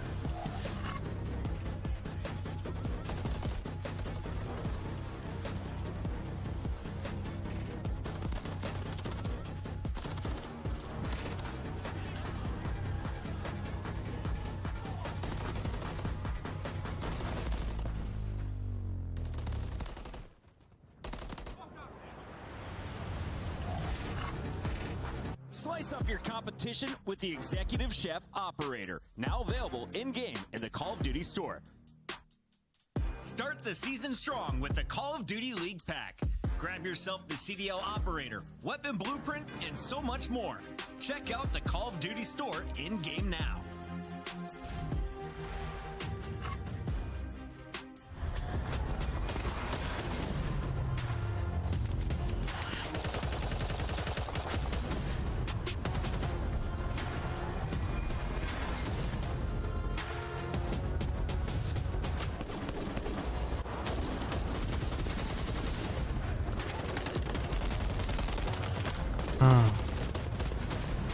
Oh, I'm still pretty tired, chat, so I don't really want to end the stream because like one more match, but like I do need to get a bit of rest before I have to head to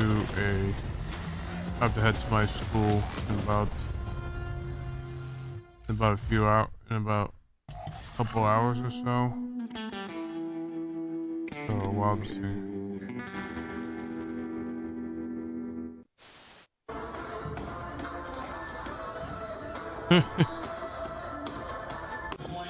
Absolutely loving the Rio addition to the asset. And you get into the Karachi SD just so. What do you think of my shirt today? It is a choice. It's a choice. Listen, guys, I put this shirt on. I felt pretty sexy, to be honest. Yeah, I looked in the mirror and thought, God damn. And then I got into the green room and everyone said, your shirt's too tight. You look like an idiot. And I was It's just a little too small, but it works.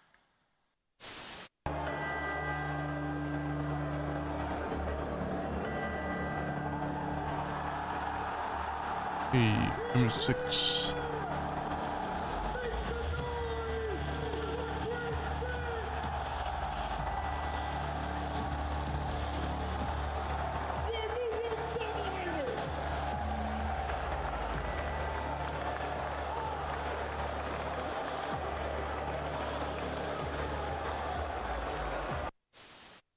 He's got to be so happy. He finally doesn't have to worry about getting first blooded in round 11 on his team.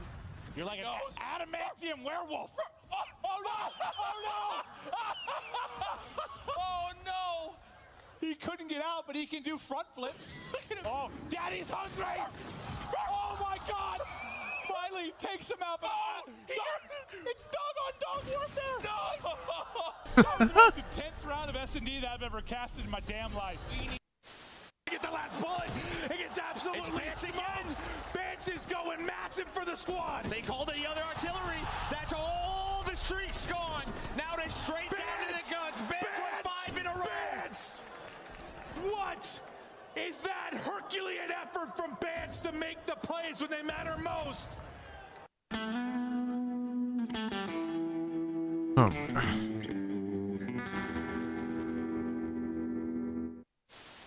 Unless Priesta can come up with something magical, something historical. Few players falling. Priesta ends up getting traded out, but Standy's still here. No respawns right now for Rocker, but hey, We've got to put ourselves on pause. 1.5 seconds on the clock. Atlanta FaZe, they've got to push their way in. They've got to dig their way through. Nades, tacticals, utility tossed out. But take a look at this. Take a look at right now from Minnesota, and they do not push on to the. There's more than just the game on the line. It's like, you know, a lot more bragging rights. I think the very first map is the most important map. If you go down that first map to Optic, chances are you're not going to win the series. I think they have like over 90% win rate after they win the first map, so it just really comes down to that first map, I think. When you go up 2-0, it's really hard to come back, and we're really good at sealing the deal and just closing the... We've been practicing pretty hard and, you know, watching a lot of film and stuff like that, so I'm just fully confident we're going to walk away with the W. Listen, where am I looking here? It's Mother's Day, all right? Call your moms, all right? And maybe I'll call them too. Oh my god. On bridge, on bridge. Yeah, our bridge is shield. What's left? Come on, putting mid. I'm not sure if I'm getting old, but I swear to God, Joe, sometimes when Celium talks, all I hear is... Yeah. Busting Envoy to make the play, or maybe where the stum's coming through. See Scum backing up the elbow mouth, but he strikes, gets the first blood, and for the moment, he gets away. Oh, he got another kill! No way! Envoy is on one right now.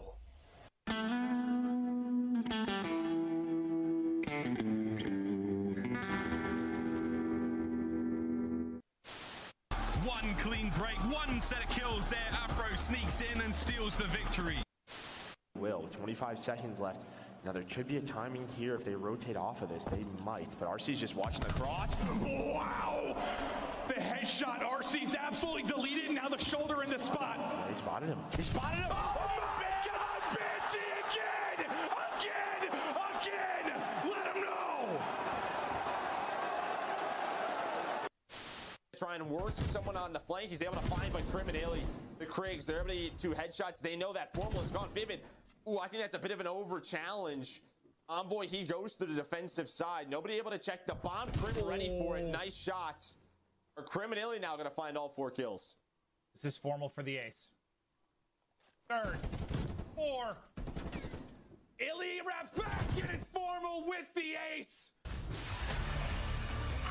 And we are back, everybody. Welcome into the final fight of Friday. We are going to our 5th elimination battle, and this should be a good one. The fight for top 6 between LAG, the surprise 12 seed, still in our elimination bracket, taking on Minnesota Rocker. And let's start with the maps and modes, because these players are ready to fight. Nameless Alley. One final best of 5 is going to make a big impact on how many points you're walking away from this event. Yeah, and it's scary for both these teams, right? Because they're kind of on the outside looking in, trying to force their way for champs. They're almost halfway through the season, so those points are really, really important. Nameless, as we take a look here at both teams' strengths, what have you seen from them on land? Because both teams look a little bit stronger than what we've seen online recently. Yeah, you know, for Minnesota Rocker, the search and destroy, I mean, absolutely on point. Winning 2 of them in that last series, that's a game mode that has been a pain point for them, especially online. So if they're able to do that in this series, they're in a good spot. All right, maps and modes are ready. Let's bring those up when we can. And Allie, I know you've been crunching the numbers here. So statistically speaking, break it down for me. Who has the edge? Triple Karachi is kind of insane in this situation simply because both these teams would probably prefer an invasion, considering it was in both their series earlier. We haven't seen them play Karachi at all today, at least on the side for Minnesota. I love this for LAG, especially early on. You're talking about Karachi hardpoint, a map that they've liked. They've played it a lot. And then also that Karachi S&D could be an interesting one. As we know, Minnesota used to love to play that 9 reps on it, but it hasn't went their way as of late. So I think LAG are happy. That's our scuff maps and modes. Now let's take a look at the pick'ems as we lock them in. Nameless as the front runner. Pressure's back on you. Who are you taking in the final fight? I'm going with the Minnesota Rocker. I think Big Wake wakes up. Alley Cat? I'm going to go with the team that made me turn my hair purple. I have to go with LAG. They turned me into a believer. Fame walked backstage right before that map number 4, and he was like, goes map 5, we're winning this. They didn't even get there. They won it 3-1, so I have faith in LAG. You stole my pick. We're going to another game 5. Make some noise, Miami, because this party is about to get started. The final battle begins with Guy Blaze. All right, Miami, it's time for the last series of the day, and it's for top 6. Both these squads ready to give it everything in which they got. The first squad coming to the stage is looking to bring a silverback mentality and tear up their opponents. Here comes Los Angeles. All shadows, ground team is mobile. Keep them covered. Eyes watching for the opposition. How they crushing any competition.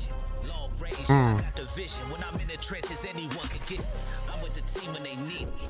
Or out on a dolo mission. Nigga rocky riding on this road of riches. If I catch you slipping, Well, I mean, might as well use the old the 2023 music.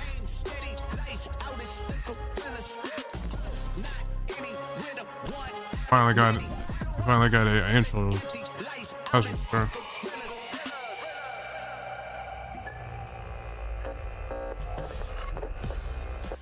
I give to you the Los Angeles Gorillas. We got Diamond Con, Astro, Fame, and Assault ready to make top 6 and take down their opponents. The Gorillas are here. I mean, what a story this would be if the LA Gorillas get top 6. After such an abysmal stage, they cap it off with a win against Atlanta FaZe, and then they come into land against a top team in LA Thieves and whoop them 3-1. They're sitting down extremely confident in this matchup. Let's bring out their opponents.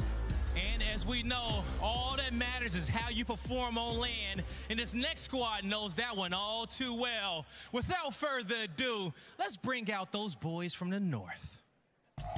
By any means necessary, everything I'm doing is legendary. Step in my office cause I'm a boss, not a secretary. Second to none, I am primarily not secondary. Give me the throne, I'm trying to yeah, this is a rude awakening. Still got it on lock, you ain't getting the combination. About to shock the whole world, I am ready. There's the play from Liz to the back line, from the hip. Get composed.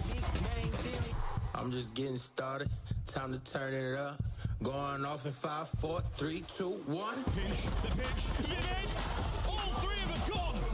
Rocker, he's able to find another gunfight. Does he get the second hit? He does. I'm coming with it, you feel it, I make it boom, boom.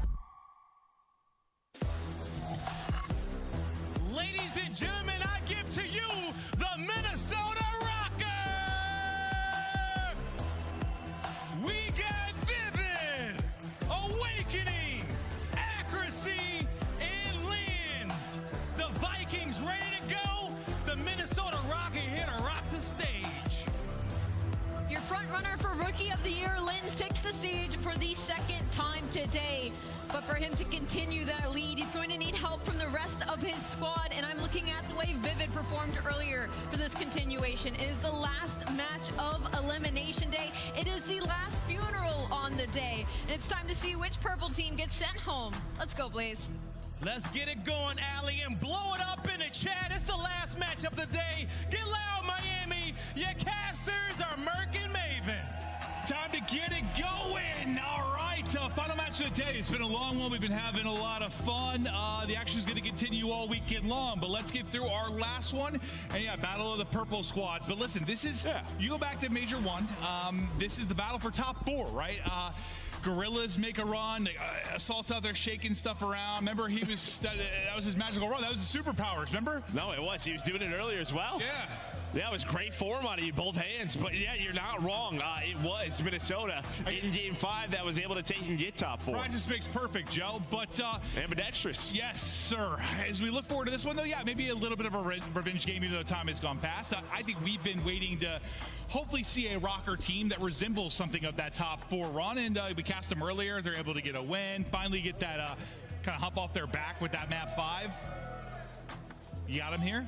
Yeah, I do. I do. I kind of liked what I saw from this team, and talking to accuracies, it was a great Neslo, right? You win the 2-3-5. Now, can they win a hard point? Now, on the other side for LAG, it's sort of this, they're getting better at search and destroy. We're playing some Karachi respawns. That is their best. So, again, it was a map 5 at Major 1. We expect a deep series here. I can't believe that's just forever going to be the Neslo. Yeah. Seems to be that way. No, it's great. It's great. It's got to stick for the rest of time. But We're getting ready to get rolling here into a map 1. Karachi Hardpoint's going to be where we start. I think it's what, Karachi for the first 3 throughout. Yeah, sounds awesome. No, well, fuck, because you and I, it was invasion to start every series, basically. Now we get to Karachi, mix it up a bit, and it's a fun one. I mean, I think Karachi, for a lot of people, kind of their favorite modes in some of these is it can be exhilarating, whole hell of a lot of fun, but I don't know, Joe. We'll see. LAG have been shocking us at times. Let's look at our monster pregame here from Minnesota. Take me through, Joe. Yeah, I mean, Hardpoint has been tough for this Minnesota Rocker team, trying to bounce back. I think that's why you see this Karachi Hardpoint here. 1 in 7 in map 1s. Now, that is in stage 2, but that is their last 8 map 1. So we will see, can they get off to a better start here? Are we going to have another deep Minnesota series? Yeah, no, it seems like it always is. Waking, though, with an opening peak. He's got to back down near on instantly, but the action starts to go towards mid-map, and here's the hero of your map 5. Vivid takes over. This guy, he plays with a pace that is tough to really battle against when he's on point. It's just a thing for him where a bit streaky at times, maybe struggles with confidence, but the takeover ability is there for him. I mean, it's why you have someone like Linz next to him, right? You understand Vivid. He understands his role. He's going to go quick. There's going to be times where he's just losing some of those 50-50 gunfights. Sure. But when he is on point, yes, he will win you the map, no doubt about it. Some even time on both sides is Fame. There is that sort of entry gunfight we were talking about, and Fame can be the same guy on the other side for LAG. When he is at his best, LAG are winning respawns. Yeah, it's sort of been like who's going to be that guy for a while. It was Diamond Con, kind of a consistent factor. Then Estriel, you know, he was getting deep in his bag. It's just like, when are we going to find a full team effort from these guys? But you know, you're coming off a couple of wins, showing what you're capable of. It's accuracy still inside of the hard point, trying to pick up some time for this Rocker squad. He's going to be basically by himself. He's got 2 people to deal with, just tucked away, going to contest as long as he can. They're trying to clear it. They're able to do that, and still 30 seconds to go. Yeah, now with this 30 seconds left, it's a question of what do you want to do here, right? You have these back dumpster spawns if you are Minnesota Rocker. And well, they're going to try to get through the middle of the map, maybe rotate, but Fame is going to find Linz, the first one through. The other is Vivid. Well, they're going to try to track him down. They do just that inside of Junk. So this is a very good 1-2 combo here for LAG. Finding the last 30 seconds. Well, last 30 seconds potentially, as there's a fight going down on the hill and this rotation over to P3. Let's see. You can set up and hold if you are LAG. They've had some big moments on this Karachi. Think back like that map 1 versus Optic, where Diamond Con snapping, making plays, battling to make sure they're going to get a map victory. Can you have a heroic effort here again? As they still try to hold a 6-2 start for Assault, but he's gonna be last guy up. How many beams does he have in him? He's finally going to drop, but a great start there from Assault. Him and Fame leading the way with 7 apiece. I mean, that is just a fantastic break right there for Minnesota Rocker. You had the rotation, you had the scrap time. If you were LAG, you were cutting them down, but then it's just a couple of entry frags, and then they just fly on through. But now a response here from the Gorillas. It's gonna be 3 dead, probably all 4. Because Awakening, he shoots, and well, he's gonna get taken out. I think the fact you're down like 10 right now, double negative for Linz, double negative for accuracy, triple negative for Awakening. Vivid's even, I feel okay. I was down at 10 a moment ago. Yeah, it's going to pop up to 30 after this hold, but the slang hasn't been there. You're still fighting. Yeah, can they turn an early setup into some good points? Always tough here towards this P4. You do have 1 player lurking. That's going to be Adam Assault up top. 7-4 for him. He played very well at Major 1 against this Minnesota Rocker team in the respawn, so he's still getting this going here. Can Big Wake step up? He needs to. He's obviously not been the force you hoped maybe he'd be for this team, but he's still the bright spot at times. You feel like they're going to need him, though, really, if they're going to make another deep run into this tournament. Linz there not quite able to find the angle. Vivid still trying to battle, not quite able to do it. Again, some solid time here for LAG as they try to push out this lead, but you get the kill if you're wait to clear them out of the hard point for now. The real player fighting around is going to be Estriel. He's going to track back in.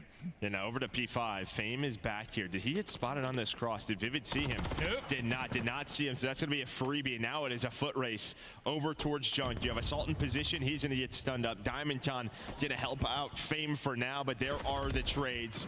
And there we go. Much needed for Minnesota Rocker. A chance to get a good chunk of time at this P5. All right, here we go. See if they can start to bring it back, but Estriel winning that gunfight mid-map towards red, trying to push this out towards Junk and see if they can collapse, but still kind of lurking with maybe ability to pinch will be Linz. to cover this bottom side of it. But it's just real patient. You're really taking your time trying to group up and collapse behind a pick if you're Gorillas, and there it comes. Assault Estriel able to get it, you push on through, you get to the backside if you're Estriel. Still kind of getting a safe close spawn though for Rocker. Yeah, they need this time. They're now only down 30, so a good job of maintaining those spawns, maintaining this hill. This gets them right back into the game if they find the rest of the 20 seconds. Yeah, it was looking like LAG were gonna find that break. It was very close, but the number's too strong for Rocker. Yeah. Down to 20, as you said. Final 10 and 8, a little bit of a one-on-one here. You try a little bit of an ego chalice. Accuracy, that's going to be a tough one on Destriel, but whatever. You get up, spawning might even help out depending on where it comes in as you try to battle back through mid-map. He's trying to get revenge. He goes right back to try and pick up Estriel, rotating from ult to cut off that side towards middle, but Estriel going to send him back to respawn again. Yeah, you've had Vivid on the time, just finding some time because Linz was all the way pushed up. He's on 3 in a row. Him and Vivid trying to lock down the middle of the map, but Assault is here. Linz taking it down as he's able to find his fort, just sort of roaming throughout the middle of the map, but runs out of ammo. Yeah, I thought he had like 9 left in it. I don't know if he was trying to reload or swap or whatever the case was, but it was kind of an awkward moment for him there. Accuracy, frustrating for a moment as it was what kind of Estriel he kept running into, but he finally gets back in the mix. He's able to take down 2. Linz falls up with 2 as well, so it's 4 that drop for LAG, and you start to bring some time. The lead change comes in. You go out in front now if you're Rocker. For the next hard point, in position at Diner, it is all LAG. Yeah, now you do have one player on the pinch. That's going to be Awakening. Maybe you wait on him. Fame, he's the player that taken down by him, and well, he's going to spawn up and hunt him down. So that will kind of stagger this push, and you see Vivid and Accuracy just maybe vying for position. Nice shots. They have to wait for their teammates off a spawn. The spawns come in, now starting to get forward. Accuracy, though, caught by the stun, has to wait for now. Maybe wanted to double chow, but everything starts blowing up around him, and he drops. You got the high ground if you're Big Wake. You drop down to win the fight. Second inside, but feels like you're nearly pre-fired as you push up, and the pistol's not going to be able to do it. It's Estriel that's able to get 3 and really do a great job of holding here at Diner, putting LAG back out in front. Yeah, it's like tough to keep up the last 30 seconds here, but you can already see number 7, number 8 on your minimap. They are going to rotate, but after Accuracy gets a couple of kills on transition, that means Linz is going to go for this, so they're going to try to find this grab time. They know where LAG are spawning all the way on that back right side. Accuracy is going to spawn there now, so kind of in limbo on the map right now, but LAG, they're going to find 3 as Minnesota Rocker down 20. Let's go to a listen with Rocker. No, mid, watch out, mid, watch out. Mid, heady, diamond con, mid, last guy hill. Now spawning bridge. I'm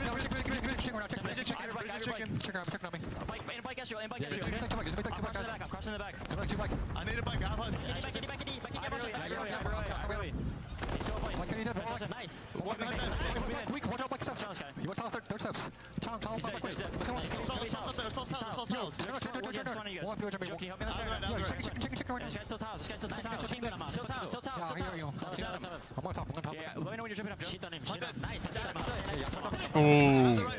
They have to go out. They can tell already. Yeah, they have to go out. One's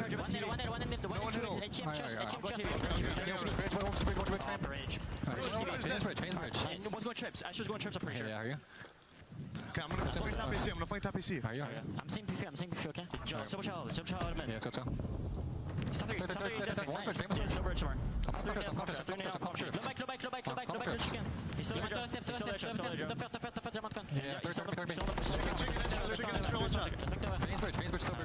there, Mid and bridge. When you go mid? I don't know. Astral chicken. Astral chicken, we get one time. Go, Chim, dead. One shot that's fake. ATM dead. C1 fame weak. I'm one As Accuracy's been on this force spree up top, just desperately trying to maybe earn a cruise for the late game. They're pushing out this lead, but it was Vivid and Linz down low. They were really finding the kills, trying to get the time with 15 seconds left. What, gonna be a small LAG lead, everything now but the next hard point. Yeah, I mean, we got to that listen, and it looked like LAG were gonna take over P3, but then Rocker able to find the break majority of the time, gives them the lead of the map. And now on this transition to our 5th hill, this is where Rocker locked it down last time through. You're gonna need a break here if you are LAG. Let's see if they can get the break. We go to Vivid. who's watching the deep kind of push through. It's Awakening on the top side. It's able to get a kill on the car. Well, rips Vivid out of that. Bye-bye. The explosion goes through. Now maybe an opener spawning out. Number 8 is Vivid. He's got the track all the way back. Maybe trying to pinch this, but Big Wake finally going big in this one. Some huge kills as he's on 3 in a row and trying to solidify the final moments of this hard point. They get out of it now, so you can't win it on this hard point with 27 seconds left. But do that multi, you're getting the time. Yeah, that's a great read by Awakening to just pinch Red. He feels where the push is coming from, and now he's on 5 in a row. One more play to deal with. That's going to be Assault, but he's still weak from the previous gunfight. So you find the 10 seconds, but this allows Minnesota now a chance to get set up for P1. I still like to see that from Wake, though. There's some of the chows, the gunny, the confidence, which has been lacking at times. But these final moments are what everybody plays for as it comes down to the wire. 15-point advantage now for Rocker. White in the hard point as they are fighting around for position. It's high ground for Wake. Taking down another one, trying to get away with his life, but from top 3, it's Estriel over the top and into the point is LEG, but just for a moment.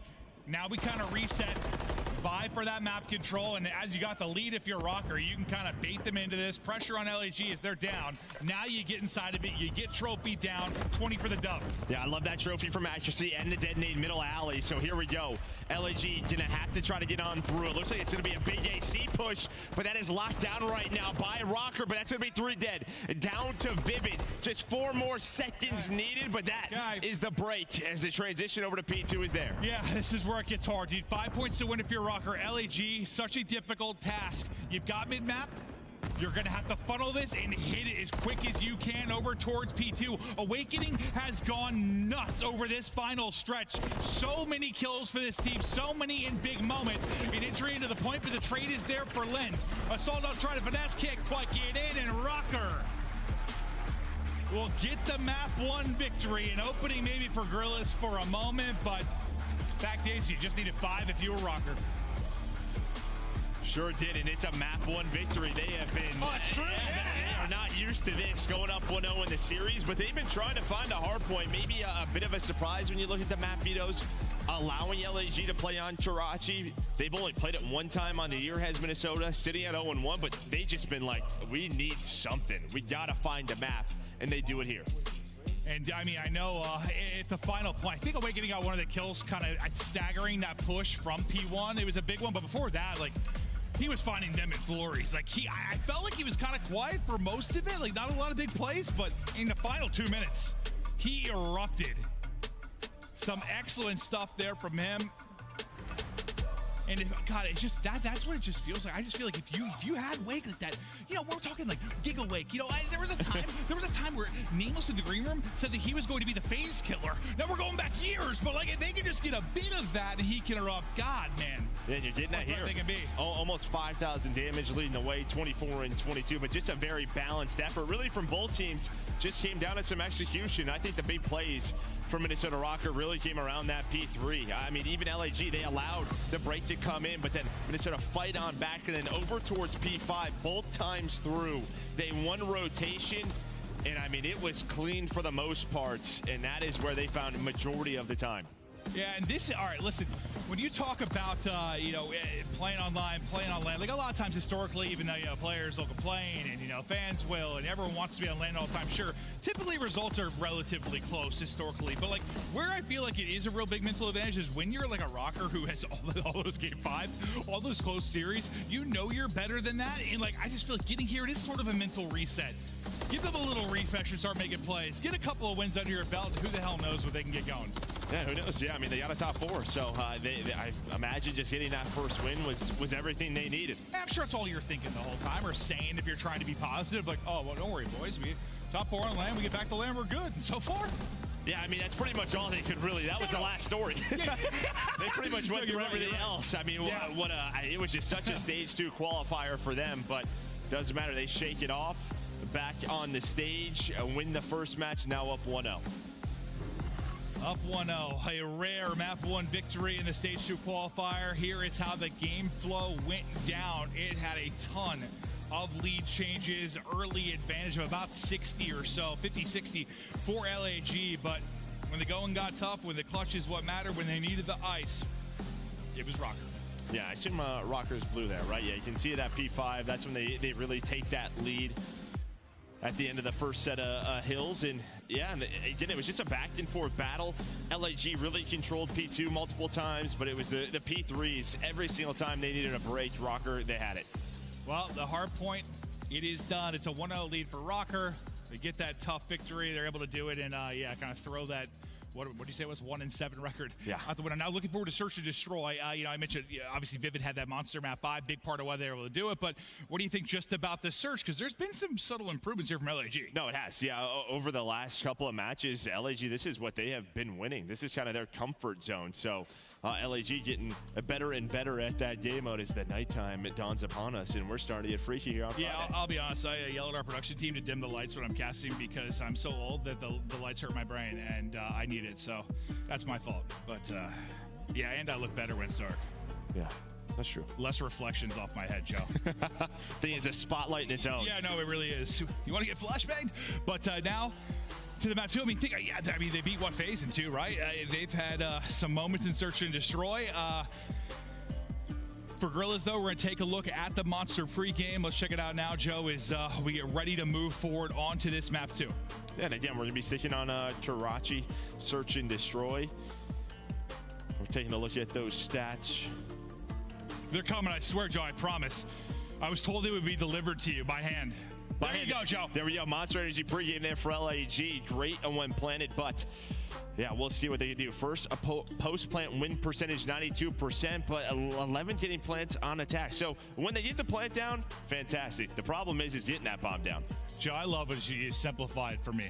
You know, I'm not that smart. Yes, so no good at planting, but when it's planted, they win. Sometimes sometimes maybe good, sometimes, you know. You know. Destin, here we go. Karachi getting ready to load up as we're about to hop into this one. LAG, their chance to answer where the Search has come alive for them. Not a mode they really excelled at for quite some time, but as of late, it has clicked. A lot of confidence going into this, and you're going to need that because if you're going to beat a team like Rocker, who's kind of solid across all modes, or a threat in all modes at least. And this is one Rocker too. They're 3-6. I mean, we know how they like a majority of their setups over towards that B bomb on offense. They probably in those 6 losses, a couple of those should be wins. This is a solid map for Minnesota, has been all year. You know, at times spent on the map, how good they've been at just playing those kind of 4-on-4 retakes, not wanting to throw away lives. Rocker always seemed to have a game plan, but it's Diamond that starts us off. Vivid that answers. Hip fire from Estrel, able to connect as Vivid falls. So you got a 3-on-2 for now. As Lens and Accuracy try to bring this thing back. Eyes on a 1. Able to help Bellamore, just can't quite get away. Now on to Accuracy. Got one top 3. That's going to be so tough to do, but 45 seconds to go. Some of the better clutch in Search and Destroy history. Can't get him off the bomb. Maybe the double chow comes in. If he can turn that into a 1v1, maybe a shot to do it. Yeah, if the stun hits, maybe he gets to the bomb plant a little bit quicker. Maybe that stun lasts a little bit longer. Looks like Assault might have tac mass on, or it's just one that doesn't fully connect onto him, but he's just going to peek for top 3. But maybe Lynn's right there after winning that first gunfight. You kind of saw him back away. Didn't want to give up a trade. Maybe you just kind of have to hold your L trigger or take the next fight. But it looked like Accuracy took shots from up top, so he had to back down. And as Lynn's was running away, he gets caught. Yeah, it's always tough. You know, do I play my life? Do I ego chow? But there, tries to finesse, not quite able to do it. So LAG up now. It's 2-man fast hit. Over towards, hey, but you see bomb. It's working towards this B site. It's just all through red. Go Lens. Go Awakening. Trying to probably see if they could isolate maybe one player over here, but you've got 2 in Assault and Fame. And they're able to catch the bomb plan, or at least you're able to take out 1. That might be a good thing, honestly. The fact that Vivid finds 1, yeah, because Awakening is there, because there's a chance where if they're not wrapping this back to A, then you have 2 players behind your bomb carrier over at B, bombs down, and it just becomes ugly. Instead, Vivid gets the first blood, and now things are looking up, but Diamond Con trying to lock this down himself. He did so much damage that he holds the patience there for a second, and then the Chow, the Renetti pop to the face. Accuracy can't quite center in time, but it's Diamond Con that makes the play.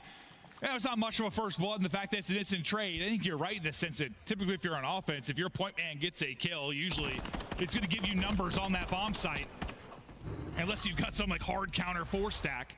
Yeah, I mean, we kind of saw Linz like looking towards that area.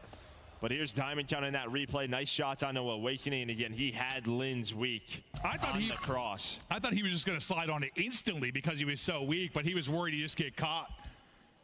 Yeah, they had the comms. Multiple were there, so he was ready for it. Yeah, I didn't see exactly how much damage he did, but he had to have had him one. He had 4 tags or so at the MCW on the cross. A 2-0 now to LAG. As a search and destroy continues to be strong for them over this recent stretch. Fame, though. He's down to 52 and just trying to stay up, able to buy himself some time behind the Simtex. His Awakening lens, he's got eyes on both, and my God, the rival hits there. Just an absolute nuke as Awakening falls, but then it's Lin's inaccuracy. That followed up. Linz is able to get 2 Diamond Cons frustrated. Yeah, we've all been there, right? You kind of go for the jump shot, and instead you hit the mantle, a ledge, whatever it may be, and yeah, it cost him right there, so he gets caught. So after that first blood comes through for LAG, it has been all Minnesota Rocker. Death, taxes, and death by auto mantle. Or just mantling. Mantling, yeah, there you go. Oh, that's some tags in, ripped by accuracy. Assault. The lone man of the 1 versus 3 is time. Starting to dwindle. Bomb. Vivid stomping all over it. That's just nice shoulders right there, getting the info on where his position is from Linz. And now it's just going to be a double chow sooner or later by this Rocker team. And Vivid are ready for the gunfight, has the rival out, and they're on the board. Oh, terrific job there. Yeah, just with the shoulders, not throwing away lives. Where they've been, I mean, Rocker's been guilty of that in search as Louis McCastigum. Just deaths and chows you do not need to have at all. Yeah, and here's that replay from Linz. After that first blood comes on through. Wins the first, repositions for the second. That's where Diamond Con gets caught. He's hoping to find that trade. But Linz, the man who turns the round for Rocker. And sometimes it doesn't matter how weak you are when there's a rival in your hand. You get first shot, and before you know it, you are dropped. Yeah, mantle doesn't help. Rocker now, see if they can bring it back to all square. Nobody really at home on A. That information is going to come to the way of Linz here shortly. There's just really Assault who's got the high ground, but yeah, I guess he doesn't really get a whole lot of information outside of that. I mean, because it was a pretty heavy, you had a 3-person B stack. I mean, this is what Rocker does. They allow Linz to play A on offense, and the other 3 go B. But this is read by LAG. Estriel from up top, able to find 2. But so far, the trade's back in 4. Nice 2 is going shots. to change the round. It might be this man. See, he's just trying to buy time. He is very far away from Assault. Is Linz able to find the bomb? Estriel working on the ace. Linz trying to 1v2. 40 seconds now on the clock, and Linz has bomb. He's just gonna go for it. Yeah, get it down. Should be good to get out. Estriel, though, he's a guy that might be able to pounce and get the ace. Just able to get across, hit the 4 HP. They're hunting. They are hunting Estriel with the ace, with the defuse, picking them apart. 1 by 1, monster round there from Estriel. Yeah, I mean, just great round, and I mean, nice reads from him. They get aggressive top AC. He's got the lightweight boots on. He is so quick with those sneakers, even able to beat Linz in the top AC. They have the read. Linz just goes for the miracle. Doesn't work out. I mean, increases your win opportunity there if you can get the bomb down and get out. I thought he was just going to go leave Estriel and just try to find Assault. He had no idea where Assault was. Maybe you just try and go and find him, as we're going to see a replay from Estriel. He's the player going from up top. Some great shots with the rival throughout the round. Not easy through the window, but here's the last one. Now puts them up 2. I got my first package for the Eager Expo concert, so I'll show you all on Twitter. Out, but he's still alive now, back to full HP. The help is there over the top from Diamond. He's got Linz close, though. He may have to deal with trying to center that as the comms come through, but he's backed up for now. He's just getting hit by everything. Every time he's trying to get to a spot, something's hitting him in the face. Oh, and nice teamwork there. Just watching that angle, and then look at this, right on accuracy. He's in a tough spot. As Fame with bomb from one side, Estriel from the other, and they're going to take that gunfight. Now it's a 1 versus 4 for Awakening as he's able to find Diamondcon. No, that's great mid-map. It was, what, good cover first from Diamond and good cover from Assault. Just somebody there. Every time you think you got to kill if you're Rocker, the help is in from LAG, and a good chance to get that 4th round on the board. Big Wake had his moments in the map 1. He's going to need something absurd here to win the 1 versus 3. And you definitely don't want to feed another kill to Estriel. Yeah, just not a lot of time to work with. They're giving him. But that's just really it. Just even in the middle of the map, when the nades were hitting, they kind of just had an idea. Hey, look over me. They might peek this, and that's exactly what happened. Minnesota Rocker were just hoping to find mid-map control. Instead, they found nothing. And who gets that kill? It's probably Estriel was in it, right? Once he got the info. I didn't see who was tail end, but did he get number 5? No. It's Fame. It's Fame. Okay, okay. I was like, I don't know. I'd see the same thing you see. Yeah, no.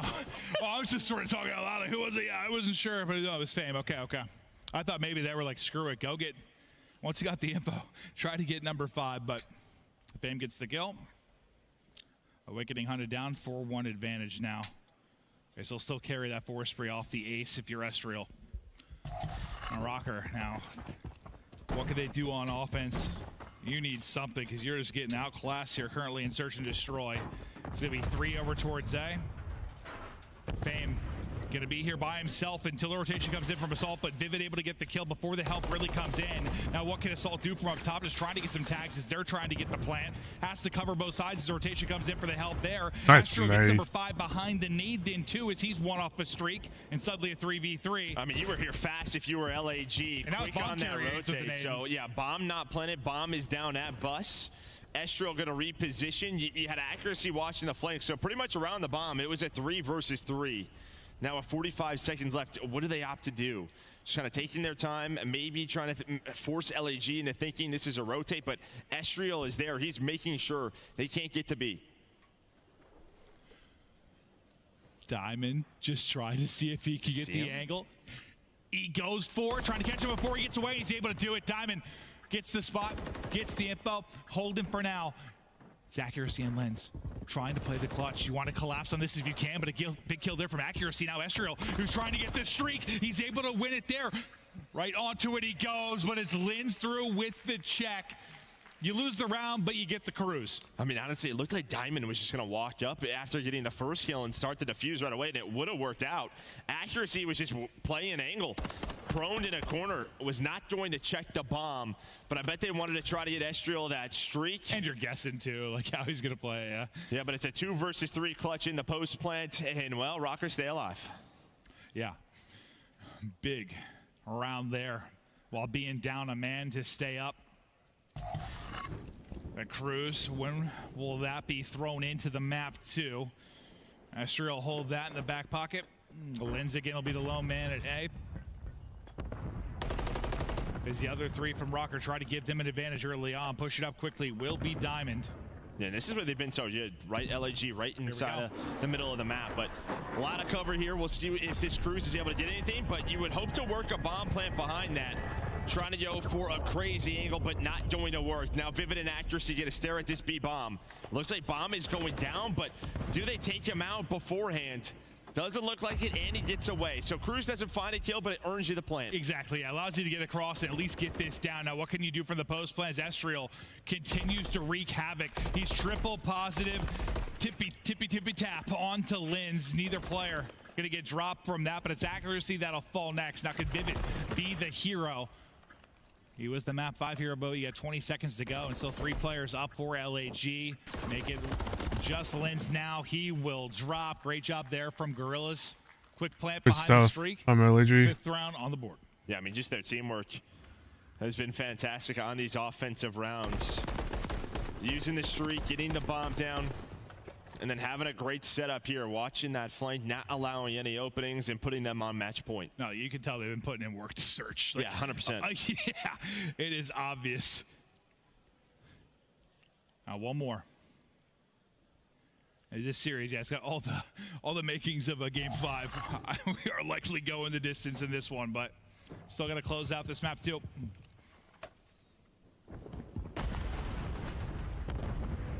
Stun able to hit, slow up Estriel for a bit and get some information through. Everybody is here for Rocker. Just can you isolate players and not allow the first blood to come to Gorillas? No, you cannot. Diamond Con with the opener. Yeah, Linz had the read. Yeah, he was there, but yeah, obviously he's behind cover. Then you go for the over peek. Diamond Con gonna find the first blood now, trying to zone out Estriel. He's gonna use the smoke, try to finesse. While that's going on, it's Assault and Fame quickly on the flank. Just trying to buy enough time, but it might be a little bit too late. Yeah, Linz finally able to get Diamond. Wake trying to finesse. Pistol is out and puts Fame in the dirt. Assault. That'll be the last one. Nice shots. I mean, you hit him to 8 HP. That was almost insane from Awakening. Yeah. But Rocker just right through the middle of the map, able to isolate the duo, working that site. They find those kills. Nice double from Linz and Awakening with, it was a 2-pump. It was close, but you know, able to use a little pop-up. You're good with 2. You're good with 2. Yeah. He's popping up, say hi. Maybe 3 or something. I don't know. Yeah. We'll allow it. Linz 3 in the round now.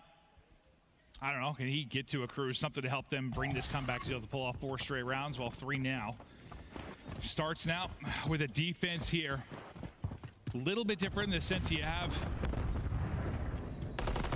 what could be like a 4-on-2 quickly over towards B. So you've got to get back into the action very fast if you are Linz at Awakening.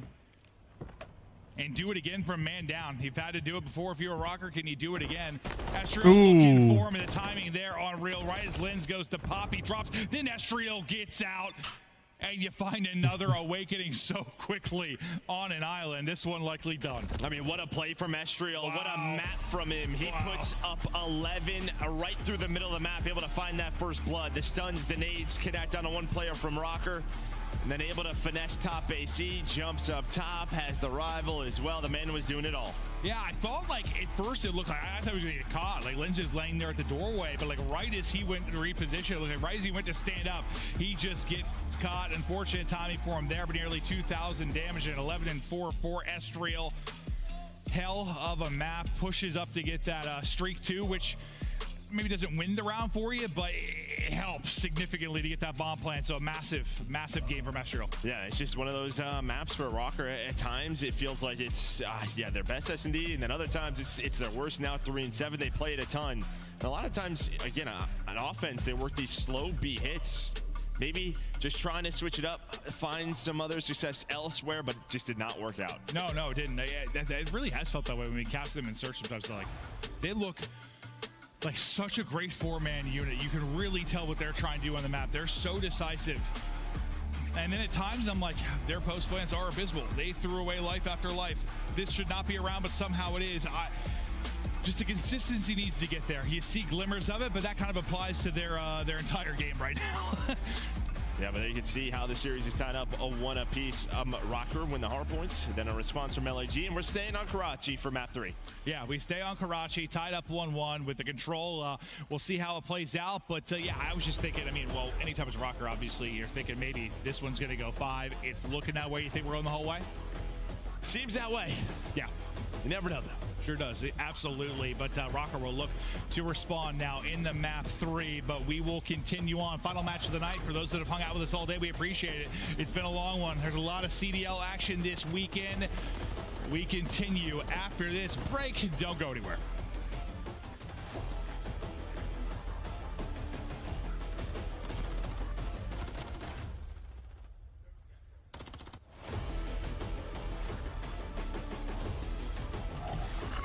Upgrade your game with a Scuff.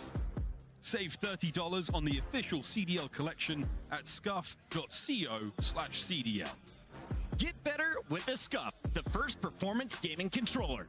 Visit scuff.co/CDL to change your game. The Call of Duty Week is brought to you by Monster Energy, the official energy drink of the CDL.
Ladies and gentlemen, welcome back to Miami. Looking to get into the map 3, tied up 1-1. The S&D continues to be impressive from LAG.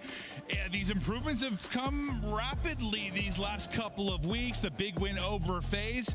Now maybe trying to make a run. And for those that forget from that Major 1, this is a rematch of teams that fought for a top 4 spot. Rocker was able to take that, and I honestly forgot that. When I heard DiamondKon say that on stage, I was like, huh?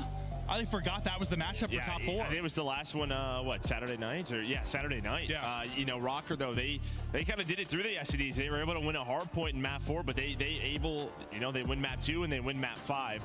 This time, switch it up. LAG improving in that game mode, but we head over to Karachi Control. Yeah, we stay on Karachi. It's Karachi trifecta as we get deeper into this series for the Control. Any kind of major thoughts about these two teams? How you feel about this one between them? Well, I think it's LAG 1-6 on this map, so that's not good. Yeah, but it's a map they play a lot of, so you try to make some improvements here. But a lot of reps similar to kind of Rocker with their search to destroy. I always love that's like the go-to when a team just thinks it's something, and they've been struggling on the year. It's like they're 1 in 100, but they've played it 101 times. Yeah, so you learn for losing is learning. That's what they say. Yeah, losing is learning. Where on the Rocker side, this might be your best Control map, 6-3. Okay, that sounds like a better stat than 1-6. Okay, it is. But yeah, I mean, what else the way you want me to put it? Yeah. No, it just always cracks me up because what else? What's the positive side of it? Well, yeah, they played it. You're playing a lot of it. I know. But there's lots of gameplay. Yeah, 100%. Oh, if you learn a little bit every time you lose, even if you're learning a tiny bit, like if you lose 1,000 times, you learn a lot. I don't know what you just said. I don't either, You Joe. were on a different planet than me. Yeah, no, I usually am pretty much at all times, Joe. Map 3 underway. This is a swing game. We'll see who'll get the advantage. Massive Control can be in dictating the late half of this series, but lighting it up on the feed. It's purple. It's the Gorillas in Fame up over the top. Yeah, nice start there. And now you already have Estriel in a solid spot, but Vivid's going to win the gunfight. Give them some room to work with out of the spawn. So there is a quick trade, but not going to expect DiamondKon jumping on the bed. You can jump on my bed anytime, Joe. I'm all right. Well, no, I want it for fun, like a pillow fight, like you're jumping on it, dude. I've done that a long time. Estriel and Fame threw with some big kills into the point. I love the background was like, whoa. Just trying to hold it for now and make sure you've got a presence there on A. They're working to push forward if you're Rocker, but now a chance to go. You've got some numbers behind a kill from Lens. You're on it and stopping the clock with 38 seconds left. Assault, who was on the point, is wrapped all the way through. Now looking to flank and disrupt this as he gets the second and tries to get eyes on. Assault nearly with it, but some damage in to lead to a kill for DiamondKon. Good route there from Assault. Yeah, but you get him off the point. You don't need to have a tick at A. Right now for Minnesota Rocker, so DiamondKon still 3-0. Estriel, he's got 4. Same with Fame. Nice teamwork. But you get Vivid and Awakening on the 8 points. But again, working the pinch so well has been LAG. Great shots onto accuracy and some receipt back from Vivid. Yeah, you can see the tip of a head in the rifle. One of those times it doesn't wiggle. And trying to finesse Trophy, finessing Vivid. And now another minute will be added on. LAG trying to set up for defense. You have a kind of a...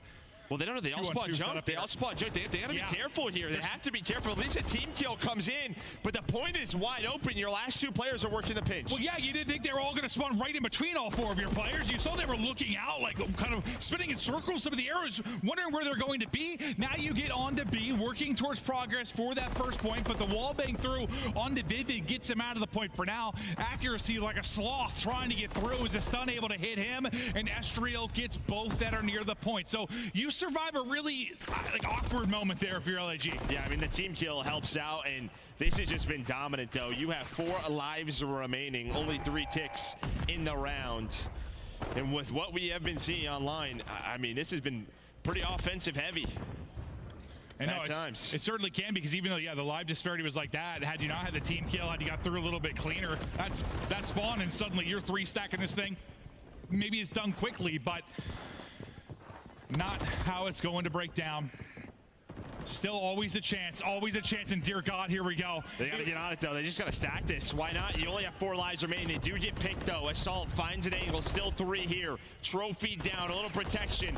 Here comes the retake, and that should be it. You at least get a tick, so a small victory carried into the next round. That honestly, yeah, good way to put it. I mean, considering you had no respawns remaining, the fact you get a tick out of it, yeah, sure. Take the small victory there. But it is kind of crazy, as lopsided as it was from kind of a slaying department. Like, you had two chances where you got some bodies on it and maybe could have created something catastrophic, but you deal with it if you're Gorillas. I think Estoril involved with several of those picks to kind of get people off the objective. Yeah, I mean, everybody getting involved from LAG. Nice round from them. On the other side, Awakening just putting the blender a little bit, 1-7. See if he can turn this around. But yeah, a strong defense there in round 1. Well, he started slow kind of in the map 1 until he erupted at the tail end of it. Wake went big then. He's going to need to pick it up as we get deeper into this. Just a little blender there on offense, but we'll see if he can bounce back. And Assault just trying to get back to full HP. Help out with a trophy onto the point. They put 2 on this for now, just trying to get through this quickly, have a ton of time on it. You're doing it efficiently. You've only lost 1 player. Well, and that first kill from Assault was huge because Linz catches the timing. Maybe you get one off the point, then starts the retake for Minnesota Rocker instead. He's locking down the flank. You don't even go for this again. So you have 2 minutes in almost all of your lives to work B. Yeah, you lost 1 person there. And it's not like you got like a 3 down and hopped on it. Like, it was 3 kind of staggered kills. It just ends up being real clean. You don't want to risk it if you're Rocker. And I get that on a map like this. Like, you throw 1 more chance at it, you get like a 3 down, suddenly B's gone too. It can happen. And now we'll see what they can do to build this push up towards B and see if Awakening can find some kills on the feed for Rocker here on defense. Well, he's just been hanging out junk side, so he's all the way pushed on up, kind of forcing LAG to go on flanks, get into red from middle of the map. That's going to allow his teammates to reposition. So what does LAG opt to do? They're going to try to take junk side from up top, able to find him. Linz, though, staying aggressive. Yeah, he finally has his first gunfight 90 seconds into the round. But yeah, you have 1 through back. Ooh. Dumpster trying to find it. Oh. Front Estriel's able to get both. There's nobody else really close, though. And the dumpster side spawn's going to come in. So red now going to be wide open. So you can start to funnel this in. If you are LAG, you just try to disrupt as much as you can. If you're Estriel there, you know where everybody's coming from. Now, don't get staggered too much here if you're LAG. Yeah, you have the close spawn. You saw Assault does have that. Time account with the rival able to connect. Now it's dead. All 4 were stacked. Might as well stack it. Come on. Come on, LG. Just stack it. Stack it. Should be up 2-0. This should be done. It is flying. You've got everybody on it, and it is flying. They don't get another chance at it. That is a threat of a 4 down on the objective. Wipe them off the map. 4 stack is in. 2-0 up. As LAG continue to go, and now those stats we were talking about, all right, whatever, never mind. Told you, more reps. Yeah, more reps. Right, yeah. You're learning, but I think the big thing, it's like, obviously, you don't want to risk that sort of transition point happening, but giving them a full 2 minutes, all 29 lives, it just takes a close spawn at B, and it feels like sooner or later you're going to break on through. Oh, I was just trying to justify what was done, but like I didn't really get it. Like, I understand if that was a 3 down or 4 down, and it's like, okay, we might get caught scrambling back. I get it, but that's not what it was. It was just like 3 kind of spread out kills, and then they were like, oh, all right, we're done. And I was like, all right, okay, well. They're going to have a lot of time. Yeah, eventually, with that much time on Karachi, it's like eventually you're going to burst through, find some kind of opening. Now a streak is in from Assault. You're up to 14-6. Lovely little double there out of the cruise. They don't get the first bit of objective if you're a Rocker. You throw the streak into this, you're going for the jug dealer. You're trying to knock this one out. Well, they're trying fashion. Yeah, they're trying to hit them in the same trap they had them last time. So they kind of allow them to get onto A, then use the cruise, a nice double. You get right back into it, but you just have all the power positions now if you are LAG. Finally, some trades for Rocker, but it's a lot different here. And look at this, 3 spawn up, and they might just try to go right towards B. That might be the play call. Lindsay's going to spawn up close, and it is a foot race over to this point. Yeah, I mean, you have everybody kind of spawned up Junker, like close red. You're just like, we're going to go, see if we can make a play onto this and sort of flip the narrative on offense on this map. If we can get a B side first cap, first bit of progress, there it is through, trying to win some big gunfights.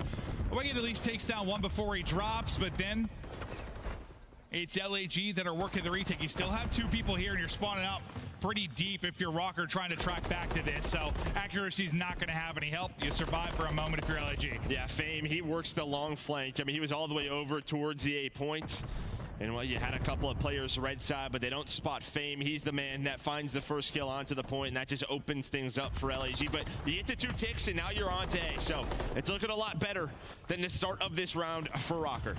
Yeah, no, really a chance to get right back into this might be able to get both. Yeah, no, that'd be unusual. Not often you're going to see both of them kind of capped around the same time, but a chance to do that here. Awakening by himself, 2 on the point that are able to finish the first. Now on to B and back in, you do it, and it's not often that they're that close you're able to get both points, but the perfect scenario, the stars align for Rocker to get back in this map 3. And that's what happens, right? Kind of what you were talking about, that transition. If you go 3 dead, they had 2 ticks on it. So as soon as you were caught out of position, caught off spawn, they just stacked that point quickly, and now Rocker on the board. Now, can you just get a defense, push this out to around 5? It is all LAG early, but listen, Rocker, if there's anything about them, they are resilient. They will push you, whether it's in the overall series or in an individual map. They're trying to do it again here. As Estriel's been the playmaker for them from the game 2 into this game 3. We'll see if he's got some flashy moments here in our control. There's one tucked away, and Estriel just running by. Accuracy still lurking. Yeah, I don't know what accuracy was looking at there. Okay, I actually was worried that we were about to get a restart because he didn't move for a sec there. I was like, huh? Yeah, so accuracy, yeah, I don't know, just watching a different spot, but he's going to get caught, and now you have Estriel in a position where he's just kind of playing this transition point, maybe trying to find a kill or 2. Make this easier for LAG to go up 2-1 in the series, and now you see he's on the point. Did Rocker recognize it? They do. You see all the white arrows start to backtrack. And now Estriel, I mean, he's just doing a good job. He's just being a distraction. Joe, in order to get A, both times they've lost 1 life.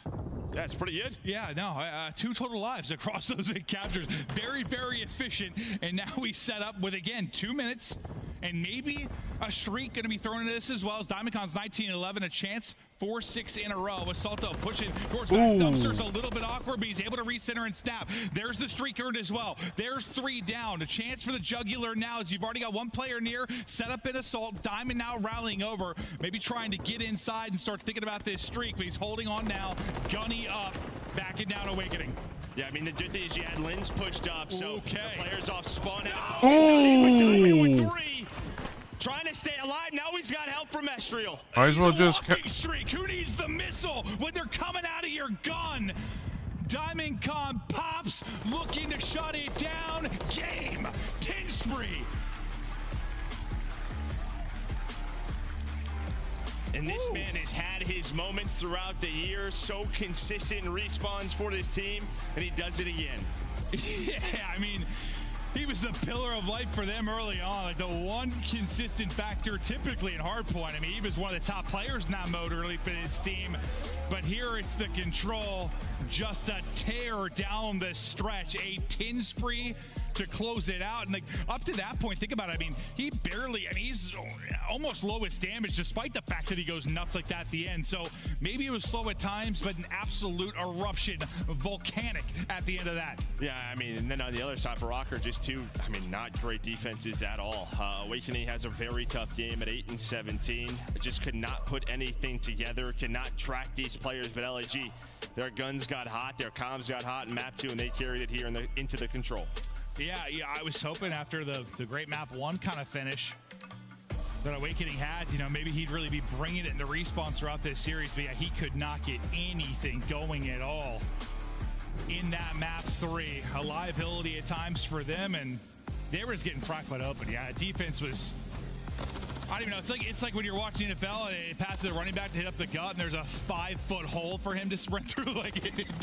There wasn't much of a defensive line there. Yeah, prevent defense that just allows everybody to run up the field. That's pretty much what it was. And yeah, I mean, LG just winning their offenses, but even on defense, they made it so tough for Rocker. They had them in the spawn traps early in the round one. They used the cruise. They just made sure there were not a lot of lives for Rocker to use. And now they are up 2-1 in the series. A chance to continue on and make another top 6.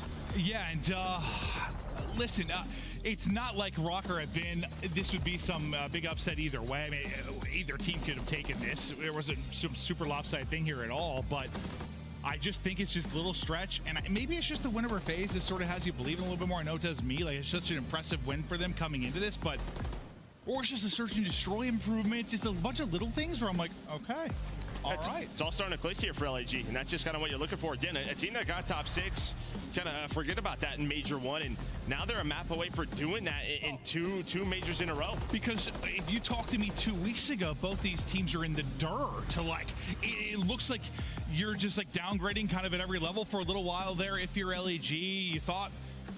I don't know, we kind of hyped them up a little bit. I thought they were a really solid team kind of early on, Major 1 qualifier, but I thought it was all falling apart. I'm thinking team change, and now suddenly things are clicking for them, and it's really awesome to see, but still work to do. Got to take either the Skid Row or the Terminal, but man, great 2 maps for them. Yeah, no doubt about it. Yeah, sticking together, going with the ups and downs of the year, and that's just how it can be. But said, series not done yet. We're going to go to that Skid Row hard point. See if Minnesota could get us to a game 5. Anything for the Skid Row that's really, I don't know, stands out big time for either I mean, Minnesota really. 4-5. You know, on the other side for LAG 2-5. So yeah, okay, nothing. Play this a comfortable map here for both squads. Okay, comfortable one. We'll see if it gets shut down. If you can lock it up and close it out. If you were LAG. Rocker, they're thinking, okay, well, another map 5. Why not? It's been all we've done for 2 straight months, and now's when you start to think, like, if this was maybe their first map 5 and they had just won, I'd be like, okay, well, I'm a little worried. But I think the fact that you just got to win in it, like today, like you just won a map 5, it's got to be as good for your mental state if you can get there, but you still got to get there. Yeah, long day, and yeah, they're gonna have to lock in, back down, backs against the wall. They were able to beat LAG in Skid Row at Major 1 or at Major 1 in the map 4, so they won that 250 to 135. A little bit different. Rocker? Different tournament, yeah. Yeah, okay. This is the hard point that they won. So you can see the records I was talking about, the hold percentage, the break percentage, much better for Minnesota. Well, here we get ready to get into it. Let's lock in these opening moments, because Skid Row, I mean, you lock it down early, you get a spawn flip early. We know how big of an advantage you can get very quickly through your first 2 to 3 hard points. So spawning left side early, it's going to be LAG, a chance to maybe do some damage early with 2 going to drop, because 1 is a team kill. So the flip opportunity not there. Now it's number 4. Gonna back it all the way up at Diamond Con, trying to make sure you can't get through a tunnel, get there quickly, gets there just in time to shut down Lens. Yeah, now you're winning on both fronts right now if you are LAG. This is not what Rocker wants, but fighting to get back into P1 is awakening, but the number's still here.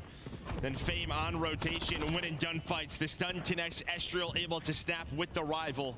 Fantastic start for them as they have not slowed down after maps 2 and 3 early on to this hard point on Skid Row. Now, is the final 5 tick away? Maybe an opening here. Maybe look how far you spawn out if you are Fame. You got 1 mid-map in Estriel, but really it's kind of a 2-man game on the other side of it. All the pressure going to build towards Diamond. Diamond and Assault able to get the kills. Assault nearly with a great slide out to find another, but you survive. That was kind of 3-on-2, 4-on-2 there for a moment, but you hold on. Great job there from Assault and Diamond. Yeah, that's what can be tough about this P2. It's like even if you get down low, you still have to go up the staircase. Yeah. Where is this player watching the staircase from? Can be so difficult, plus the crossfires are in that it's an all 4 dead. Now if you're Rocker, you're just hoping not to give up any cruises, any streaks. Maybe make this a little bit messy, but the main focus is going to be on this P3 rotation. Yeah, P3, where you try to answer every team kind of familiar with, I don't know, 80 to 100 point hole early on a Skid Row. That's why the map can be so tough or frustrating at times, but you have to have resilience. You have to bounce back, and that's the name of the game for a team like a Rocker. P3 ready to get going two going to spawn out topside, so you are going to have kind of a 2-on-2 near the point here for a moment. You got a chance to maybe make a play, but that sort of starts to fall apart as Awakening accuracy, find picks. You give yourself some separation, set up on the point. Yeah, and it kind of just slows down LAG. Assault going to take a long route here, try to catch a player off spawn. The door going to open. Here comes really the first four-man push for LAG, but again, a first blood for Minnesota Rocker, and it looks like so far so good. They're stabilizing. Oh. Snaps with the NCW. Beautiful shots on a Fame and Estriel. They're doing a good job here at P3, just mounting this comeback slowly but surely. It's exactly what you needed to do. Even if you get broken here, not the end of the world. You've done some damage, and Linz is doing damage. That's 4 straight for him. You want to feed him number 5? Go ahead. There's the 5th. 1 HP, surviving on a prior. And now he's 1 away from that cruise, and on rotation you already have Awakening on God Stairs. You're gonna have accuracy fill into the hill. It's exactly what Rocker did. They're only down 25 points after P1 and P2, so beautifully done. You're hoping Linz now can get this cruise to carry into the 5th hill. Vivid watching over him, keeps him alive. Linz still just trying to get this 6. Does he get a good timing? Can he find an opening? Teammates still doing the dirty work to get the kills and leave him free to roam for this. Now he's tucked back into the hard point. Just looking for the freebie. Lead change now. Rocker survived the early onslaught. They go out in front. It's exactly what you need to do on Skid Row. Beautifully done. Nice gunfight win. Linz, a cruise now in the back pocket. And what looks so good for LAG early, where it's all Rocker now, baby. Yeah, now you can really just invest, this cruise right away at this P5. So you get all this scrap time. Maybe you try to find some map control. Does Rocker, but still some time to work with 10 seconds left on this hill. You're allowed to work up to the 50-yard line. Yep. And then use this cruise on the P5. And Vivid's going to find the first one. That should be the trigger to use the cruise. Yeah, like your 3 deaths aren't that big of a deal because you had the time to spot up and get back to mid. Vivid's more crucial because that comes right as the hard point swaps. As you said, time for the cruise. Everybody scrambling, trying to get to safety. It's going to hit. They'll take down 2, but lose 2 at the same time. The player in the hard point able to stay up. So Assault is still here. Fame trying to transition over to get a little bit of help, but you get in towards the point at least. So maybe you don't get a ton of time. Maybe it stays messy, but you've disrupted the streak a bit, or have you? Because now Fame is popping. Yeah, Fame, that player was weak, but a beautiful snap onto the head. So he's able to take down 2. And a nice job by LAG to stabilize. Wow. And after the cruise, it does not turn into time as it's multi-kill central on the map. Never mind, okay, ignore me. It looked like they made it enough of a mess, I thought for a second, but then individual moments from Fame and Diamond, and the lead goes back the other way over to Gorillas. Now you start to work on streaks on the other end of it. It's 4 in a row for Assault, and he's getting closer and closer. Estriel making plays. 3 straight for him, 3 straight for Fame. They're erupting now as they try to bring it back. Estriel is working it right now. Yeah, the stun though doesn't allow him to heal. But the number's still here as Diamond Khan with the rival finds the double. On the rotation, it looks like it's going to be Rocker into that spot for P2. So Awakening starting to creep on up through tunnel. But you're going to take the rest of this time, more than likely, if you're LAG. So Rocker, it could come down to this to try to stay alive in this map to have a great P2 hold. Yeah, so far it's been a game of responding, right? Like, you're able to respond off the early blow. If you are a Rocker, you answer right back. If you're Gorillas and take the lead, now it's your turn, Rocker. Your turn to answer here as the P2 5 seconds away. And if they get the time, which you imagine they will, we're talking a tie game, or is there some sort of crazy break that maybe Estriel and the Gorillas are able to do? But from Awakening's POV, we'll watch it. He'll be the point man inside of the point. As you look for where that break in the armor might come from if you're Gorillas. They're starting to work both sides. Here we go. Diamond Khan starting to work up through tunnel. But here's that crossfire. Linz able to find 2. The stun connects. It's down to a 1 versus 1. Awakening. He does not have the rival. And Estriel even playing for the spawn kills. Huge plays to buy time for his teammates to get there. And there we go. LAG able to break on through. Beautiful teamwork from the Gorillas. You won't see it all that often, but they get it done there. And there were still about 30 seconds left in the point. So make that one no null and void. You'll hold on to your same lead, so it ends up being a massive swing for Gorillas. Now we focus on the fights that are about to develop on the other side of it as we get ready for P3. Rocker already showed the first time through. This is where they can answer. Yeah, you're waiting on accuracy here to find Estriel, because Estriel's already through. You're not going to realize he's here, and there we go. A nice little two-man push to make sure that player can't develop a pinch. Spawning far out is LAG, and as you said, yeah, P3 last time was great for Rocker, but they're going to have to do it again. Yeah, so far so good.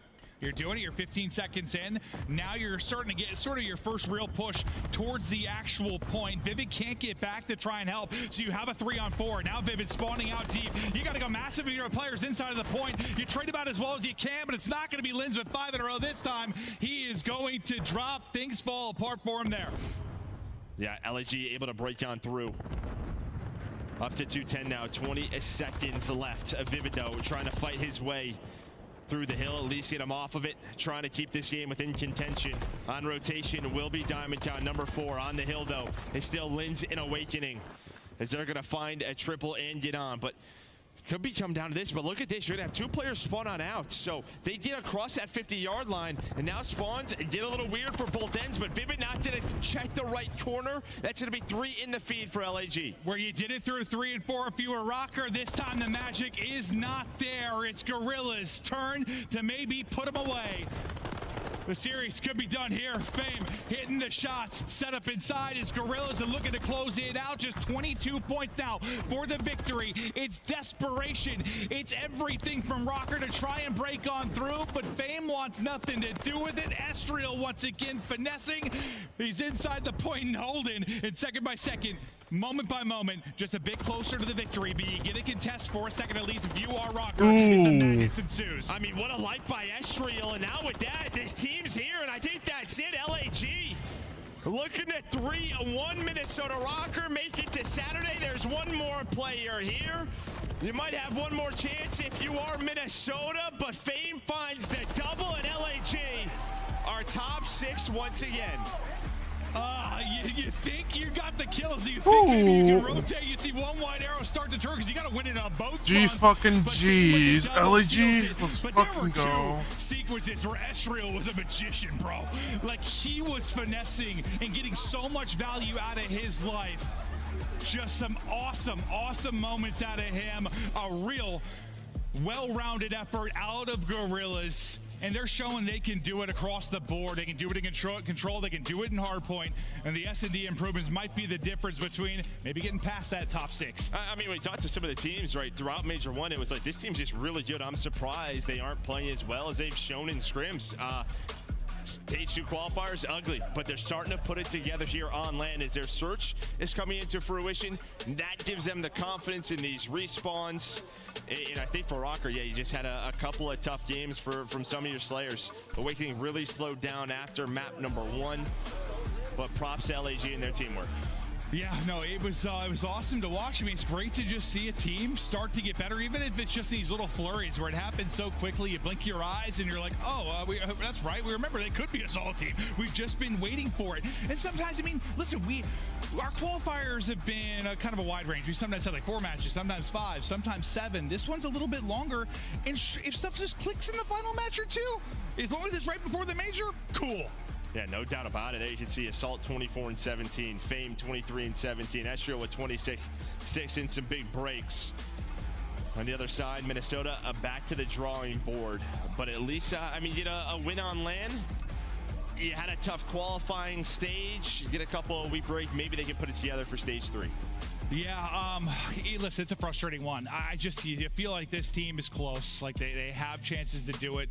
You just come up short. At least you had that top 4, so like, yeah, you got some points in the overall picture of stuff. Maybe you're still okay, but the online wins are going to become more important now, considering this result, right? Like, you're going to have a better qualifier. You're going to have to. But before we get into an interview and start to break things down, it's an LAG victory. It's going to be the desk to touch on this series. Over to Puckett.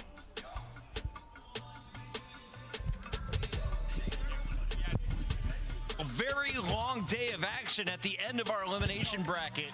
We have LAG, the 12th seed, powering into day 3. Allie, I think You called it first. I followed you. What was it about this match? Crazy, and now you're saying I get handed it. Well, I think LAG just really impressed me with that series earlier, and Estriel and DiamondCon showed me they have come to be consistent here on LAN, and from what I saw from Minnesota Rocker, it was a couple of missteps in this series. They were kind of beating themselves, so LAG, they did what they needed to do. Fundamentals were on point, slang was on point, and they could make a run. Nameless, you were confident in Minnesota's game coming into this. They had just beaten Boston in a 3-2. What went wrong for Minnesota in this one? I mean, a lot went wrong. One, I think Big Wake definitely needs to step it up. I feel like Minnesota probably making a roster change after this tournament. Them and Boston need to just make a roster swap, switch 2 players for 2. It's just tough at this point. When you face that many Game 5 losses, you lose confidence, and you can see it in their game. We'll be breaking it down with all the highlights in just a moment, but right now, we got to send it to the main stage. We got Guy Blaze with our Monster Winner Spotlight.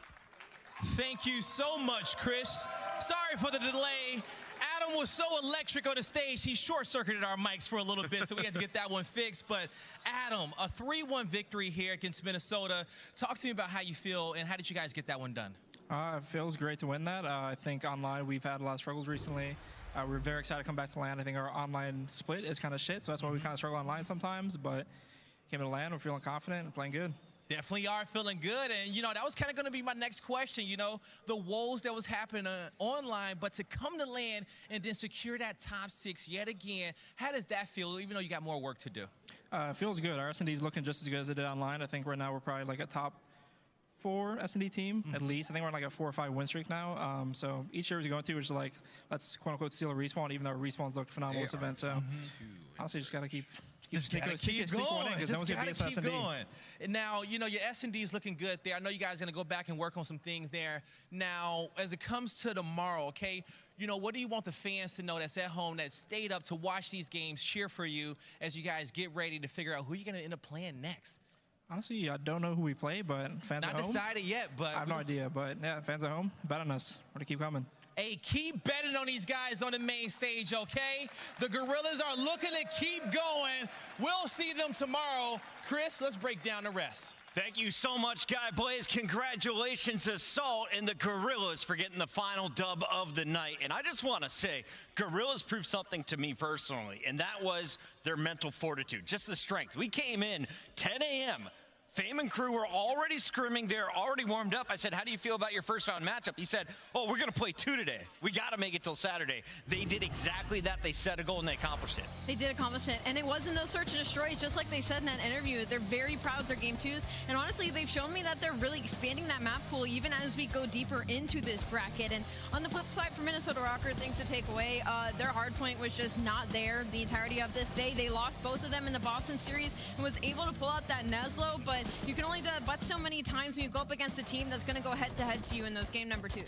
Yeah, I'm really impressed by LAG, man, in the turnaround. As Chris said, like, the mental strength to be able to lose every single series up until your final one online, and then come into LAN and get top 6 is absolutely ridiculous. And then also, this is a revenge game. They played Minnesota at the last major, lost for the top 4 placing. So, very much like you're building off what you did at Major 1. He said that their online split isn't great. So when they get to LAN, they get even more confident. Well, what's different this time around is Estriel is coming to play. He's getting confidence, and you've seen his ability throughout this series. The kid is elusive. He's nasty with an SMG in his hand. If he needs to pull out an AR, he can also make plays. This is a dynamic team. Gorillas camp having faith in their roster, and their roster is coming through for them on LAN. Nameless, a lot of people overreacting potentially in the chat right now. Are you expecting some roster swaps after this event? Yeah, I think Minnesota and Boston will both make roster changes. I feel like you almost kind of have to, so given the point situation, your performances at these last 2 terms, I think a great roster can be born out of both of those teams if they decide to make a change. All right, we'll see what comes from that after the event, but we still have 2 more days, and of course, 1 more scuff. Play of the game, it's Estriel this time around, the man with the best hair on LAG, according to Ali. You want his hair.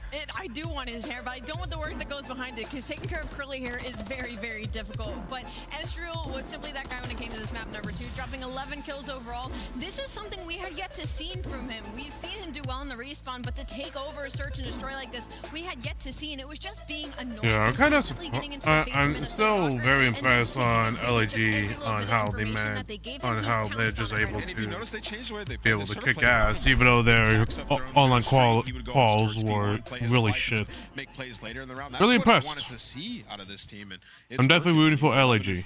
Everyone talks about Linz being that potential Rookie of the Year candidate. I think Estriel is trying to put his name in the hat with this performance this weekend. That's your Scuff play of the game, but it wasn't the only game today.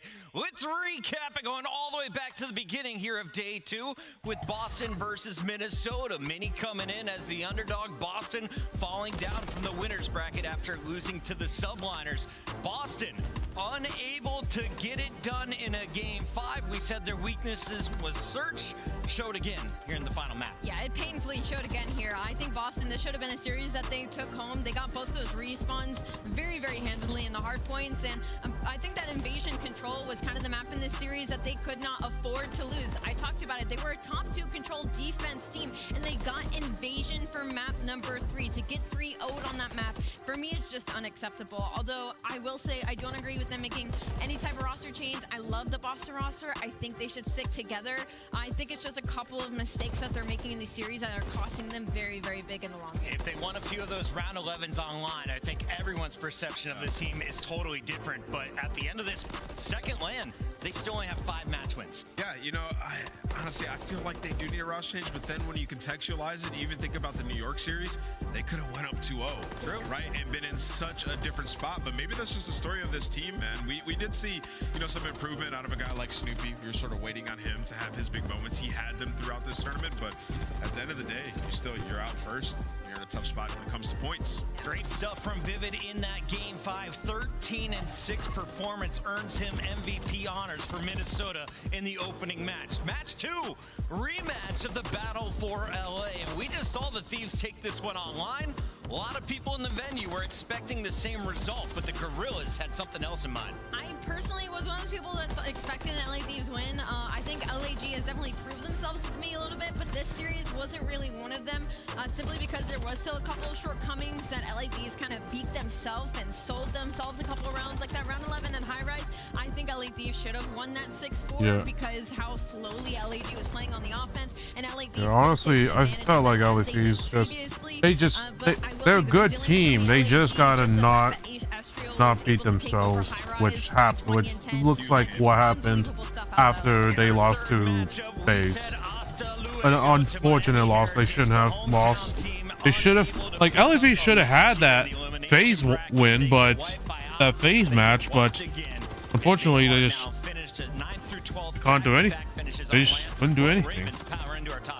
Yeah, you know, Royal Ravens look scary. I mean, I will say that's a team that, you know, they've had trouble against the Heretics in the past. They were 1-6 map count against them throughout this title. They come in today, and I don't know what happened, what type of practice they got. Maybe them just all being in the same building, they got that extra chemistry. But win today, another beast, and then Clay in the S&D absolutely going. Absolutely. I know we talk about Linz being kind of the front runner for Rookie of the Year, but I think Wayne kind of solidified that for me today. I think he's probably taken leaps and bounds now with the success of Carolina Royal Ravens, especially on LAN, and the fact that he's been able to do it consistently with this team. Is he their best player? I think right now, yes. He sure is looking like it, and of course we will see the Royal Ravens back in action against Las Vegas, who are able to take their series against Seattle Surge. Now this one, no one really expected Surge to come out on top, but I was impressed that they were able to at least take a map off a strong Vegas squad. Yeah, I mean, it's what you expect out of the Vegas Legion, right? Like they're a top team. We've seen it. There's some separation between, you know, 5 and the rest of the league, and they're that cutoff point. And in this series, attached with another masterclass, he had 15,200 damage. Woo. Next up on his team was 12,800. The man is laying down shots. He had almost a 1.4. So yeah, if Attach's putting up performances like that, you're gonna win. And we saw Nero sort of have some big moments throughout this. You're seeing it on your screen right now in the highlights, fixing the issues that they had in their series to start the tournament. So for Vegas, looking to make that loser bracket run. Vegas still in it. Surge out at 9 through 12. And tomorrow, the action continues. We hope you enjoyed the games tonight. I have to ask, as we're loading up some of the standings here, Allie, what was the biggest surprise for you in our first 2 days here from Miami? I have to open up with the LAG. I know I've said it way too much of how much they've impressed me recently, especially on local area network, but to go on the losing spree they did, get that 1 win versus Atlanta FaZe, and now be in our top 6 for Saturday, like, you got to take the top 8. You're the catalyst, right? Because of my hair. Yeah, if you never put that out there, that prophecy into the world, it wouldn't happen. That insane caster. Belly button piercing is still on the line, LAG. If you win the tournament, I'm just saying. Let's take a look at our Major 2 standings, where we're at right now and where we are heading. Remember, all these teams fighting for a spot in the top 8 at the end of the year. That's where you need to be if you're going to make it to Champs Nameless. Yeah, absolutely. You need those points, and you know you get those extra points for match wins on land this year. You can see our bracket is shaping up. We got Royal Ravens versus the Vegas Legion, Attach versus Clayster for a ticket to top 6. And don't forget about our winners bracket. We're gonna have those matches Hi, tomorrow. chat. Of course, we've been keeping track of all the stats. Shout out to Easy Mac behind the scenes. Hi, chat. I'm actually gonna just end it right here at the moment. After 2 days, I'm just gonna end it right here at the moment, everyone. I gotta get going, actually. So but I'll see you all tomorrow, though. So hopefully I could be able to get up tomorrow on time, which is around hopefully 10 and such. But y'all check out my socials. Make sure y'all follow my Twitch, where I mainly stream at, and check out the sponsors and the